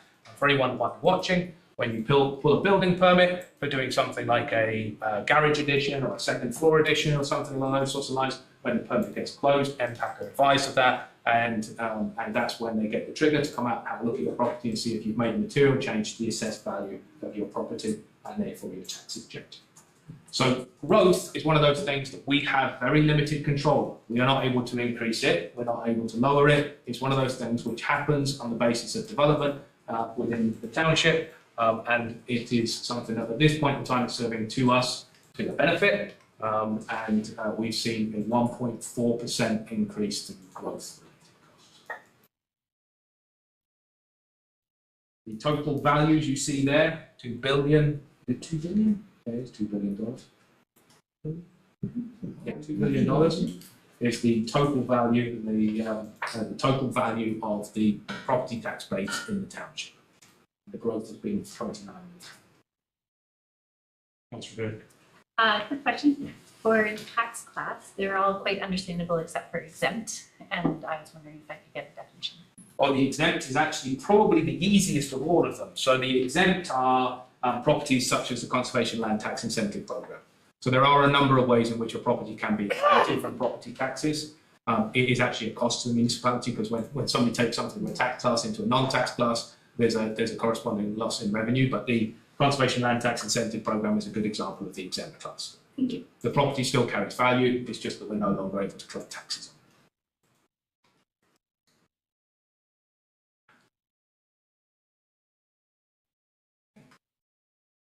So now we're moving into what we're hoping to achieve in the course of 2025. So if we could go to the next slide.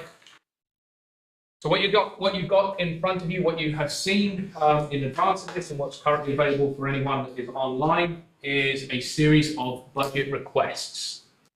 Budget requests have been prepared by staff.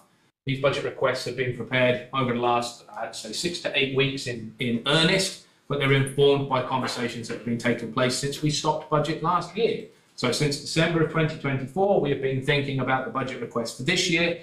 The budget requests can accommodate items that you deferred. So there were many items that last year were simply not funded. You deferred them, so we pushed those forward. You are reconsidering some of those today. So some of them are deferred and some of them are new that have grown from either a service pressure or from an identified capital need or from an operating need aligned with the conversations we've had with you. So the budget requests are prepared for any deviation from the base budget that staff would like to make in terms of next year.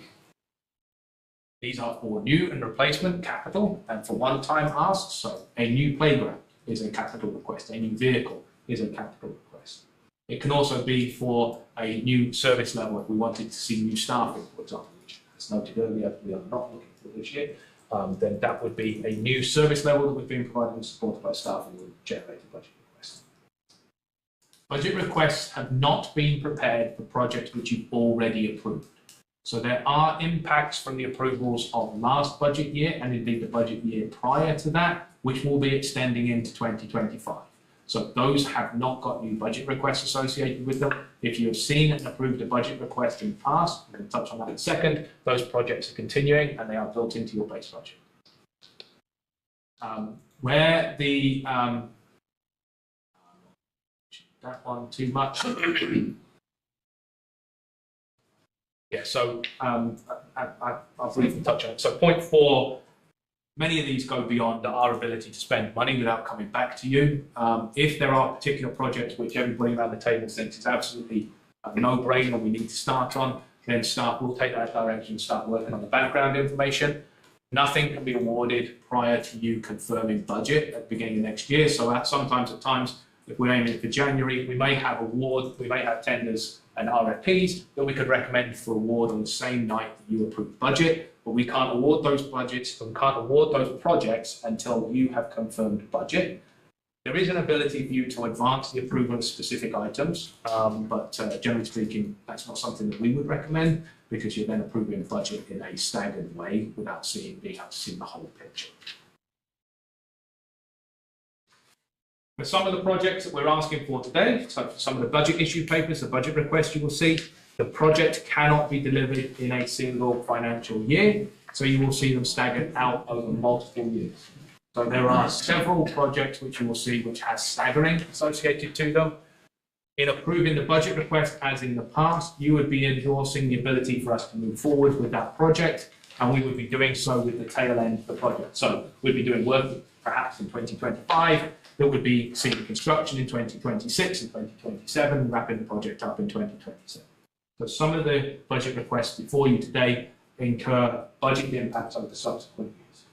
However, we would be budgeting for them all out of this year, out of the existing reserve financing. Before we delve into the projects that we are going to talk about for next year, it's probably worth just recapping the ones that we have going. And in your budget package, you should have a sheet with some green bars on it, so we're going to quickly run through that. Now we're back to me. Oh yeah, we are back to you. I can be quiet, you're right. Well, I mean, carry on. No, I'm good. So as Niall mentioned, Appendix C in your agenda packages outlines the status of the projects that you would have approved as part of 2024. Some are anticipated to be completed by the end of this year. So you'll note at the last column, it notes continued work in 2025. Most are no, some are yes. Where they are yes, if they were an operating request, they will be assumed into the base budget. If they were a capital request, they get assumed into reserves and they're funded out of the working capital reserve. So would you like me to spend time reviewing each project, or I'm happy to take specific questions about each project?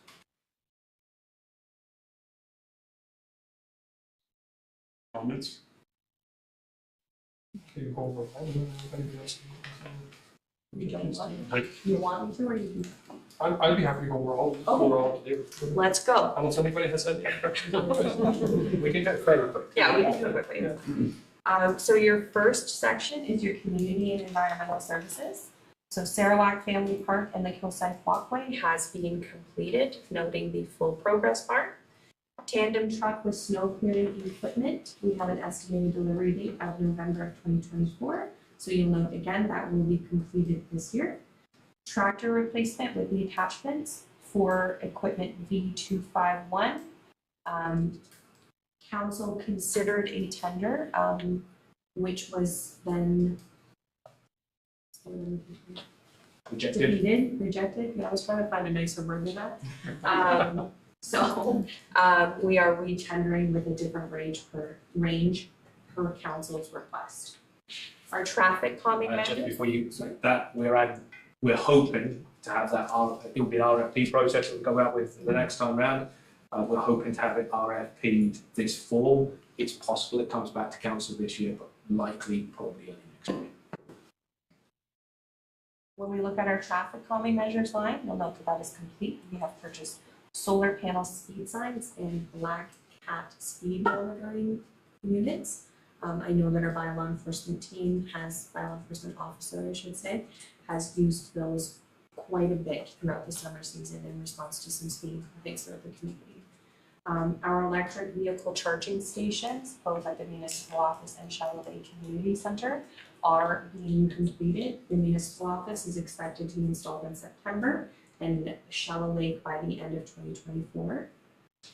Do you have anything you want to highlight here? September's now optimistic. It's having that Oh, fun yeah, it's Monday. It will be October. I think the Charlotte Lake Arena may go in at the same time. Still doing the electrical.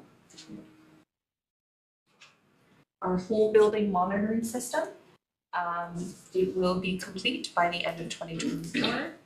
We have had some individuals in office working on that for completion this year. The SLCC brine pump is complete and installed. The facilities master plan, it was a phased-in project, so therefore it is not anticipated to be completed this year. Costs have been allocated out into 2025 in anticipation of its completion in 2025. The tractor V234 replacement, that is again dependent upon the rejected tender, so that will come through the next phase of RFPs. Our climate and environmental initiatives line, food cyclers have been purchased. Our environmental initiatives coordinator will start with us this coming Monday, as we're making progress there. And the chipper replacement has been completed. When we move to our development and infrastructure department, community improvement plan, we are hosting an open house in October, which will then bring us to the final approval stage of that plan. Cloud permit for planning is live and active and currently being used both internally and externally. Our Francis Lake Road and Mountain Lake Road improvements. Francis Lake is complete and Mountain Lake is coming up for completion in October. So you'll note that both will be completed by the end of this year. Old Beach Drive, when you look to. Yeah, Old Beach Drive, we are aiming to advance, so the budget that's associated to this was the early stages of the design engagement process for Old Beach. We are anticipating coming to our council to award engineering package for the full project management and construction of that. That will involve construction hopefully next year. We still have the public engagement to undertake to understand the scope of that project, which we're aiming for this fall. Okay. The master stormwater management plan for East Linton, the report has been scheduled for presentation to council in the fall. Do you have a date or just? No, it's actually coming next week. It's It's on your Yeah, package for next week. Okay. The Emery Bridge replacement, community background study and preliminary design work. Again, that was a phased out project with multi-year budget impacts. The studies are nearing completion, so you'll note that it will be carried forward into 2025. Side Road 3 replacement, the RFP has closed, and again, that was a multi-year project, so it will be phased out into 2025. Your surface treatment program from concession 21, Thompson Side Road to Zion Church Road, you'll note that that has been fully completed. Asphalt program on 7th Street Southwest, fully completed. Shadow Lake Sidewalks, fully completed. OSIM and asset management program has been fully completed. Your traffic count program, fully completed. The Shadow Lake sidewalks, is that not coming up in the budget request? Oh, it's that part of the project is complete, gotcha, sorry. This one you didn't approve as a multi-year project, you approved a single year of that work, so we have to come back for approval for the second phase. Bonnie Beach drainage and. Can I just, Sorry? so on the OSIM and asset management, it shows the bar is complete but says management work only. Is there another section of that to be done?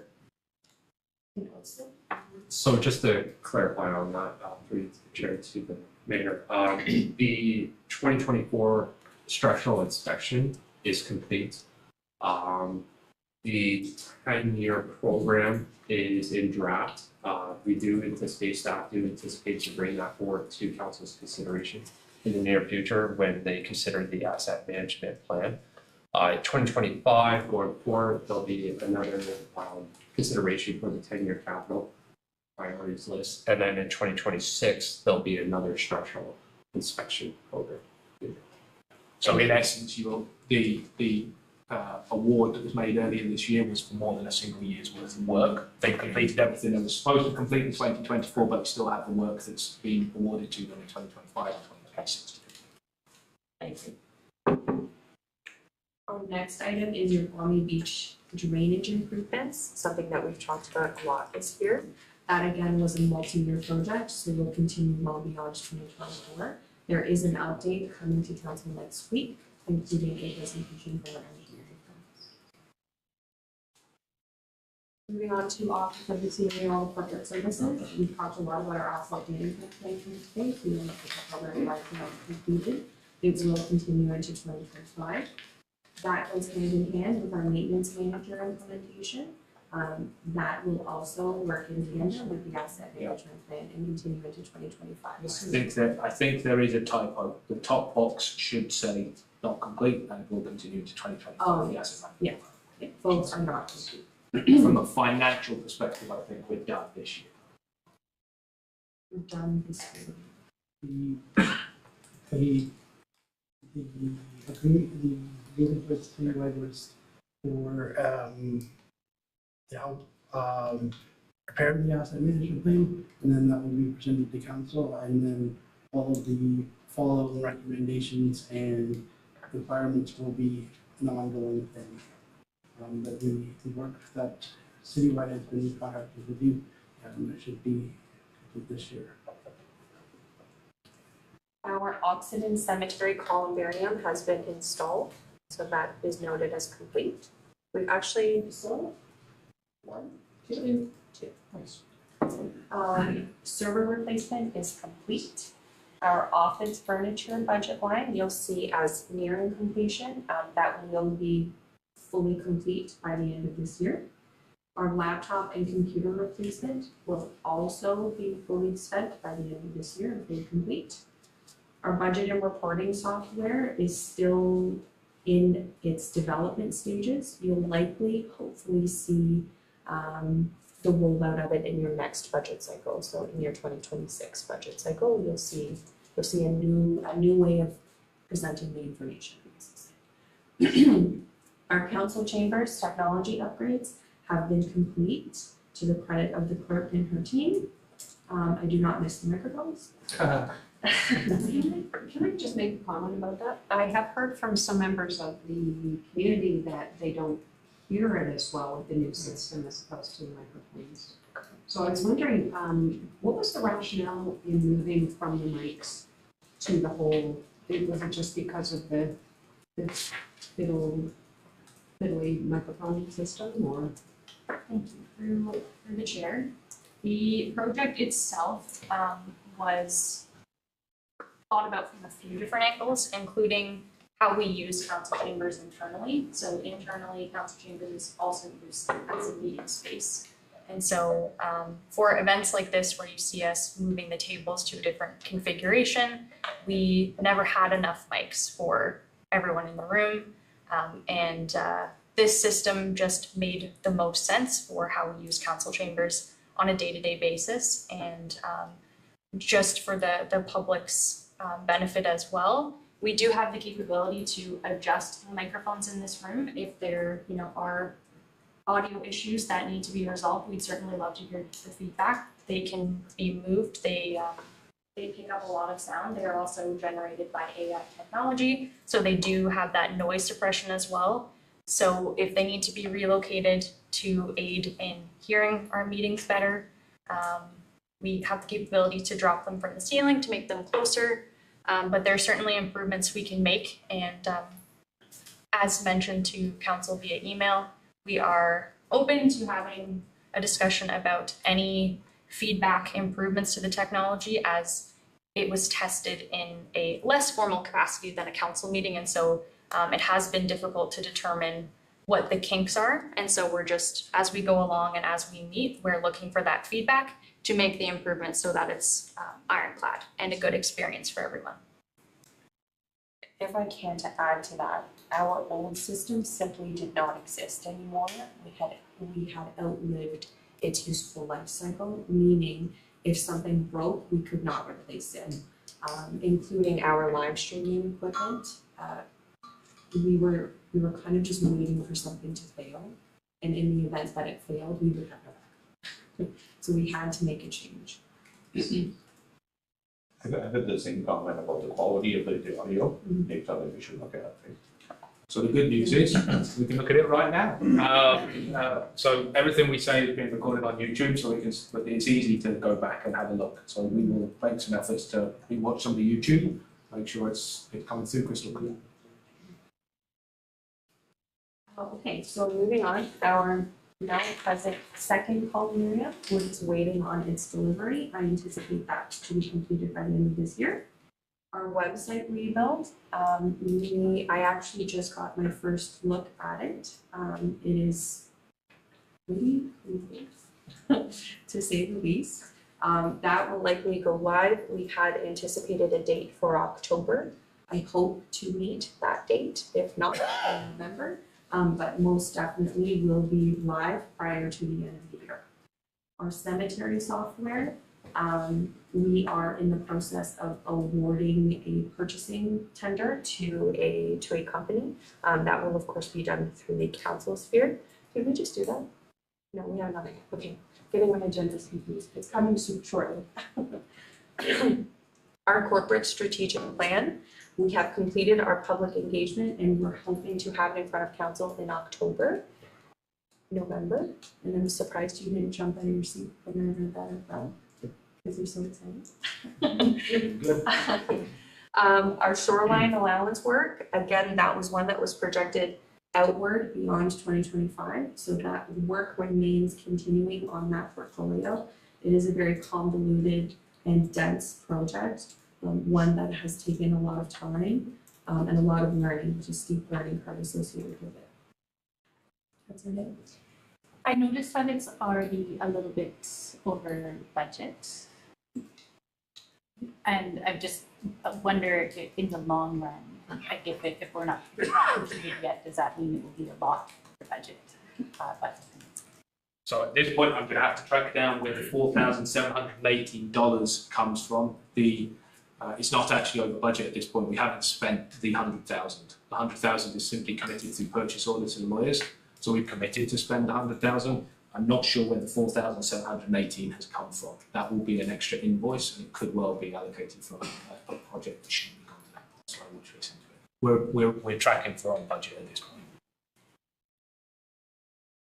Our fire services master plan, you'll see that RFP in October. You guys are gonna have a very busy October with all the announcements. Our fire flow testing is completed, so now we're into our water systems line. System leak detection remains ongoing, and again, just flag me if there's any questions. Asset management, along with in regards to our water system, has been completed. Our SLWS. I don't know what that stands for. Okay, thank you. Now I'm putting it together.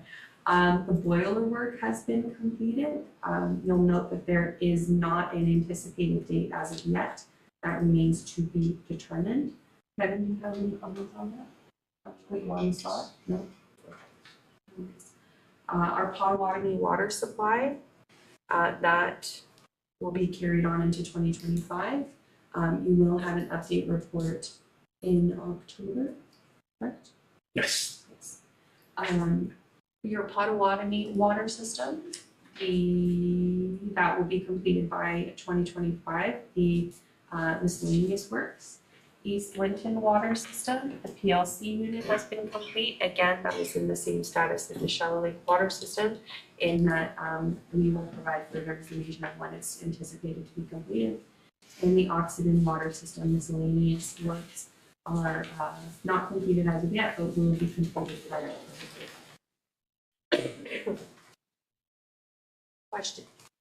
Councilor Colbert. I'm just wondering where the work that's been done to date and the short-term accommodation will be captured.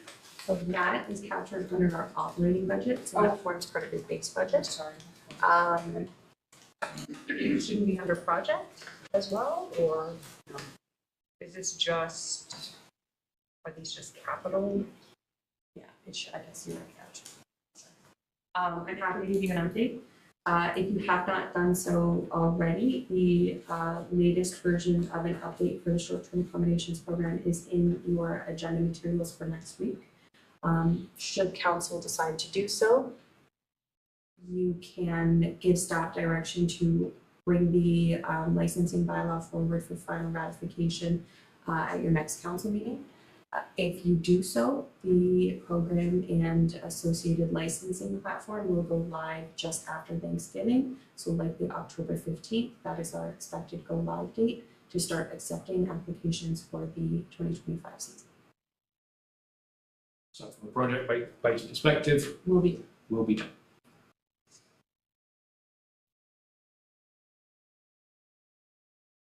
any additional questions before we move on? All right, so when we consider 2025, we have 23 requests that have been generated and are placed in front of you for consideration today. Today, as noted previously, we are looking for feedback.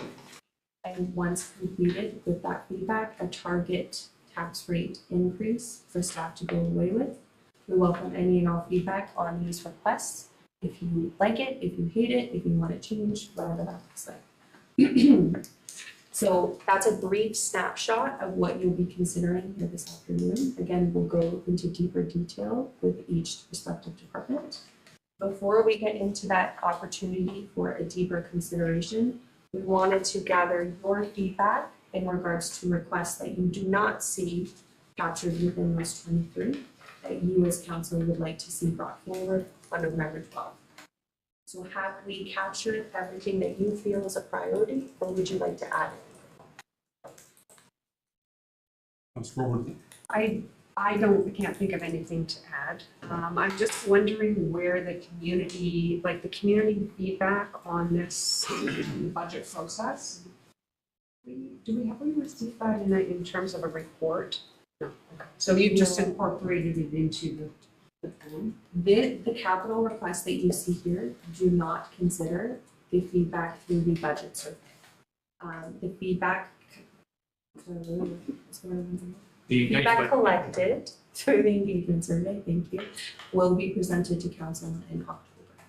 So this is just your initial phase of budget. You do have the opportunity to revisit budget again on November 12th with the direction that you give us. Just wanting to make sure we are incorporating or at least aware of some of the feedback that we've got through the public engagement. So what we have done through this is we have, when we did the strategic planning engagement, we've done lots of engagement this year, and you never do engagement in isolation. When you hear one thing once, we don't turn around and say, well, we didn't want to hear that now, so come back and tell us that same thing when we ask you the right question. We keep that in mind, and so as we've gone through the engagements over the years, they definitely do influence what staff's perspective of community pressure is. But the specific survey, which is out currently for budget, has not been captured in these. We haven't delved into that to look to see whether we've got any gaps. That information will come back as Mr. Rivett mentioned in October. And based on that feedback, council may wish to direct us to bring back further issue papers for November 12th. The public feedback process on the budget, however, does not stop. And so we welcome feedback on an ongoing basis based on the conversations of today the council have. We welcome conversation and feedback from the public after November the 12th and during November the 12th. If people wish to make delegation representation to council by email, by phone or in person, that would be something we welcome. And as we know, in December, once we have the benefit of all of that built in, there will be a public feedback session where members of the public will be invited to provide feedback on the budget prior to it being put before you again in January. So the public feedback process started in July and will run on a continuous basis until we get to final budget day in January. Just one question, and maybe it's already been covered, but accessible washroom at Shallow Lake's been a big deal this week. What about the same issue at Derby and Kimball? There's a question. Through you, Deputy Mayor Pringle, to Mayor Carlton,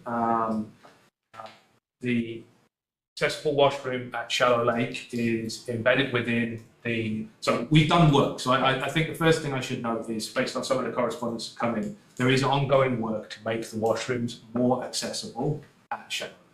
So what has already occurred at Shallow Lake since the delegation that came in earlier this year and highlighted just how bad the facilities there were, it includes a new toilet has been placed and it's been rotated through 90 degrees so that it has greater accessibility to the toilet itself. The toilet is an accessible toilet. The sink has been removed from the wall along with the counter to create more floor space. The sink has been repositioned. The sink is an accessible sink.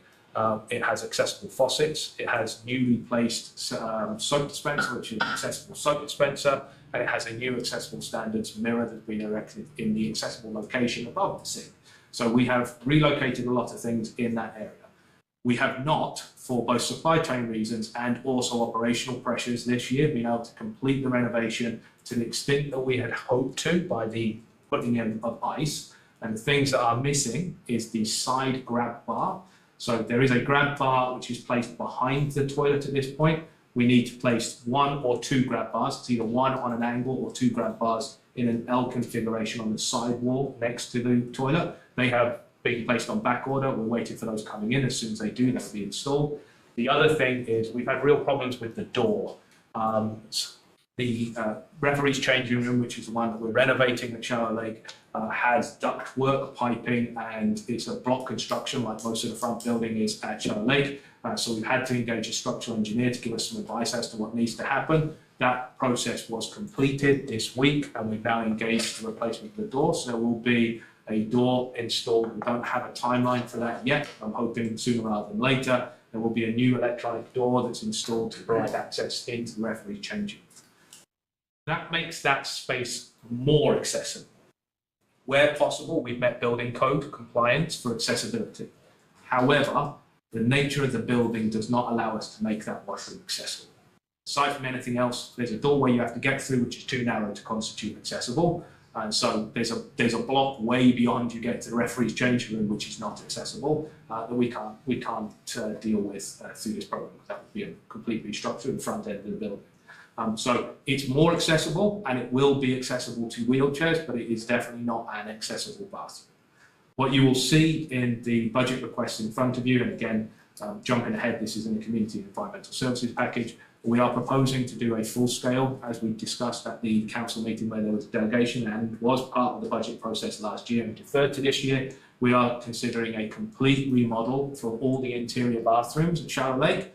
Because the other thing that we don't have at Shallow Lake is we have no gender neutral stalls, no adult changing tables and things like that. So we're still quite a long way away from being an accessible venue there. So we're considering doing a complete interior renovation of the washrooms to provide gender neutral, universally accessible washrooms, more than one, which would be built to the accessible standards of building code today.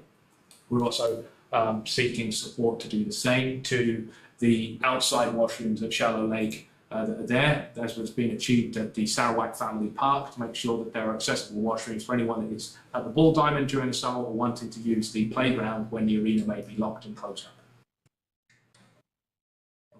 We'll come on. So that doesn't really address what happens at the other 2 facilities. It does not. The work done at Kemble a couple of years ago basically drew the conclusion that to try and create an accessible washroom at Kemble would result in such significant interior renovations that, in essence, the budget we had available at that point in time was not sufficient. Derby will be very similar. The configuration of Derby means it's not accessible from the very point you go through the door.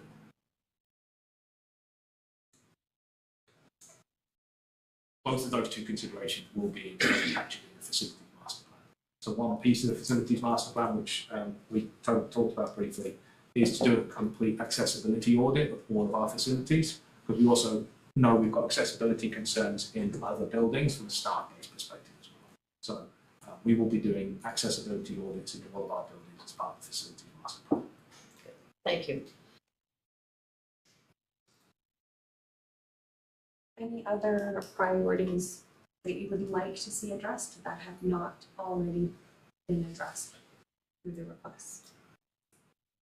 This is simply just an initial opportunity to provide feedback. As Niall has stated, this is not the last time you'll see budget. This is simply our initial stab. So if things do arise between now and the remainder of this budget process, please do not hesitate to bring them forward. The other thing I know is we'll perhaps come back to this after we've gone through the 23. So once you've got a good handle on the 23, you may find there are things that you're like, oh, if I didn't fit in any of those, I'd like to talk about it. So with that, we'll move on to our 23 requests. This is an open discussion area. So we'll move through department by department.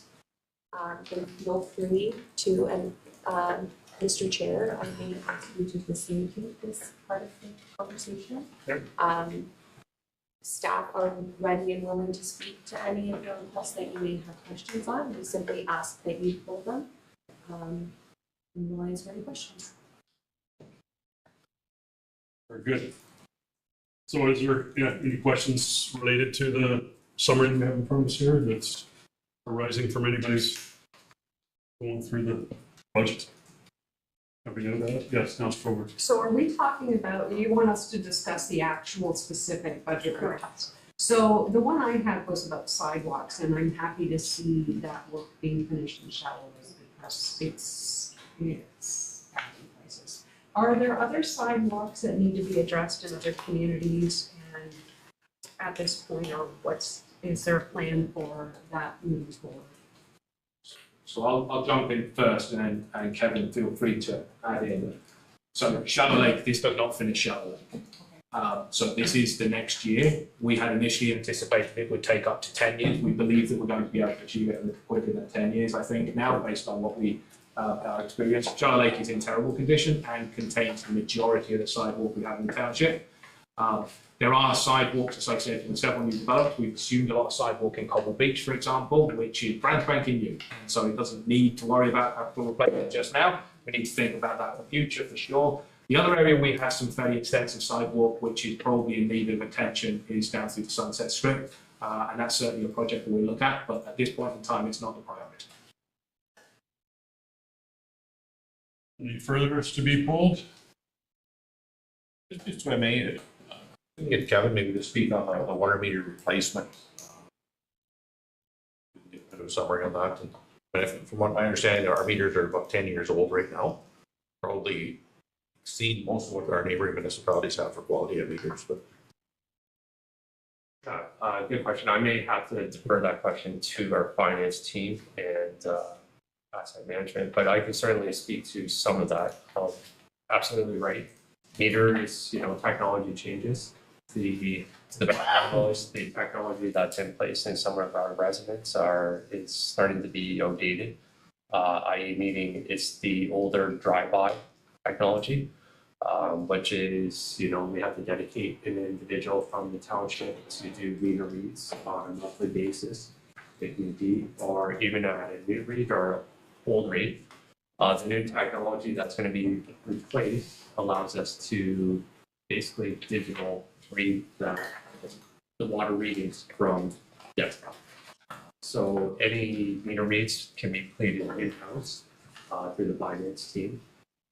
What is being proposed is the Neptune meters to replace our existing Neptune meters. I don't know if anybody from finance would like to. Yeah, I can try and help out here. So the current meter readings operate on unrestricted radio frequency. So we have encountered an issue where other interference can affect the ability to read those meters remotely. Another thing is that we, as Kevin was saying, have to dedicate someone to drive around to visit every property every 2 months for that. And also every time a property sells, we can complete a final water meter read so that the older and newer are properly billed for it. Going to Oxenden would dedicate a necessity about an hour of staff time to go up there and back for one read. as well where there is a leak or other discrepancies in the water going. Involves a resident having to be at the house in order for us to go on site to do a data log in most cases.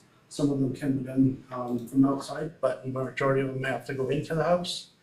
The recommendation from Neptune is that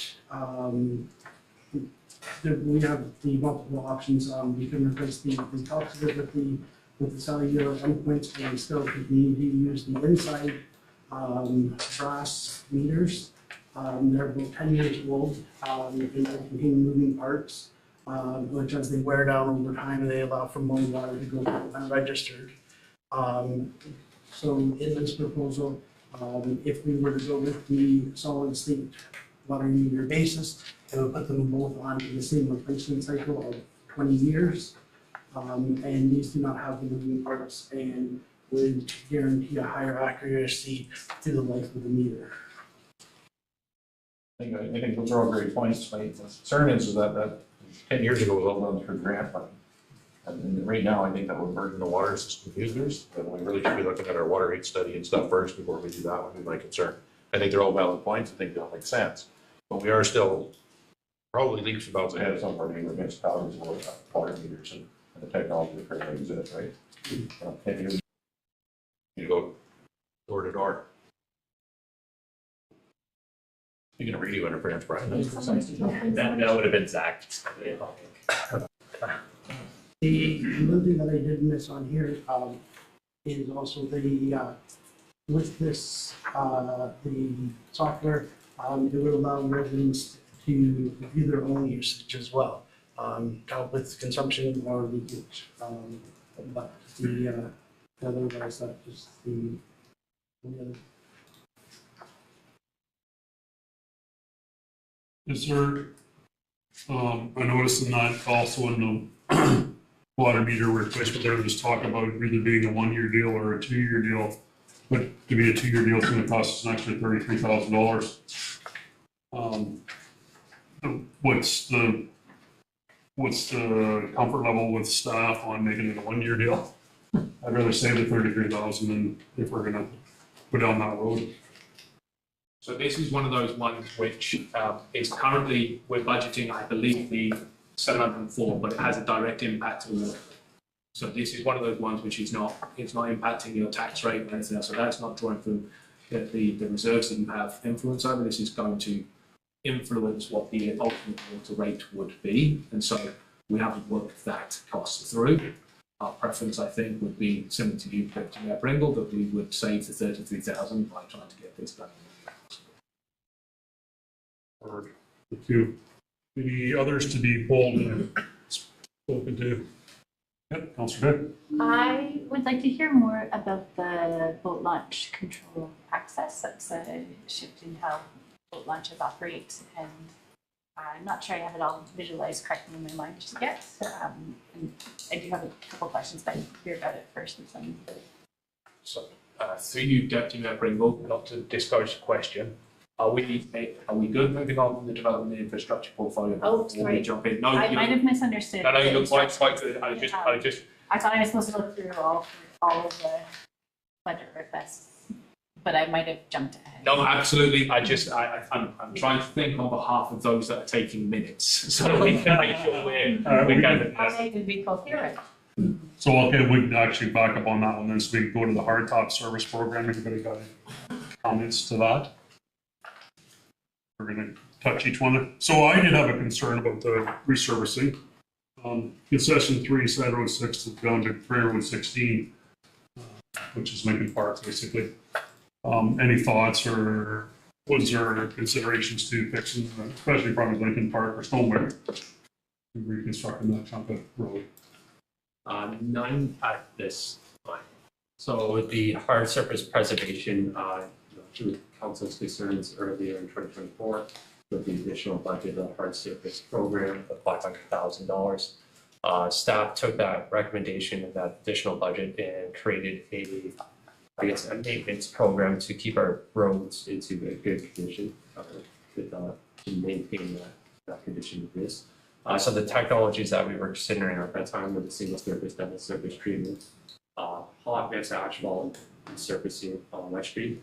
The roads in consideration that you bring forward were not considered at this time. Staff are working on a 10-year budget forecast for hot mix roads and surface treatment roads, and we definitely can consider that in the near future. No, it's good. Yeah, I guess it's, as we all know, it's disrepair badly through there, right? And we just keep dumping asphalt into it there, but this doesn't last, right? So Yeah. as long as it's on the radar for the 10-year, I'm not, well, we're already nowhere near 10 years out of it? Not the last 10 years. No, but it's, as long as it's on the radar, I'm good with. So this is a good opportunity, and forgive me, Kevin. So the hot mix asphalt program, which is the reconstruction. So the hot mix the hot mix asphalt program, which would be for those sorts of reconstruction type projects. If council wanted us to be more aggressive, then we can be more aggressive. We certainly know we've got some bad roads out there. If we're suggesting, I think, $950,000 be put into that budget. If council wanted to say, we don't think that's enough roads, we'd like you to do more, and you wanted to say, how about you come back with a plan for what 1.5 million or 2 million or 5 million might look like in that. I would reflect back that this comes from your reserve, so it takes that 21 to 18 down further. So each million you add on takes that 18 to 17 to 16 to 15, and so on and so forth. But if you would like us to come back more aggressive on some of these items, now is the time to suggest it. So, for example, the other street that's recently come up is the increased traffic as a result of the Alpha Street closure, the 13th Street West from the Town Bridge up the hill. That's definitely had a real battering with the increased traffic volume from Alpha Street being closed. We know that there are some of these roads which are in poor condition. So if you did want us to be more aggressive and add more in, we're not necessarily going to say which roads. We can go away and look at the data that we've got to predict which roads would be the right ones. But if you wanted us to be more aggressive, very happy to see that direction given. Any comments? Well, my gut feeling is we're not even anywhere near keeping up with our road No. condition. If we keep on this trajectory that we're on, it's gonna get worse and we're just gonna keep amplifying. I mean, so, just take a drive around the municipality and see we're not keeping up, right? In 2 or 3 years' time, we're gonna have some serious issues. So I think we need to be a bit more aggressive on our road surfacing programs. And does it make sense to be a little more aggressive now? Because if we let that go that much further, is it going to cost us more to get it back into a condition? So does it make sense to spend the money now? So I think there's two, again, Kevin, feel free to weigh in on this one. I think there are 2 programs that we've built here. So budget request 5 and 6 are really around the maintenance program. So they're where we're going out to a road which hasn't reached that condition, and we're trying to stop it from getting that condition and extend its lifespan. Budget issue 7, the hot mix asphalt, which could be grown to being a bigger program, is around the reconstruction. So it doesn't necessarily need to be just hot mix asphalt, it could be other programs as well. That's where, if you would like to go deeper, if you wanted to say, come back to us, we'll double the program, let us look at it. I think you're right, Councillor Winters. We have a number of roads which are in poor condition, which require reconstruction. They require reconstruction now. To be fair, they're going to require reconstruction in 5 years' time. It's just going to be 5 years of terrible driving until we get there. So we can definitely be more aggressive on that. And I think the direction I might be interested in receiving is, double the program that we put in front of you, take it to 1.8 instead of 9.5, which, if we were to do that, is going to reduce that 18 down at this point. And then again, you can look at how you might address that through reserve financing later. Yes. On that 13th Street West, should we also be reaching out to the city to find out when they're doing the other side of that?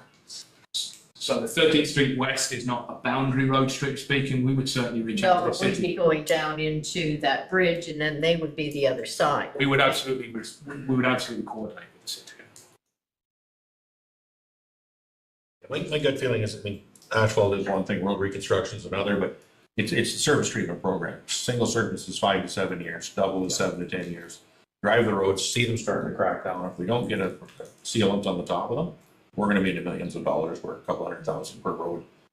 That's one of my biggest disappointments that I see currently, right? So, yes, I think we need to spend more money on asphalt and hard surfacing program, preservation program, than what's currently here. So again, just for clarity, because I'm trying to get direction. There are 3 programs here which have a total financial impact of, I've lost myself, 950,000, isn't it? Is it 950, Kevin? For the hard surface preservation. And for the hot mix asphalt was what? So that was the total for the 2 programs. So 950 for everything. Yeah. So can you throw us a number? We're not looking at roads because we'll work out which roads are the right roads at the top of the list. But we're at 950,000, which we came in trying to be. We haven't spent 950,000 in the last few years. Last year, with the $500,000 you gave us, we got to about 800 and something. So 950 is a more aggressive year than we've seen previously. We want to go more aggressive again. I'd much rather us have this conversation now than like we did last year, because it was a big property, that's yeah. right. So if we're having the conversation, we can have the conversation. It'd be great to have it now. So you talked about getting a number, and I'll leave that to those on council who have more expertise than I. If we were to draw from the reserves for that, which that's what reserves are for, is it possible to replace that with our surplus? Like, is that something that can be done to get rid of some of that surplus? Or is it only? Sorry, my apologies. Through you, Deputy Mayor Pringle, yes, I was getting ahead of myself in the answer. So yes, in essence, what your reserve does is at the end of this year, your surplus, goes into the reserves, and you will pull it out. So where we sit right now, and Sam will probably be watching this, I think I've got this right. We will not have budgeted for any of that surplus going into reserve yet. So the reserve table, this one, which has that predicted 18 million, doesn't include the fact we've got a million in surplus right now. Now, some of that million doesn't go to the same reserve because you've got some reserve policy that says where some of that goes to. But, the reality is that the 18 million reserve balance that we're predicting there doesn't account for the million that's sitting in that surplus at this point in time. So, I think, and you can always increase the amount. It doesn't. Well, it is included. Okay, so it's not as good news. So it is included. So if you were to add $1 million to this program and keep everything else the same, that 18 million would drop to 17 million. And to the conversation we had earlier, we don't know if that's sustainable. I mean, I tend to agree. I think long before we start to talk about additional programs and initiatives, we need to make sure things like roads, culverts are at a state where we need them to be. So someone throw out a number. 1.8. Double the program. That'd be a start. No, it's 1.9 would double, 950. Okay. 2 million. 2 million. Let's say 3. No. Give them all that. So as I say, we know that 2 million will go further in 2025 than it will in 2026, because prices never come down. So we will take that away, and we will look to build a recommendation around a $2 million hard surface, single surface treatment hot mix asphalt program. We will identify the roads which will be which would be the priorities. And as Kevin noted earlier, next year as part of the asset management plan, we intend to bring a list of the 10-year program in front of you, so that you can see which roads we aim to get done and when we aim to get them done, and so that we can then set the reserves so that we know that we are in a sustainable financing. Economies of scales and average cheaper. No, I'm sorry. Yes, Kevin. Through you, the chair, just perhaps a little bit more direction to staff as to what council would be looking for in terms of a program. Are you looking more 50-50 split of a surface treatment program and a hot mix program? Are you looking more for our urbanized area roads to be looked after more with that $2 million, or are you looking for our rural service treated roads. So the real answer, without any data or pavement condition index report to council, we can't answer that. It's really a question that you should be providing to us.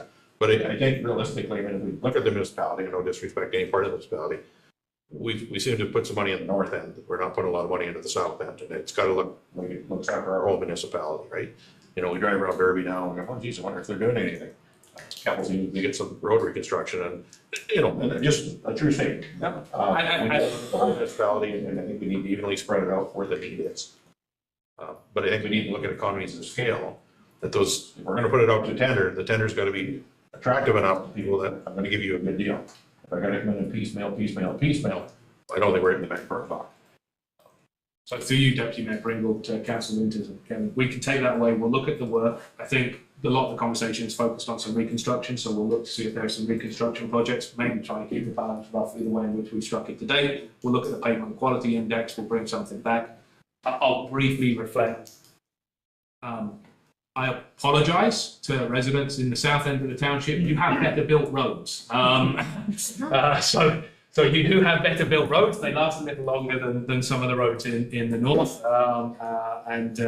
And so I'm not sure we're going to quite get to a 50-50, but I totally take on board the point that we should make sure that we're providing a balance. So we can take that away and work up something. All right, any further comments on the road reconstruction, please?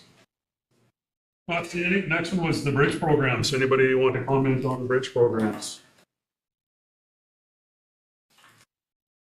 Not seeing any. Well, I did have a comment on the bridges. And I am glad to see that Side Route 3 is still in there, because we did have a conversation earlier about that. It is good to see it's still moving forward with it. And I think we should be, what was the limitation on bridges here? 1.75 million over 3 years, which is good. And that'll look after the recommendations. Like I know there's Big Bay culverts and stuff like that. That's all part of this piece, right? So we are in better shape than we've been the last number of years. So through you, Deputy Mayor Pringle, yes, we are. We've received the initial OSIM report, and this budget request responds directly to the OSIM report. So the high priority ones through that report were the Big Bay culvert, which is in significant need of attention, and the culvert, under the Kemble Road concession 21, 20, I never remember which road that is, in Kemble. The two culverts that go underneath next to the church there are the ones that need repaired the most. They're the urgent ones. A brief word on Side Road 3 Bridge. We are still progressing under the direction for Side Road 3. Council may, when we bring this back with the option assessment, may wish to reallocate those funds if they don't feel that is the right bridge to be putting the funds towards. But we are still progressing under the existing direction, haven't reached that point yet. We're going to do the design, we'll come back with the options, as we will with these other two bridges as well. So the budget request that's in front of you is for a like-for-like replacement. One of the considerations that we've already had very, very early level conversations with the engineer in regards to the OSIM report is we may not want to replace the culvert in Big Bay with a culvert. We may want to go with a concrete strain structure or something of a different nature, which would extend the lifespan. So the culvert will have a lifespan of 45 to 50 years. We could go with a different design there, which might extend it to 75 out to possibly as much as 100 years. Those sorts of conversations will happen when we bring back the design scenarios for council to make a decision on, as we will with the Side Road 3 bridge. Okay, perfect. Thank you. Further comments to the bridge program? Not seeing any. All right, we'll move on. Again, the bridge program will come back as a 10-year program to see if we're sustainably financing it in 2020. Okay. Community environmental services, tennis courts and boat launches. I do believe Councillor Day had a comment.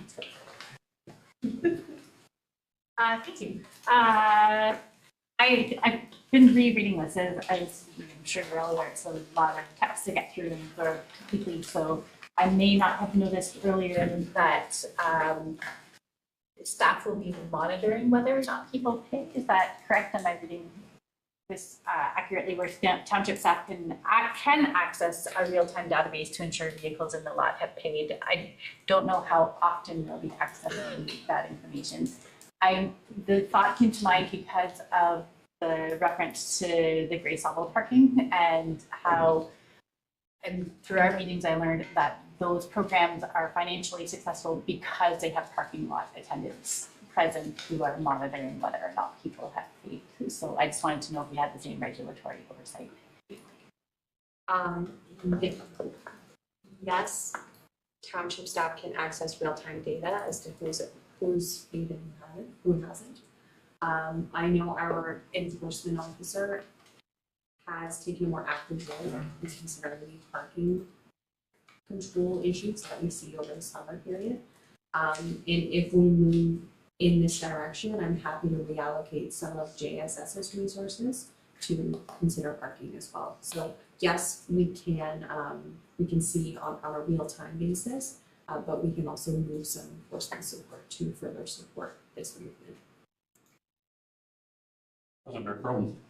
So when I read this, I was thinking that like where we're selling 150 keys to the boat launch now, if we went to a similar type of parking system as Grace Solo has, does that mean it's whoever gets there, so it's not limited to those 150 people being able to park there? Does it open it up to others?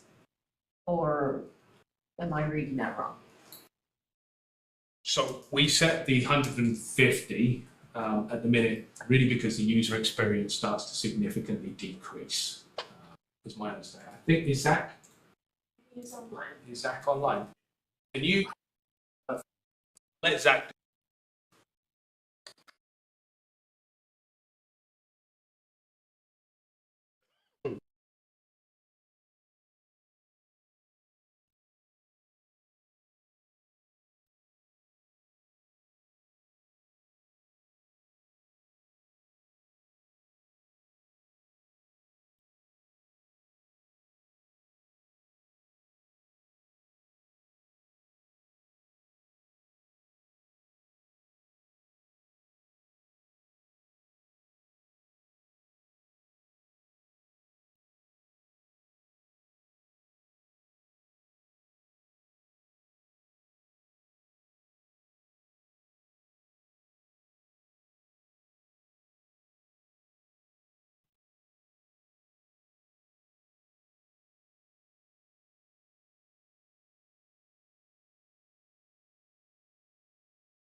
Thanks, Zach.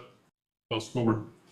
My question is around the tennis courts at Palmy Beach. I'd like to get an idea of what our user rates for that. Like, do we have a fair number of people wanting to access the tennis and pickleball courts? And are the lines for pickleball permanent? They are, and the surface is okay. Everything's okay that way. Zach?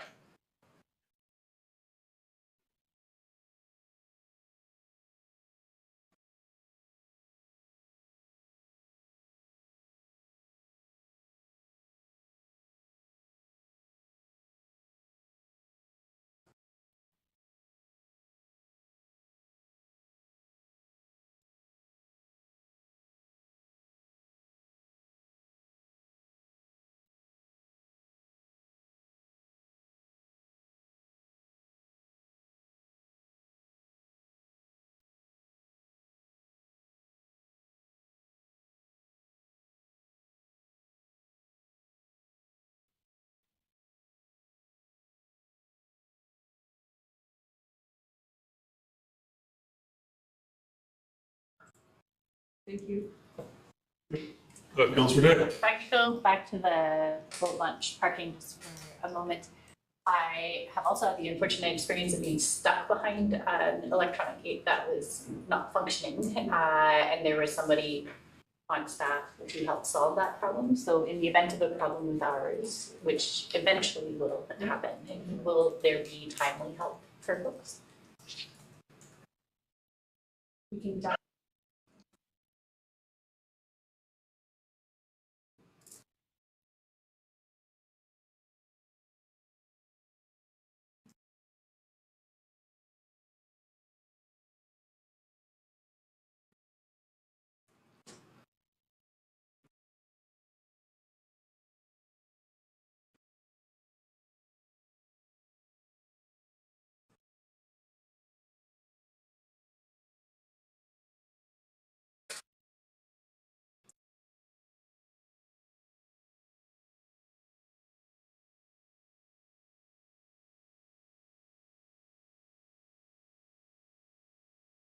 I will just add to that, in building on the enforcement piece, the township has made investments into our enforcement portfolio.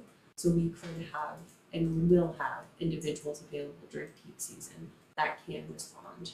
We could have enforcement allocations to support ensuring that those gates are working.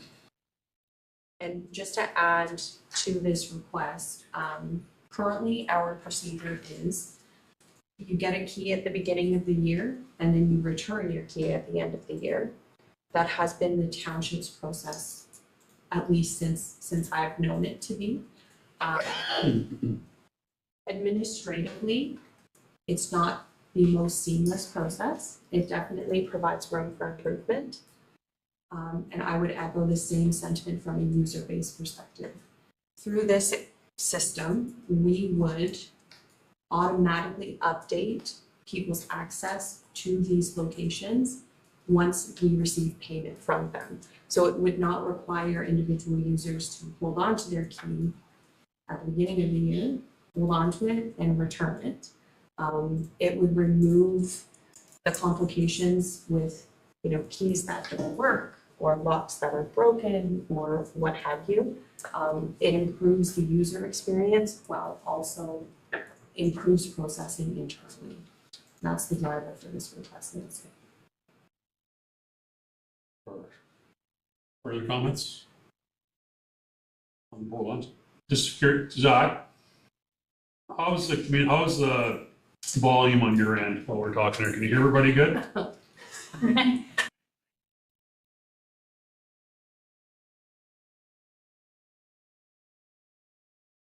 Okay, perfect, thank you.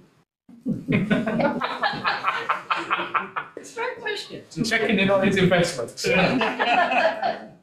Oh, that's good. Are we good with direction then on the boat launch? Or good, sorry? Okay, we'll move on.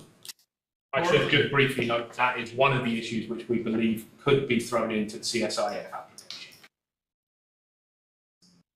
We have numbers for text. Yeah, so we sold 16 passes for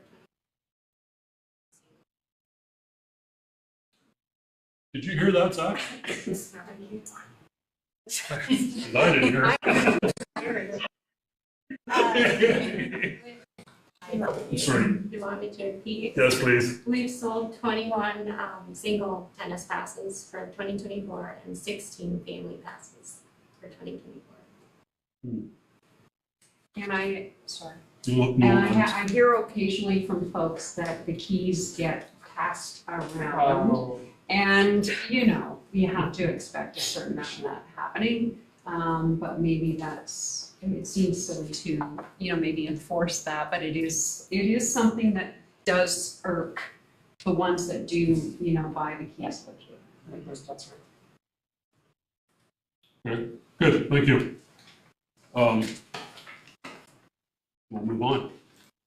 Municipally owned building repairs and improvements. Anybody want to speak to that one? Are we good with it? There's a lot in here. I think we need to break this one apart. Okay, perfect. We'll start with Councillor Colbert. Well, hang on a second. Okay. Just so we're clear, this has not got a lot in it. The next one has a lot in it. This one is just the replacement of, I say just, it's the replacement of rubber flooring that's deferred from last year. Oh, so I was looking at the family park playground. Yep. That's the same one you're talking about? No, we're on municipally owned building repairs. Repairs, We've got improvements, yeah. parks coming up. It's above. In the report, it's all in one. Yeah. Right, $40,000 Yeah, it's got improvements 140. and repairs. Yeah. So the 40,000 one is just for the rubber floor. Yeah, yeah. That's That could be a the one thing. prior to the municipally owned parks and improvements. So page 140 of the council package. That's the one that. No questions to that one it's basically for replacing all the floors in Shell Lake Arena? I would think that if that became a safety issue and somebody trips and falls because of the flooring, we're spending $40,000. What do we do, what do we do with the old flooring? Where does it go? Zach What do we do with the old flooring? Can you peel those tiles up and repurpose them somewhere, or can somebody make use of them? Do they get recycled?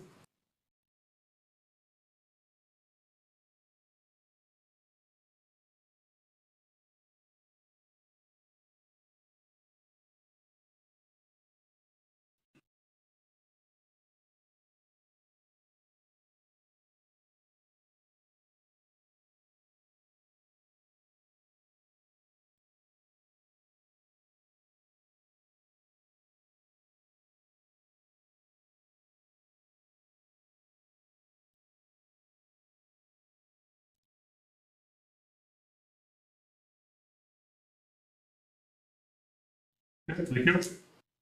So we could maybe sell it. All right, we're good with that one. We'll move on to municipally owned parks and improvements for $920,000 ask. And again, everything within this one is at the first blush. We believe this is all potentially grant funded. I'm a big fan of having the Shell Lake ball diamond fencing changed. I don't know if you guys have seen the back end of it. Towards the outfield, it looks awful and in poor condition and should be replaced. And it's a safety thing too, so I'm in support of it 100%. All right. Any further comments on that one? Councilor Coburn. Sorry, not on that one, Okay. not washrooms, but the Sarawak Family Park. I'm just curious to know what kind of surface we're looking at. I'm happy to see that we are looking at this through an accessibility lens. That's awesome. Hopefully that's sort of, this is going to be a blueprint for us moving forward. Just curious to know what kind of a surface we're looking at. This would be a full pour in place or rubber tile surface that would go in. So this would be the most accessible surface there is. I'm not sure this will be a blueprint for going forward. So the reason this is so expensive is because of the surfacing. So a rubberized surface, pour in place is the best, rubber tile is the second best. These are surfaces that a pushchair, stroller, wheelchair can easily go across, and they provide the surface attenuation. For a park of this sort of size, they will be in the hundreds of thousands of dollars mark, and they have a shelf life of 7 years. And I've worked with dozens of these things. I have yet to see one actually exceed. This is one of the ones where they say 7 years, they actually mean 7 years, particularly in high exposed areas and sun, wear, and stuff like that. These do not last a long time. So rubberized surfacing is expensive, which is one of the big cost drivers in this one, but it is by far and away the most accessible. Just where you were thinking of reusing the shell. Councilor Day.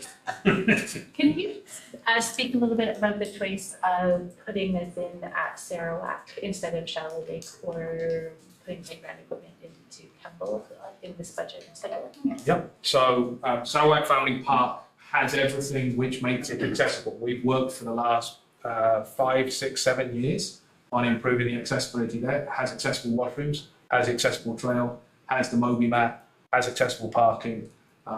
Every piece of work done to date has made that into our most accessible facility. And so the playground is of an age where it is ready for replacement. It wouldn't be an early replacement by any stretch of the imagination. And so moving to really the last less accessible feature to make that accessible is why Sarawak Family Park was picked.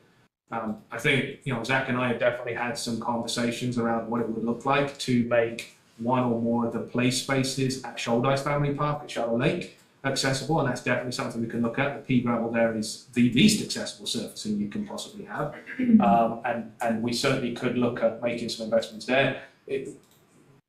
On a ballpark, we think it's getting close to $300,000 just to resurface one of those areas. So big chunk of change to build that up. And again, we don't have the accessible washroom facility there or necessarily accessible play equipment in that space. So Sarawak was picked because the equipment is kind of at end of life anyway, and we have worked over the last few years to make that our most accessible facility. Excellent.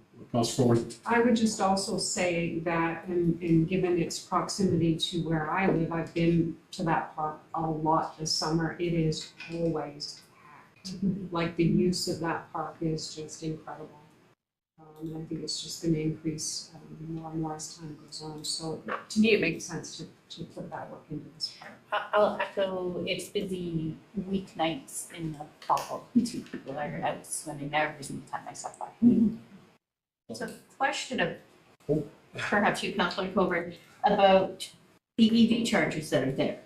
Do you notice them being used? Because that's the new installation, so I'm curious about how well they're being utilized. I've only been there once since those were set up, and to be honest, I wasn't paying attention to it because I was busy trying to make sure a 3-year-old wasn't doing something she shouldn't be doing, so I apologize, I didn't. No, not a problem, just The occurred to me. records show they're being used at least once a day, sometimes 2 or 3 times a day. Yeah. Question for Zach again. Zach, can you hear me? Is there? Hey, so for the bleacher removal, what new bleachers should you be putting in at Shaw Lake?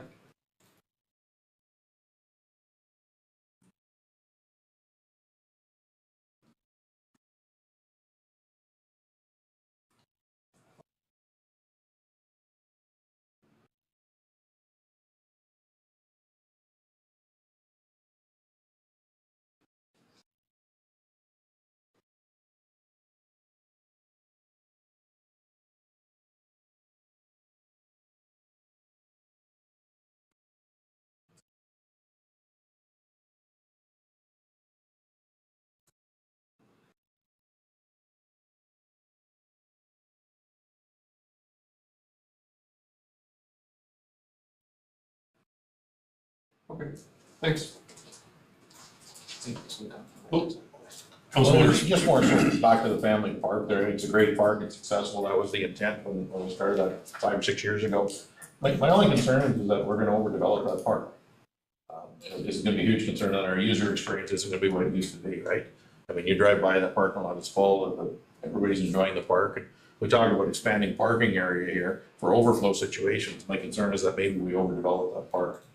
We should look at some of our other parks as well to see if we can spread some of that out, but it's a great park, don't get me wrong. So the overflow parking, what we're talking about there is, again, recognising we don't want to actually spoil the ethos, and the last thing we should be investing in is parking as a municipality. Would be, we have noted on some of the busy days that park cars have used the new trail and actually park up on the grass. Thankfully, we've had very sensible folks doing that. What we'd like to do is actually delineate a space which can be used for that. Maybe put some of the recycled plastic mesh down so that it remains as a green space. It will not be an asphalt parking lot extension. You are right, I think we're probably at the reasonable carrying capacity on the busy days for that park. So yeah, we're keen not to worry. thank you. Any further? No, yes. So I won't mind, and I know it's not my point to ask questions at this point in time, but Councillor Day did raise a question about Campbell at this point, why Campbell wasn't considered. Campbell's not considered because we don't have a playground there at this point in time. I am aware that materials have been circulated and will be coming to council in form of a delegation about a request for a playground in Campbell. That might be something which again could be bundled into this one if council wanted to see that. And again, would be something we could bundle as part of that funding application. If there was interest in pursuing that, staff have had a quick look, and we believe, I think I have a price roughly, budget price, I think 100.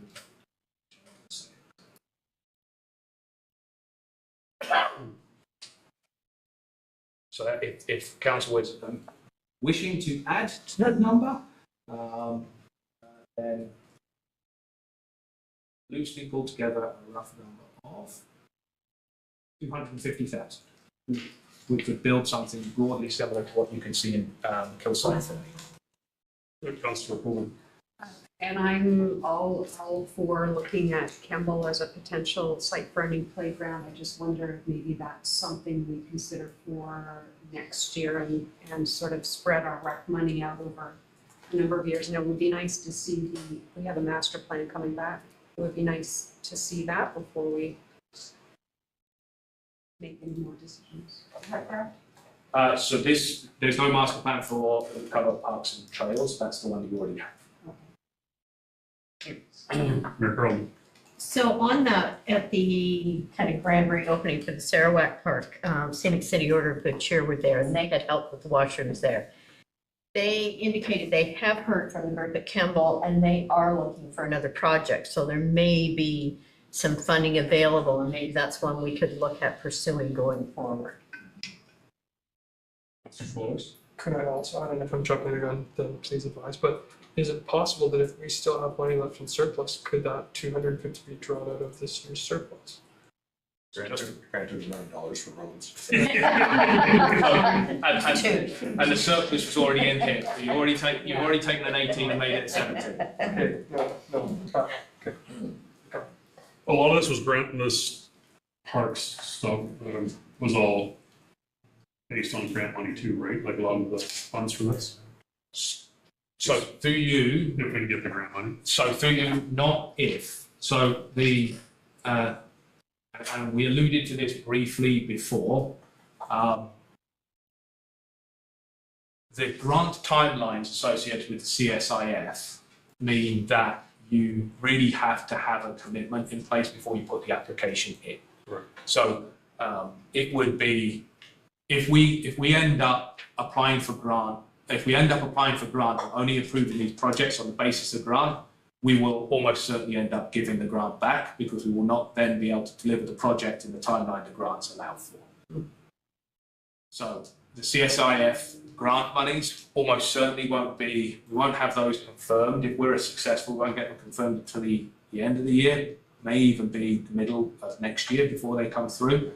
For example, the GMF money around the municipal building grant, that took nearly 16 months before they told us we could get the grant money. CISF, all capital monies have to be fully expensed by March 2017, which means ultimately we actually need to have the project finished by October of 2026. Sorry. Money needs to be spent by March 2027, which means realistically speaking, we need to have finished the project by October, November of 2026. So we're on a fairly tight timeline for these. So if we go ahead with the amount asked for here and we get offsetting grant funding for that, so we would be approving this, saying we're taking it all out of the tax base. And if we get any funds back from grants, can we reallocate that difference to one like Kendall? Absolutely. That's right. What would end up happening is, for example, if we were to dedicate for the sake of argument, $1.4 million here, we go ahead and do that project. If we got $700,000 of that back, it would show up in your good surplus line at the end of the year for you to put back into a reserve to be allocated to something like a Campbell Arena. Or if we got that grant money, we come back and tell you we got $700,000. And if at that point council would like to say, well, how about we also do the playground in Campbell, or we do a playground somewhere else, that would be something that council would be able to suggest at that point as well. All right, we'll move on here. Parks and open spaces, obviously, we just completed that one. One more before we move on, if you don't mind. Baldy Beach washrooms. It's always been a concern of mine that we maintain and put township funds into properties that we don't own. The Conservation Authority owns this, and yet they're not maintaining their washrooms. They haven't at most of their facilities, Lake Charles, everything else, and then here we are on the hook for this. This could easily be portable washrooms that are brought in seasonally or something else, but I'm not sure why the municipality's on the hook for washrooms at somebody else's property. So for you, Deputy Mayor, we actually have an agreement. They aren't our washrooms. They are washrooms that exist on the Indian Falls Conservation Area, strictly speaking, and owned by GSCA. We have an operating agreement which gives us operating rights to the front end of that site, including the washrooms. We've jointly operated them for a number of years, with GSCA essentially putting in capital contribution in the opening, and then us doing the cleaning and the maintenance through the year. The customer service experience from them has drawn to a point where we were not prepared to invest in keeping them open this year. We have had portables on that site. That site has had more intensive use this year than it has had for many years, and we've had very happy customers with the portable washrooms. Our recommendation and suggestion would be it's probably worth us just having portables in there on an ongoing basis and not doing a replacement. This money is to either contribute 50% of the removal cost of the existing building, so we don't just have a building which gets increasingly dilapidated, or to sit down and have that conversation if GSCA would like to reinvest in these. My inclination from GSCA is they've got limited appetite in reinvesting in these washrooms themselves. Does our agreement currently state that if it's decommissioned, we're responsible for 50% of the cost?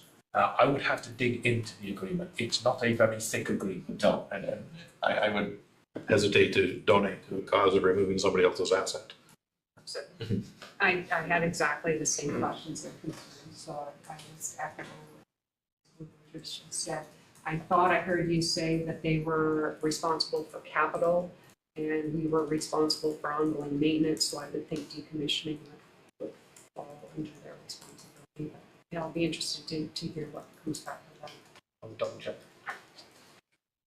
Good. Any further comments to parks and open space before we move on? See any? All right.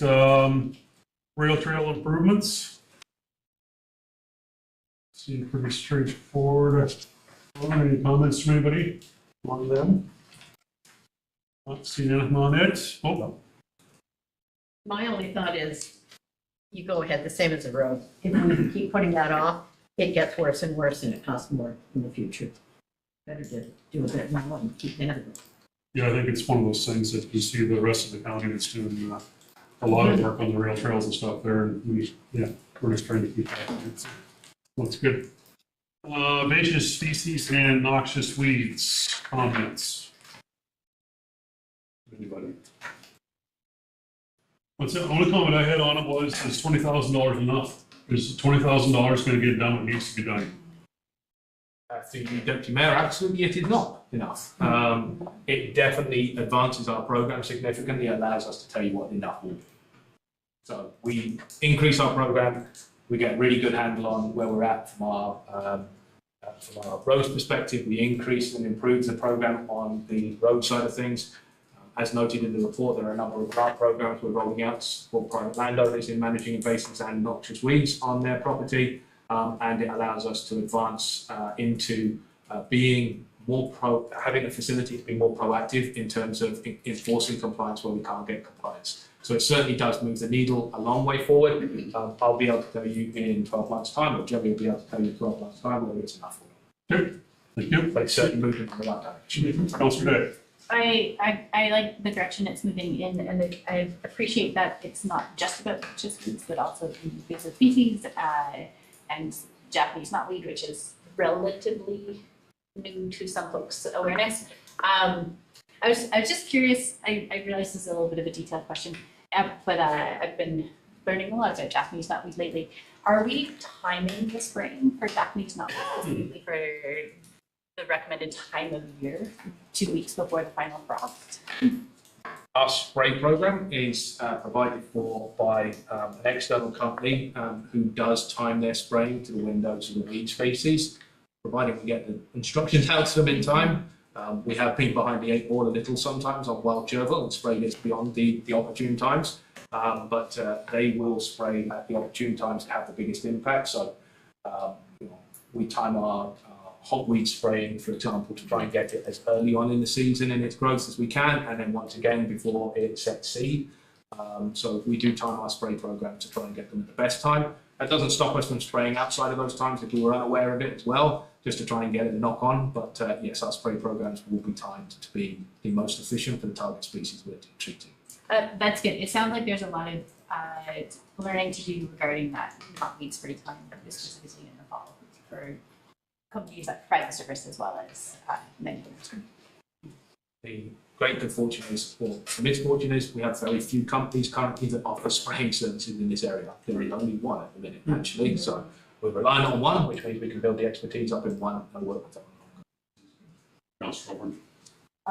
Just a comment about an inspector in terms of private landowners. And that's something that some of our constituents have been asking for. It's fine that we control on our own property and roadsides, but what's impacting some of the farmers' fields is what's happening next door on private property. Do we have the policies and bylaws in place to be able to enforce and enact that, the activity on private land? Yes, we do. So to date, through you, Deputy Mayor Pringle, we have been very successful in leveraging our working with landowners on a voluntary compliance perspective. So we've been able to use things like the property standards bylaw for us to be able to go on and find the weeds. We then engage in conversation with the property owners, and we've had some very, very good success. We haven't needed to resort to using this at this point in time. Currently, we cannot use that piece of legislation. It's not a bylaw. It's nothing to do with our municipal bylaws. It's to do with having somebody that is designated as the weed inspector. And that's what some of the budget that you'd be approving here would allow us to designate somebody to act as our weed inspector who would have the ability to enforce that. And again, wouldn't need to be enforced in one of our bylaws. It would be enforced under the legislation. And Councillor Day. presumably enforce and support, to educate, so it provides like information to. It feels hard to say to someone, you have this very hard to remove invasive species, please do it, but not tell them, give them strategies or information. So we will certainly build the information in the back end. Ultimately, we'll do our best to educate, and we'll do our best to give people access to resourcing. And certainly through the proposals you'll see in the CIP, there's going to be some funding support potentially for people to be able to lean on to help do the right things. But ultimately, it would be an enforcement-driven approach, whereby we'll give you all the information you need to do the right thing, but if you're not going to do the right thing, we will carry through enforcement. And I'm sure you know, like some of those species, if you do it the wrong way, then you end up spreading the invasive species. Absolutely. We can't control that. The Noxious Weed Act does not allow you to, it places the onus and responsibility to deal with the noxious weed, to remove it, but it doesn't require you to do it in any particular way. We can do our best to give them the information. I would like to put this out there that if we know that this isn't enough, just like the roads program, are we able to increase it today, or is this something that we'd be able to deal with the idea of putting more money into this program? Like, I think this program is great, but if knowing that it's not enough, should we consider upping it today? So, through you, Deputy Mayor Pringle, absolutely you could. I would encourage you perhaps not to. And the reason I say that is I'd like to come back at the end of the year knowing that we can spend the money you give us, or if we run out of money, come back in the middle of the year saying, we've had some real success in this program, we're way ahead, can we increase? I'd rather not get, I think we probably will come back and ask for more money, but I'd like to do that with some data to support it rather than it being a sort of a gut feeling. Any further comments on the Hawkeye speeds? All right, not seeing any. We're moving on to ash tree removal, or the dead and dying tree removal township. $20,000. Comments from anybody? Not seeing any comments. We're looking good on that one. Waste management. Comments. 300,000 is to ask on waste collection reserve.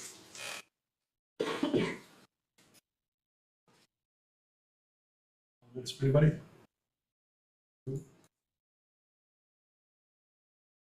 It'll be reality one day, right? Yeah, no, it's coming.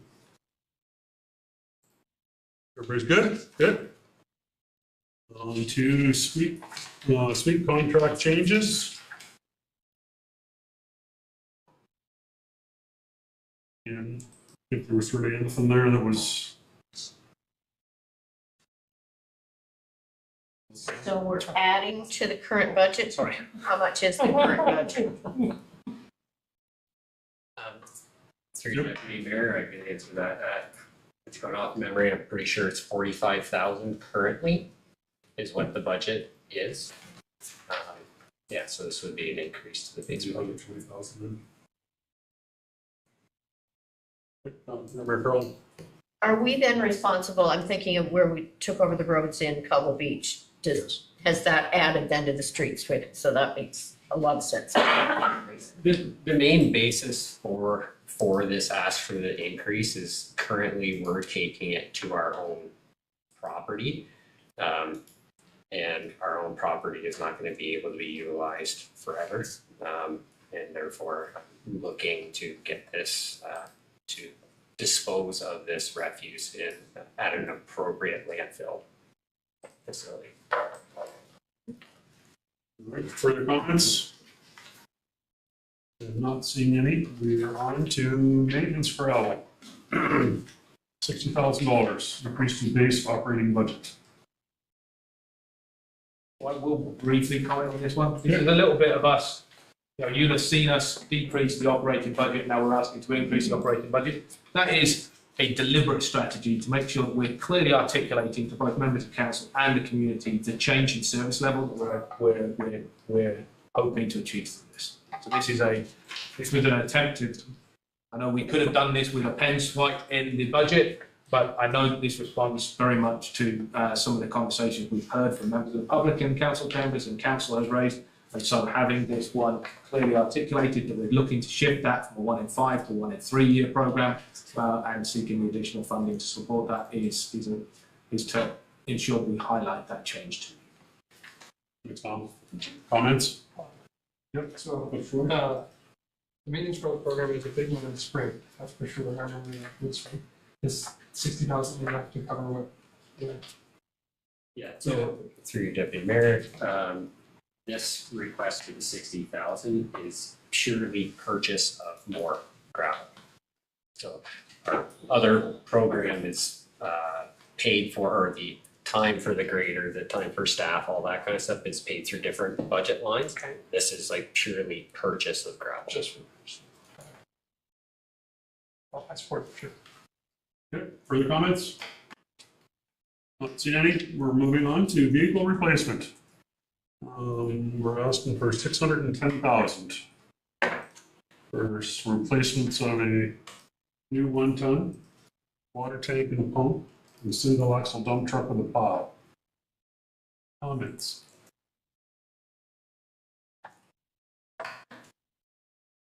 Again, I briefly note, we are bringing back a more comprehensive approach to this in 2025. Also delighted to share that we will be bringing before the end of this year a green fleet strategy to bear, which we've been working on over the last few months with some incredible support, both the Community Climate Action Working Group, some tremendous experience on that team.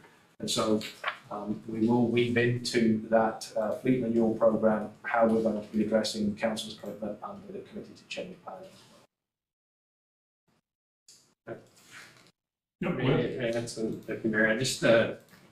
So the basis of the plow replacement itself, I just wanted to I guess talk briefly on that just to make sure that what I put in the report here is clear for you. Is that we currently have an aged fleet.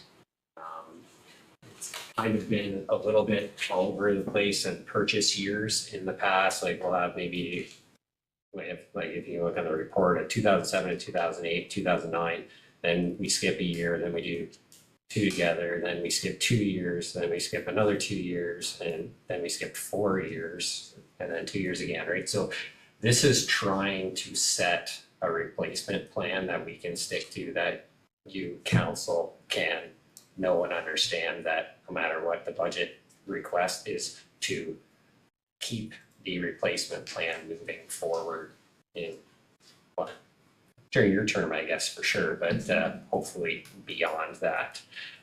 If we don't move it up towards a 12-year replacement plan for these vehicles, I just did another little look this morning, that if we kind of keep with just every 2 years moving on, before we have gone through the entire fleet that we have currently right now, we'll end up having several 18-year-old vehicles, several 19-year-old vehicles, and another 2 20-year-old plow trucks in the fleet before we get through it.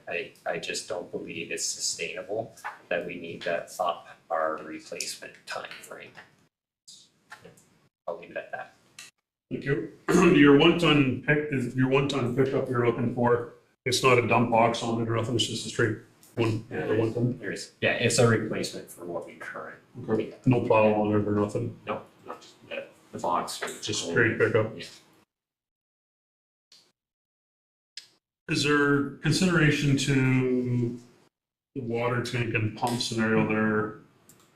Like there's likely not a lot of used stuff out there, or not gently used, maybe looking for, as opposed to buying new, because it's used in such a small amount of time, right?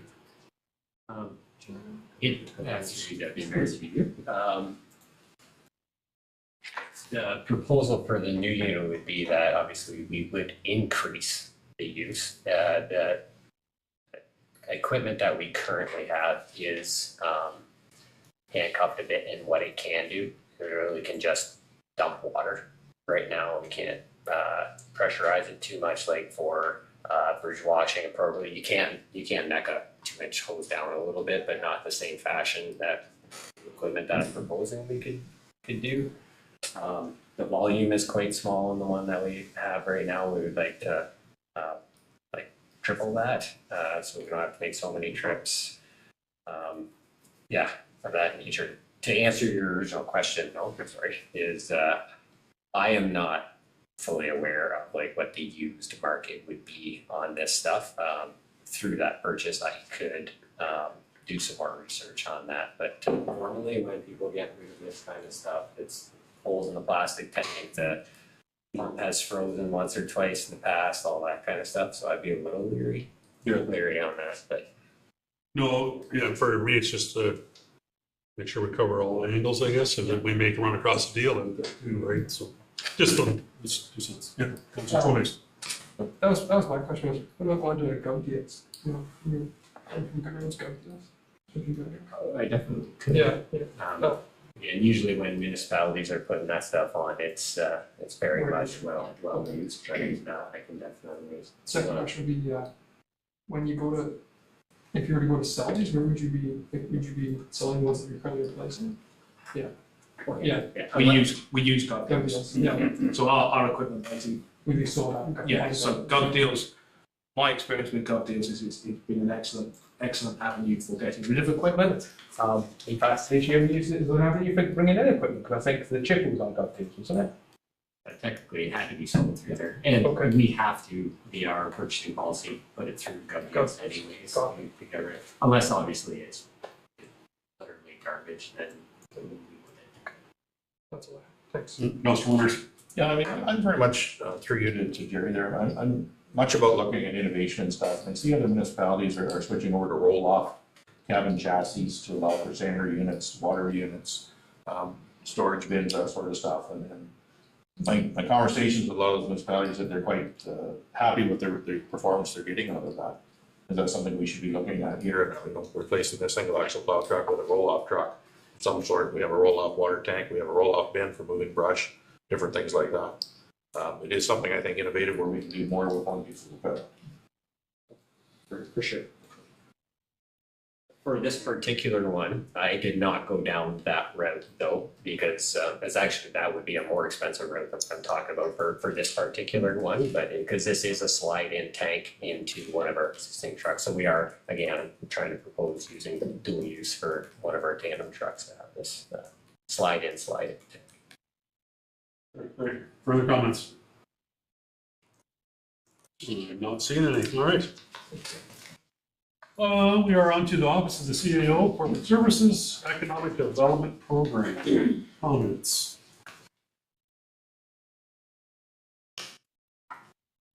$1,000. Baby steps. Yeah.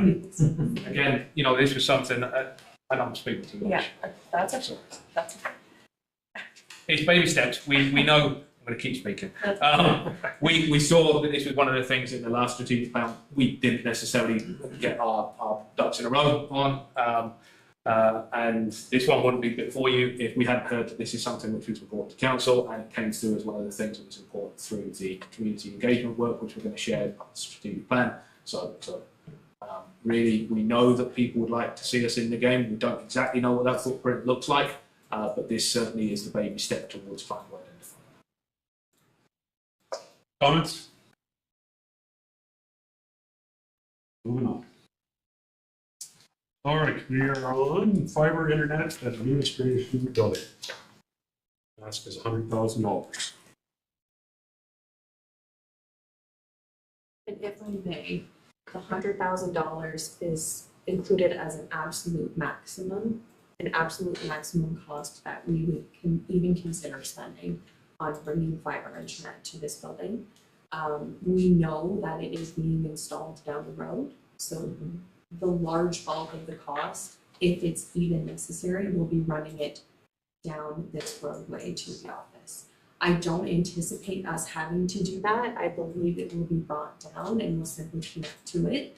But in the event that the costs are not as minimal as I hope them to be, we are building in just a maximum allocation. If it's more than $100,000, then I would recommend we simply just wait for the opportunity to connect to it.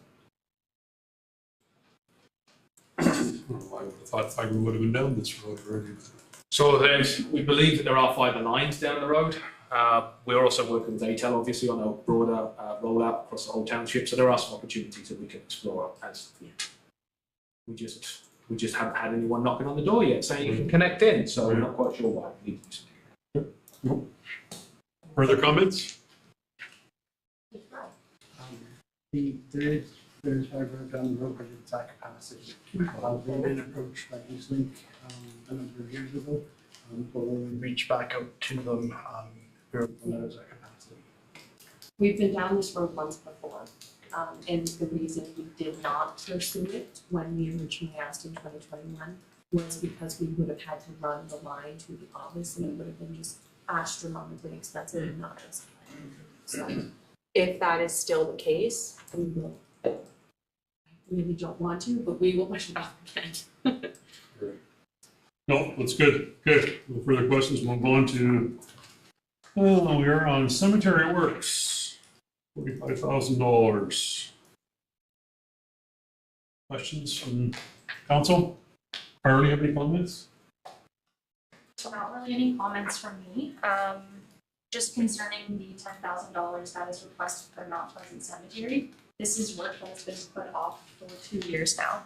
And I would argue that that one is pretty urgent given the condition of the roof. We have remediated the inside of the building due to water damage and mold that had developed as a result of the leaking roof. So with the condition of the roof, we are still seeing some areas inside the maintenance building that do need attention. In addition to that, we would be proposing a new steel roof being put on the maintenance shed. And the larger part of the request for the columbarium at Boyd Cemetery. So Boyd Cemetery is the smaller of our cemeteries, and we are at capacity for our expansion opportunities. And so there is a small section at the back of the cemetery that's currently dedicated as a scattering ground. So we are proposing that the scattering ground remain, but that the footprint of the scattering ground be reduced so that we can add some columbariums, because we have seen success at a few other cemeteries where they have been installed. And it really is a good way to get additional interment right spaces in the same footprint as a full adult burial plot. So it is, I think you can get about 96 in the capacity that you could get a full casket, or a full casket and 4 cremation urns, or 6 cremation urns. So it really is a good way to use the limited space that we have at Boyd.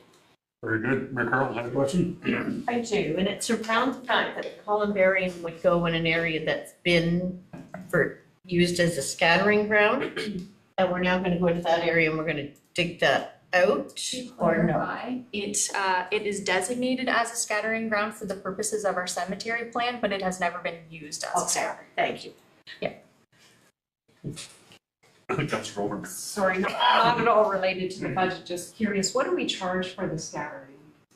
We don't currently do scatterings. So for scatterings, we are required to have a water source at the cemetery. We do not have a water source at Boyd.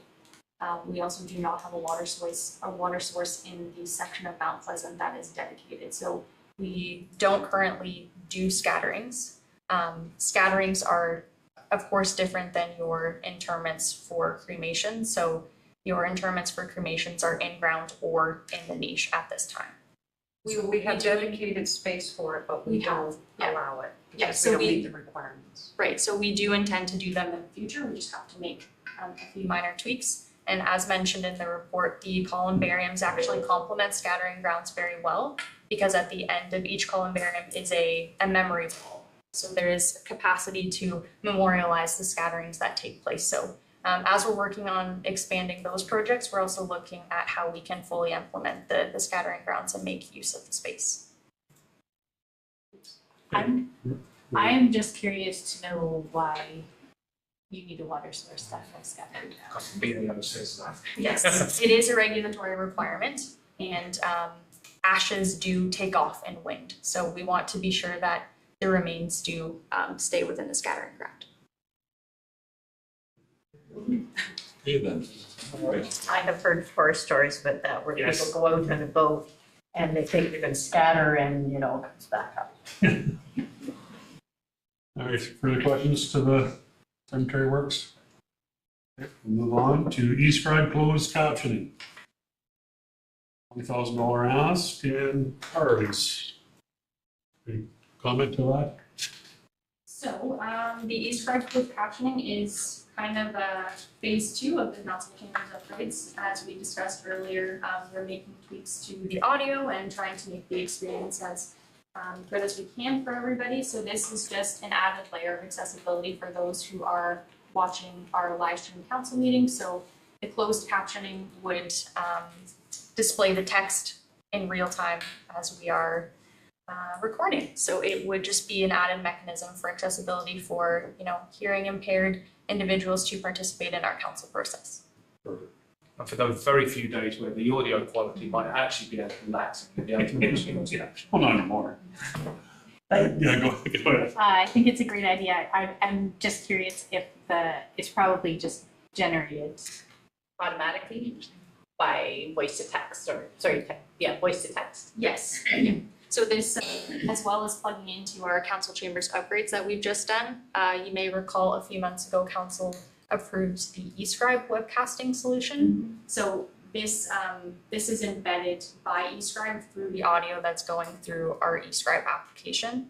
So in addition to the audio upgrades and the closed captioning, you may recall that those recordings will also be on our agenda in HTML, so that it's time stamping and all of the recordings for maybe specific items anybody is interested in. This makes it easier for people who are interested in specific topics or to participate in general to find the section of the recording they're looking for. So it's just, it's part of a broader umbrella to improve participation in the council experience. Having watched a lot of closed caption TV with an older family member, it's not always accurate. So I'm just curious if, because our videos are up for so long, if it remains inaccurate for longevity, or if it would seem very onerous to go through and correct all the audio, right, or all the text. Yeah, so this one would be moving forward. So it wouldn't be for historical recordings. It would be, as soon as we implement eScribe's software service. So, and any mistake the computer made would be there for permanently. Correct. Just to clarify. Yes. I was expecting that. I was just curious to. I can look into that. There is a possibility that eScribe, I believe they were mentioning that there is a review stage. And so they would do a significant amount of testing with our audio to ensure accuracy of as much as possible with the closed captioning before we were to go live. So we would do a series of tests. But I do believe that there's also a buffer stage following a meeting that they're able to capture any inaccuracies. But I will double check, because of course if there was something inappropriate that was mistranscribed, I believe they do have a mechanism to correct that. But I will double check that. I think most things would be easy to figure out if it's a mistake, and but given the public record nature of this particular yes, it felt. And this is a business that they do for other municipalities as well, and so I'm sure these are the types of concerns that they have worked very hard to iron out. So I will definitely be working with them closely if this is approved. And then just a last comment I wanted to make is that Councillor Coburn did bring up that there is accessibility funding. This is a project I would like to apply for, the accessibility funding as it's available for a small scale project. So this may be one that we could apply for and get additional funding for broader upgrades and improvements. Councilor Colbert. So just to build on what Councillor Day was asking about, the closed captioning, will things that we say sort of, and I don't mean inappropriately, but you know, we're talking about our family members in between, will that be picked up and translated? I just ask because there are some really cutting edge AI technologies out there that the healthcare system is now using for physicians, so they can actually listen to their patients and not have to be writing the whole time. And it filters out any not relevant talk, and that doesn't get transcribed into the notes. Will that work similarly here? Or I can certainly look into it. Do you mean in terms of chatter between council discussion or things that are said during council session? Well, like me talking about my grandchildren who are always sick during the break. So to clarify, when we are on break, we do mute the audio. So when we've formally gone into, yes, thank you. I was looking for that word. When we've formally moved into a recess, then we do mute the audio in the room because it is a break. So we try not to capture, you know, that that personal context that may go out to the live stream. So hopefully that alleviates that concern. Carol, do you have a comment? No. Any further comments? All right, thank you. We'll move on to professional development. Brittany, you're asking for 103,000. Questions, comments, Ryan? Did you want to add any comments to what you're asking here, Brittany? I don't have much to add beyond the initial conversation we had earlier. The professional development ask is reflective of both an inflationary increase based on the last time we can demonstrate that this professional development line was amended.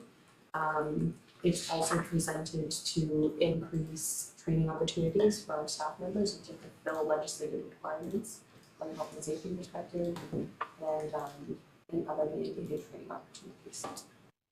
Councilor Day. My apologies if we talked about it this morning. It's a lot of information to repeat on these days.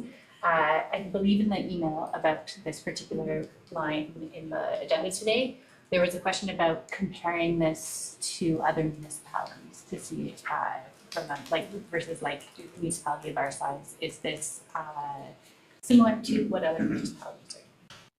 I'm happy to take that feedback back and perform that analysis prior to your next budget meeting.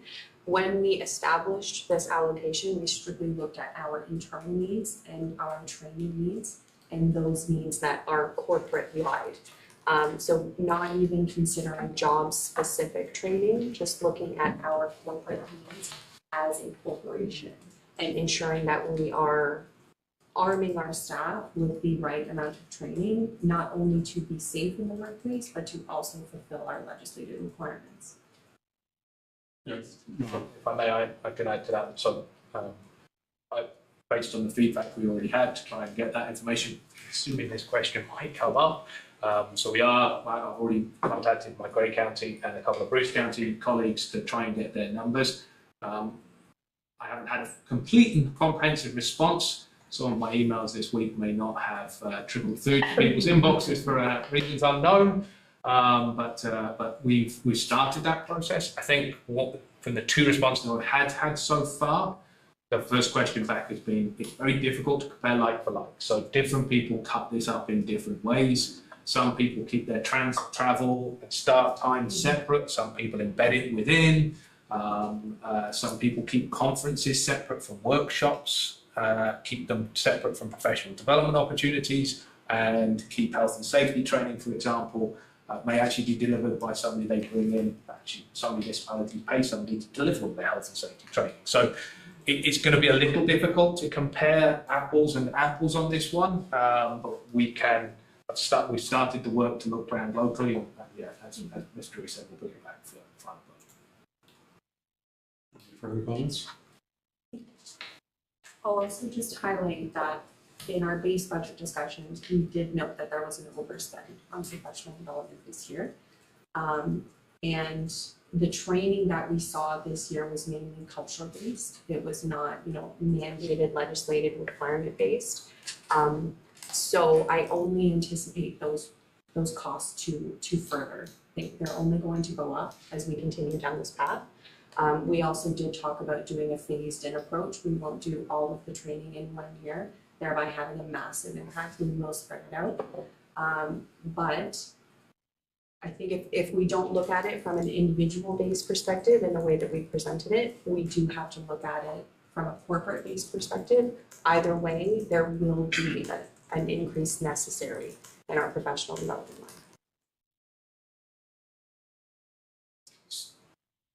So having said that, your full-time employees, you're looking at 4,500 apiece. That's correct. With the 103,000 addition, puts you at 202,000. That's max. Like that's if everybody got all the training they could possibly do. So that's where you're asked for is actually the maximum. Yes. If you listen. Yes. I would intend and as with any budget, we do intend to be financially responsible with this budget allocation. And that's why we will phase out the training opportunities. We won't go nuts, for lack of a better word, and remain within those set parameters. Further comments? Okay, we shall move on to salaries and benefits. Market check, and the ask is for 35,000. Do you want to comment? I'm happy to provide some high level comments. Per township policy, the township is required to perform a salaries and benefits market check every 4 years. As the last one we completed was in 2021, we are looking to do so again in 2025. We did perform what I've dubbed a mini market check over the course of 2024 to gauge where we are currently sitting with council's target of 60th percentile salary ranges. We have veered slightly off of that target. So in minimizing the impact of this study, we will be recommending creation of staff sustainability reserve that will take a portion of your surplus related to staffing vacancies and build in some of the impact in catching up to that 60th percentile. So this impact will not be assumed by the tax base. It will be strictly surplus driven. Comments? But the surplus comes from, it's all coming, understood, there is only one taxpayer, whatever it is. So yeah, just to make that point of clarity, I don't have any issues with this. I do recall the last time we did it, I did have some issues. And part of that was council having absolutely no say at all, in my opinion anyway, in how that all laid out. I don't even know if we did an RFP for it.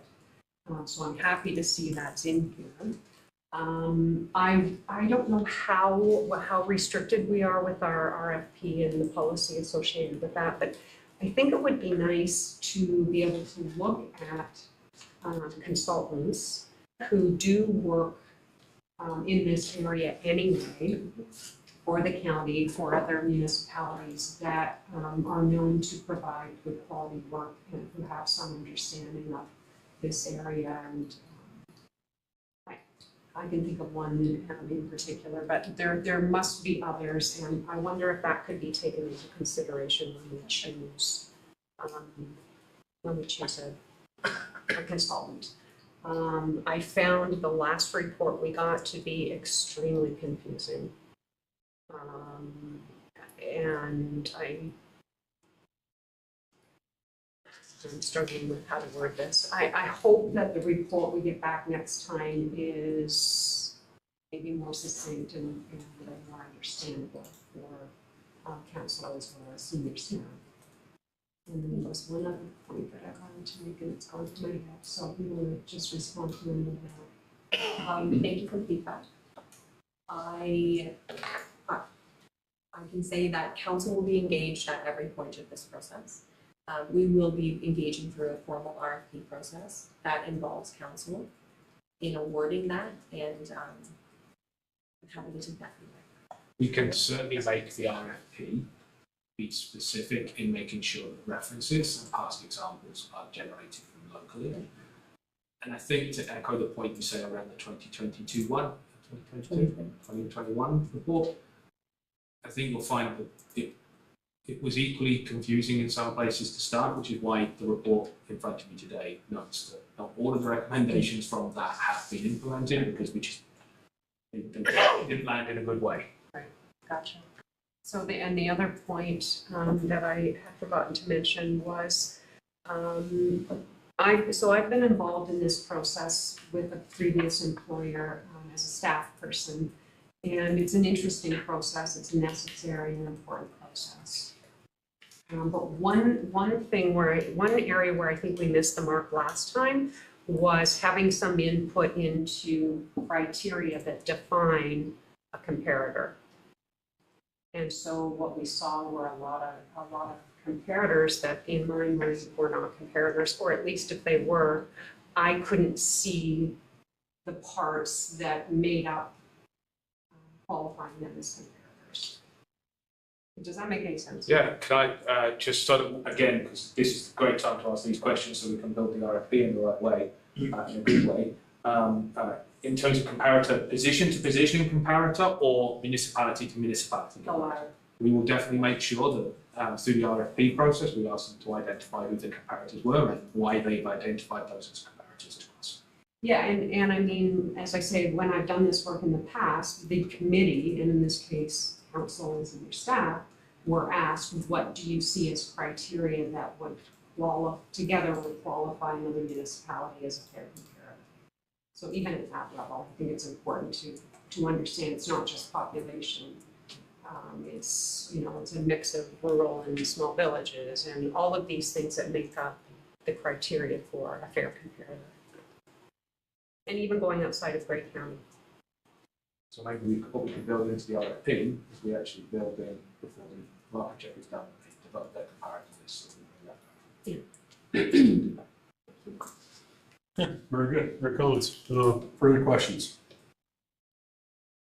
All right, not seeing any. We'll move on.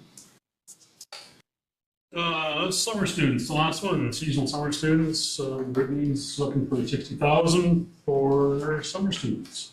Questions, comments?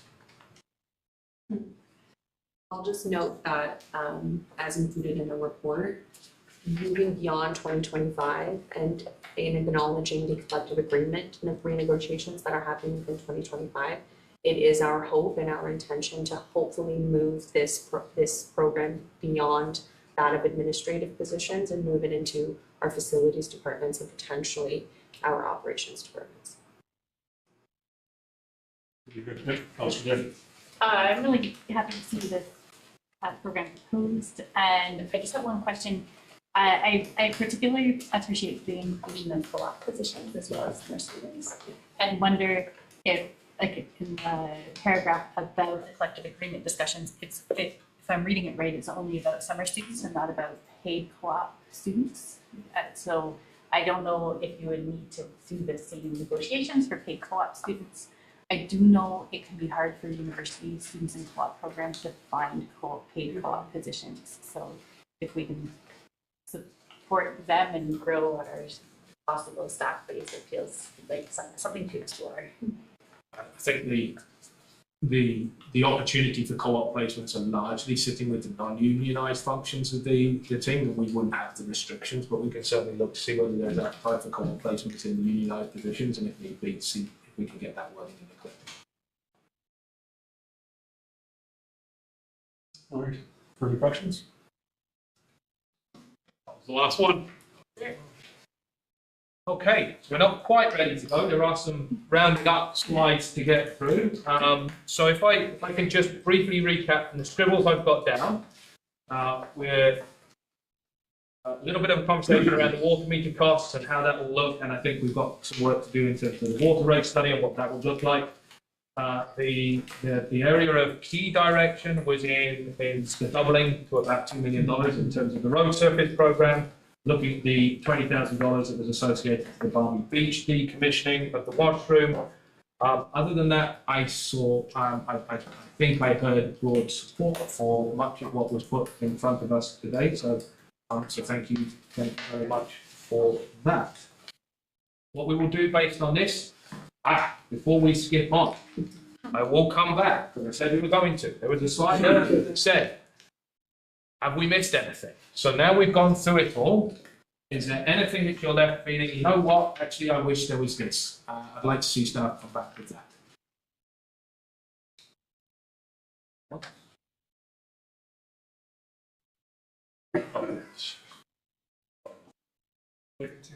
Great job. Right, well, we'll end at that. I mean, the only, I'm gonna come back to it again, is the short stay accommodation. That is on the books for this year, so we need to worry about it. Oh, sorry. I can think of many things that I would like. But I'm also cognizant that adding things costs money, and that money has to come from somewhere. So I do think that there's a diverse set of budget requests that meet many different needs within a municipality, and I respect that broad thinking that comes forward, looking at the environment and looking at playgrounds and looking at roads, and not just focusing on one area.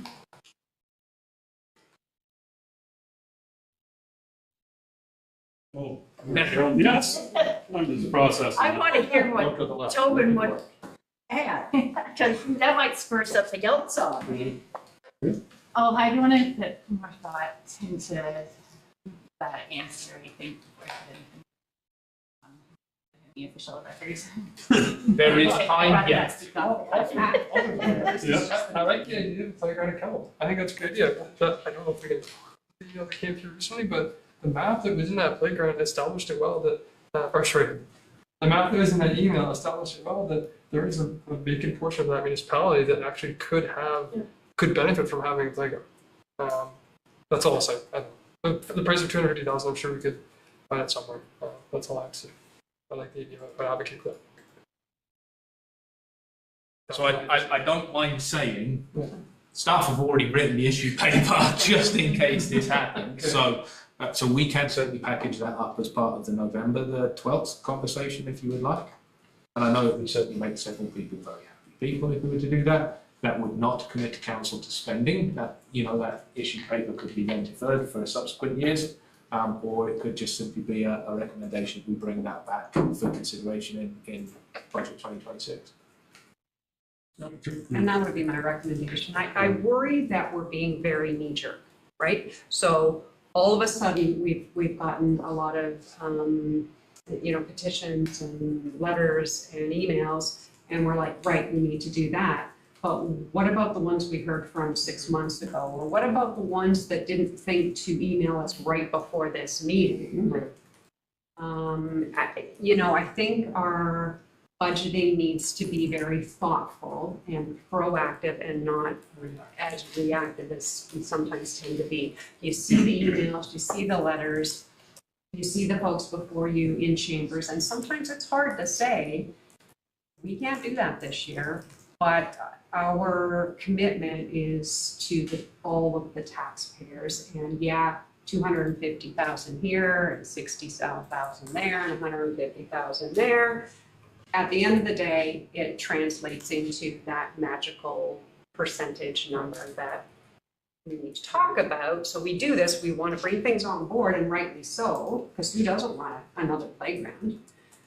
But then we have to talk about how do we get the budget from 10, how do we get the tax increase from 10 down to 6? So I just don't want us to put the cart before the horse, and I know you wanted to talk about what we thought was a reasonable range, and all of this ties in together. So let's talk about a reasonable range then. So the packages we put before you today feels like we kind of got the balance about right, the mix about right. So I'm going to draw us through some boring figures, and I'm going to see if I can get there we go. So we started this morning with a base budget increase of 1.35%. If we do everything that we have, It's gonna be so cold. I know. Turn the lights off. Oh, no. I'm gonna leave it alone. Leave it alone. I should not have used the mouse. Breaking news is better.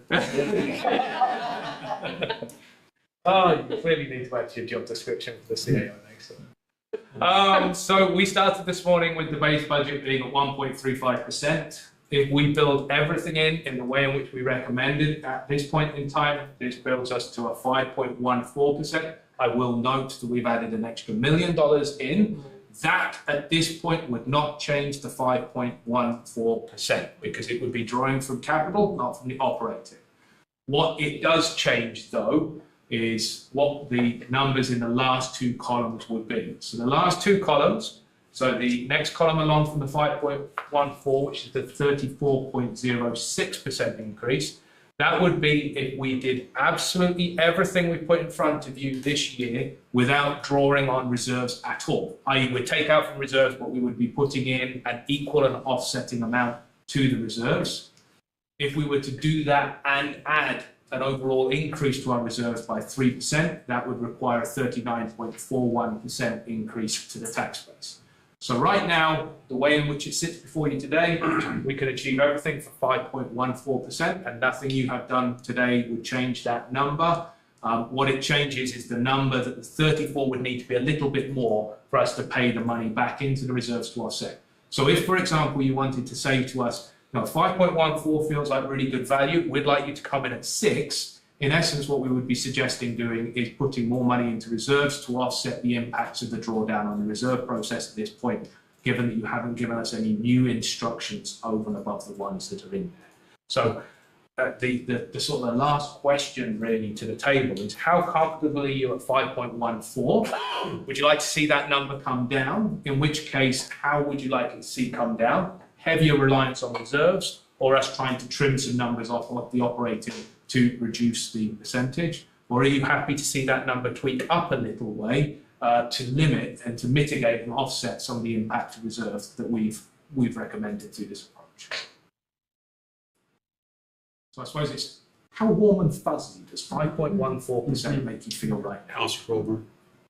I don't know, because without having Sam here, because I'd be looking her right in the eyeballs right now and saying, where do you think we stand with reserves? And, you know, are you comfortable with what we're putting aside or setting aside? I don't know, like how do you feel about where I know our asset management plan is not done yet, but do you have a sense? Sam is comfortable with the 5.14. Yes, she herself, based on our needs, set the 3% target that you see on that slide. So this is very much Sam's comfort zone. I think if we went back to her and said, let's push it up to 6, she would be ecstatic because we would be putting more into reserves. But I can say that she's comfortable in where we sit currently. I think she would be upset if we said we want that number to stay 3, but we want you to do everything we talked about, draw more heavily on reserves. Yeah, for sure. So this is, you know, Britt and I have done 99% of the talking today.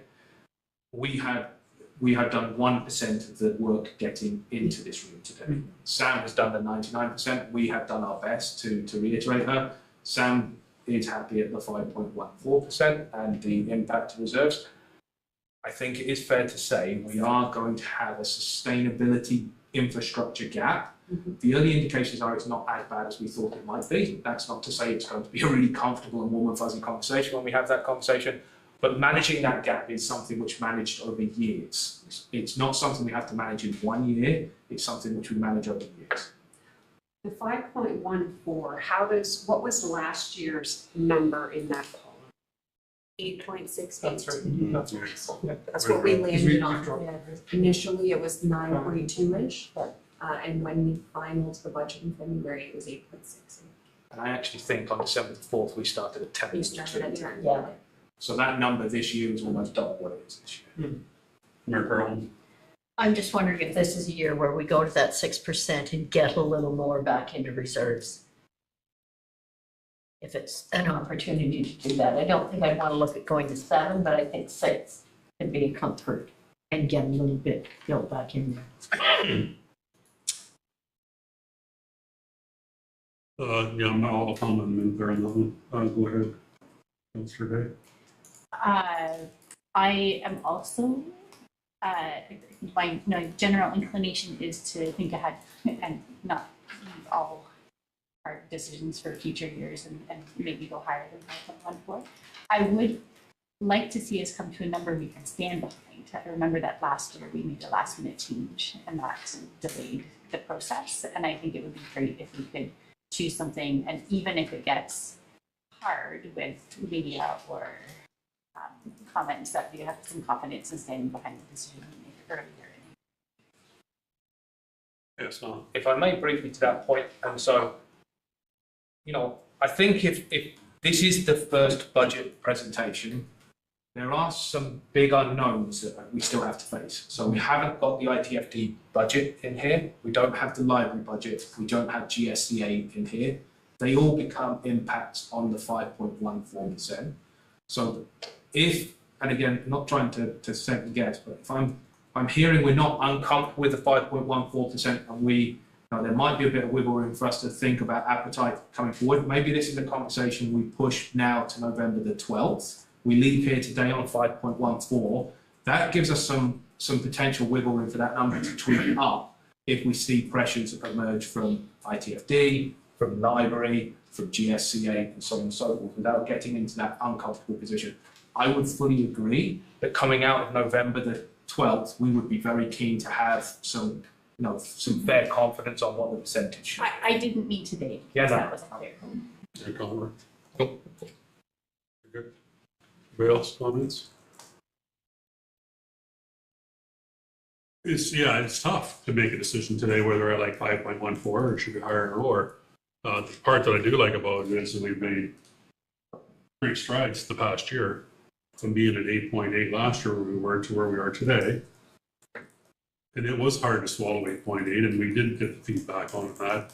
I don't believe 5.14 is probably going to be out of the realm of what's out there. There are other budgets that have been pre-done too that are, I've heard, in the same kind of range. Again, too, but I'm hoping, I'd love to see us say 5.14 is where we can do it. I understand too, to put more into reserves, I get that. I'm hoping we can do more on the grant side of things and get more money towards us, helping us out, that we don't have to use all of our own money. So, yeah, that's a tough one. 5.14 is a tough one. I like it though. It wasn't what I was expecting today. I would have been higher. I actually thought it was. Hey? Let's go 6. Yeah, so I like my 5.14 today, but I thought we were going to be 6.5, 7s where I thought we were going to come in today. So that's good. So before I went into Sam's office about 4 or 5 weeks ago, I thought we would be hanging around there. So right. So this is good. But I'm hoping, for me, I guess personally, I'm hopeful that we can gain as much possible grant money as we possibly can get. Whether it's in infrastructure or playgrounds or whatever that scenario may be, to offset some other costs and be able to do what we want to do and a little more. So, and I also you mentioned too about good cheer for the playground in Campbell. If good cheer is interested, that's something we should be pursuing. Absolutely. Yeah. And not have to maybe worry about any money. That's right. To do that. So, anyway. They would partner with the community. Right. That's just my comment on that. Great job on the whole presentation too. It's a ton of work and For sure. So before we start doing the patting and back. Sorry. I've been reflecting on what I said, and I just want to make one last comment that I do want to hear from the public and from people. And it was the last minute nature of the change. But people should still feel free. And for when they send in, please come up. So I will briefly reflect on the comment around the grant. I think we've got this slide dealt with now.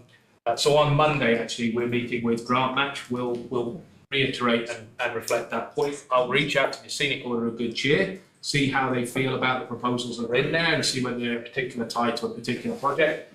Ultimately, for an organisation like the Order of Good Cheer, or for anyone that grant aidance, that grant aid always helps. It doesn't actually matter what project it goes to, it will help. So if we save 150,000 there, it frees you up 150,000 you can spend somewhere else. And so every dollar helps, and we will certainly take that direction to try and track it down. So I think we've reached the end. This is my last slide. So we will go away based on the conversations from today.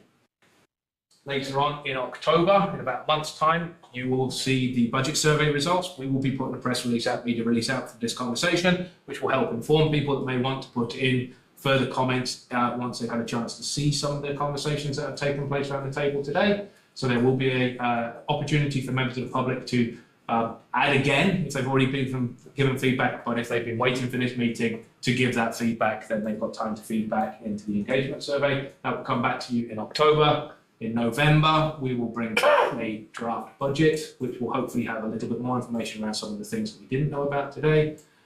The December the 3rd will be a budget open house for members of the public to come and speak. Staff will be on hand for them to talk to about the budget process. Members of council are more than welcome to attend, but it is not a council meeting like it was last year. This is a standalone budget session, which we will be advertising. And then we're aiming for final budget to be in front of you by January the 15th.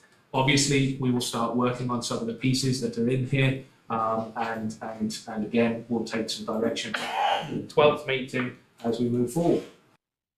So I'm going to keep my closing comments very brief and say thank you ever so much for participation today. Thank you for the support and the words of encouragement around the work that the staff has done. I would like to reflect that this process has been incredible. So although this bit may look very similar to what has happened last year, what happened in the run-up to this bit has been night and day. There have been many, many more staff involved in this process than were involved last year, because we've got many, many more staff here to be involved. There has been some significant reliance on data in developing this survey, which we haven't had in the past year. So again, we've talked about the asset management plan, we've talked about the strategic plan, and they are coming and you're going to love them. I'm hoping that you're going to love them.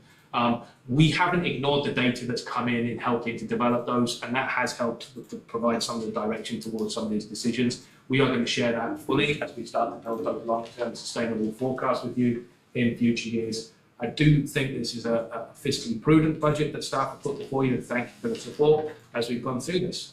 And that is it from staff. Thank you. Thanks, Tom. Thanks to staff. All right, we're ready to go back into open session. All right, the recommendation reads, the Township of Georgia Bluffs hereby moves back into special council at 2:53 p.m. Need a mover and a seconder.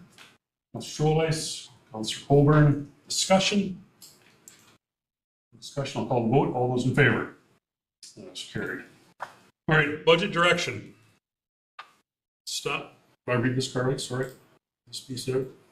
Staff are seeking direction from council. Yes, Yep. it's just a reminder about the directions that we're seeking. Yep, thank you. Staff are seeking direction from council on number 1, a targeted percentage. Number 2, general feedback about requests presented. And number 3, direction to apply for any grants. And we're moving on to the confirming bylaw, and I will, did you? Do you need specific direction for grants or just direct staff to?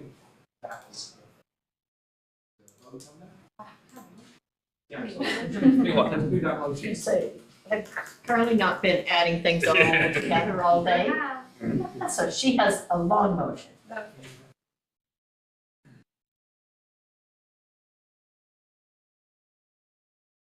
Okay, so I will read what I have drafted, but of course, I am open to changes as council sees fit.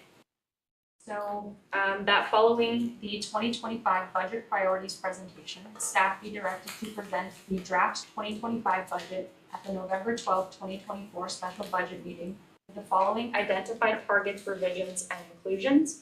1, that staff be directed to maintain the proposed tax levy change rate of 5.14% pending finalization of budget items, and that staff be directed to increase the proposed hard surface preservation program budget to $2 million, and that staff be directed to bring back further information concerning the program and use of funds, and that staff be directed to investigate purchase of a used tank and pump insert system for a tandem axle dump truck to determine if cost savings could be achieved, and that staff be directed to bring back a report regarding professional development budgets from comparator municipalities, and that staff be directed to bring back an issue paper to consider the installation of a playground in Kemble, and that council hereby commits and directs staff to submit an Ontario Community Infrastructure Fund OCIF grant application for eligible projects in advance of budget.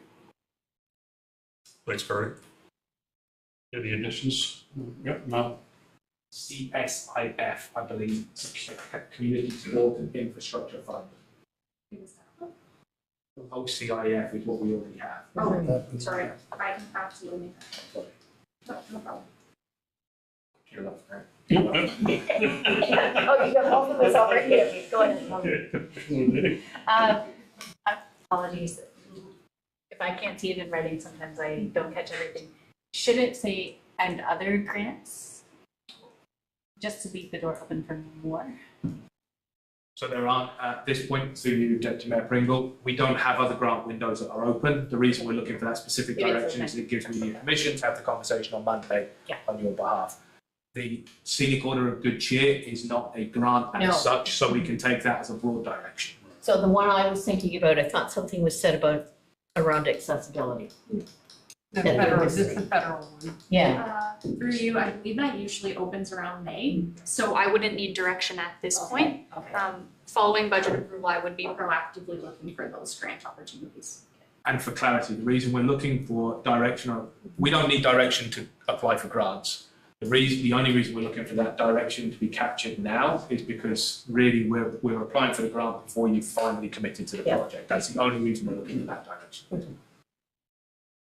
So I have corrected the last line of the motion to read that council hereby commits to and directs staff to submit a Community Sport and Recreation Infrastructure Fund CSRIF grant application for eligible projects in advance of budget.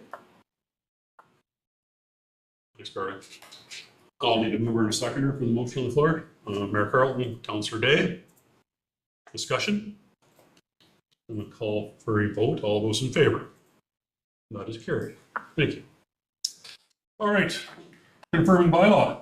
The bylaw number 2024-045, being a bylaw to confirm the proceedings of the special council on September 27th, 2024, be read the first, second, and third time. Finally passed, signed to the mayor and the clerk. Sealed with the seal of the corporation and engrossed in the bylaw book. I need a mover and a seconder. Councillor Winters, Councillor Day, discussion. See none, we call the vote. All those in favor? That is carried. The date of our next meeting is October the 2nd, 2024 at 5 p.m. Also a special committee of the whole, October 2nd, immediately following council at 5 p.m. If there is no further business, I will now call for an adjournment. Need a mover and a seconder. Councillor Day. Councillor Scholz. Discussion. See none and call the vote. All those in favor? We are now adjourned. Thank you.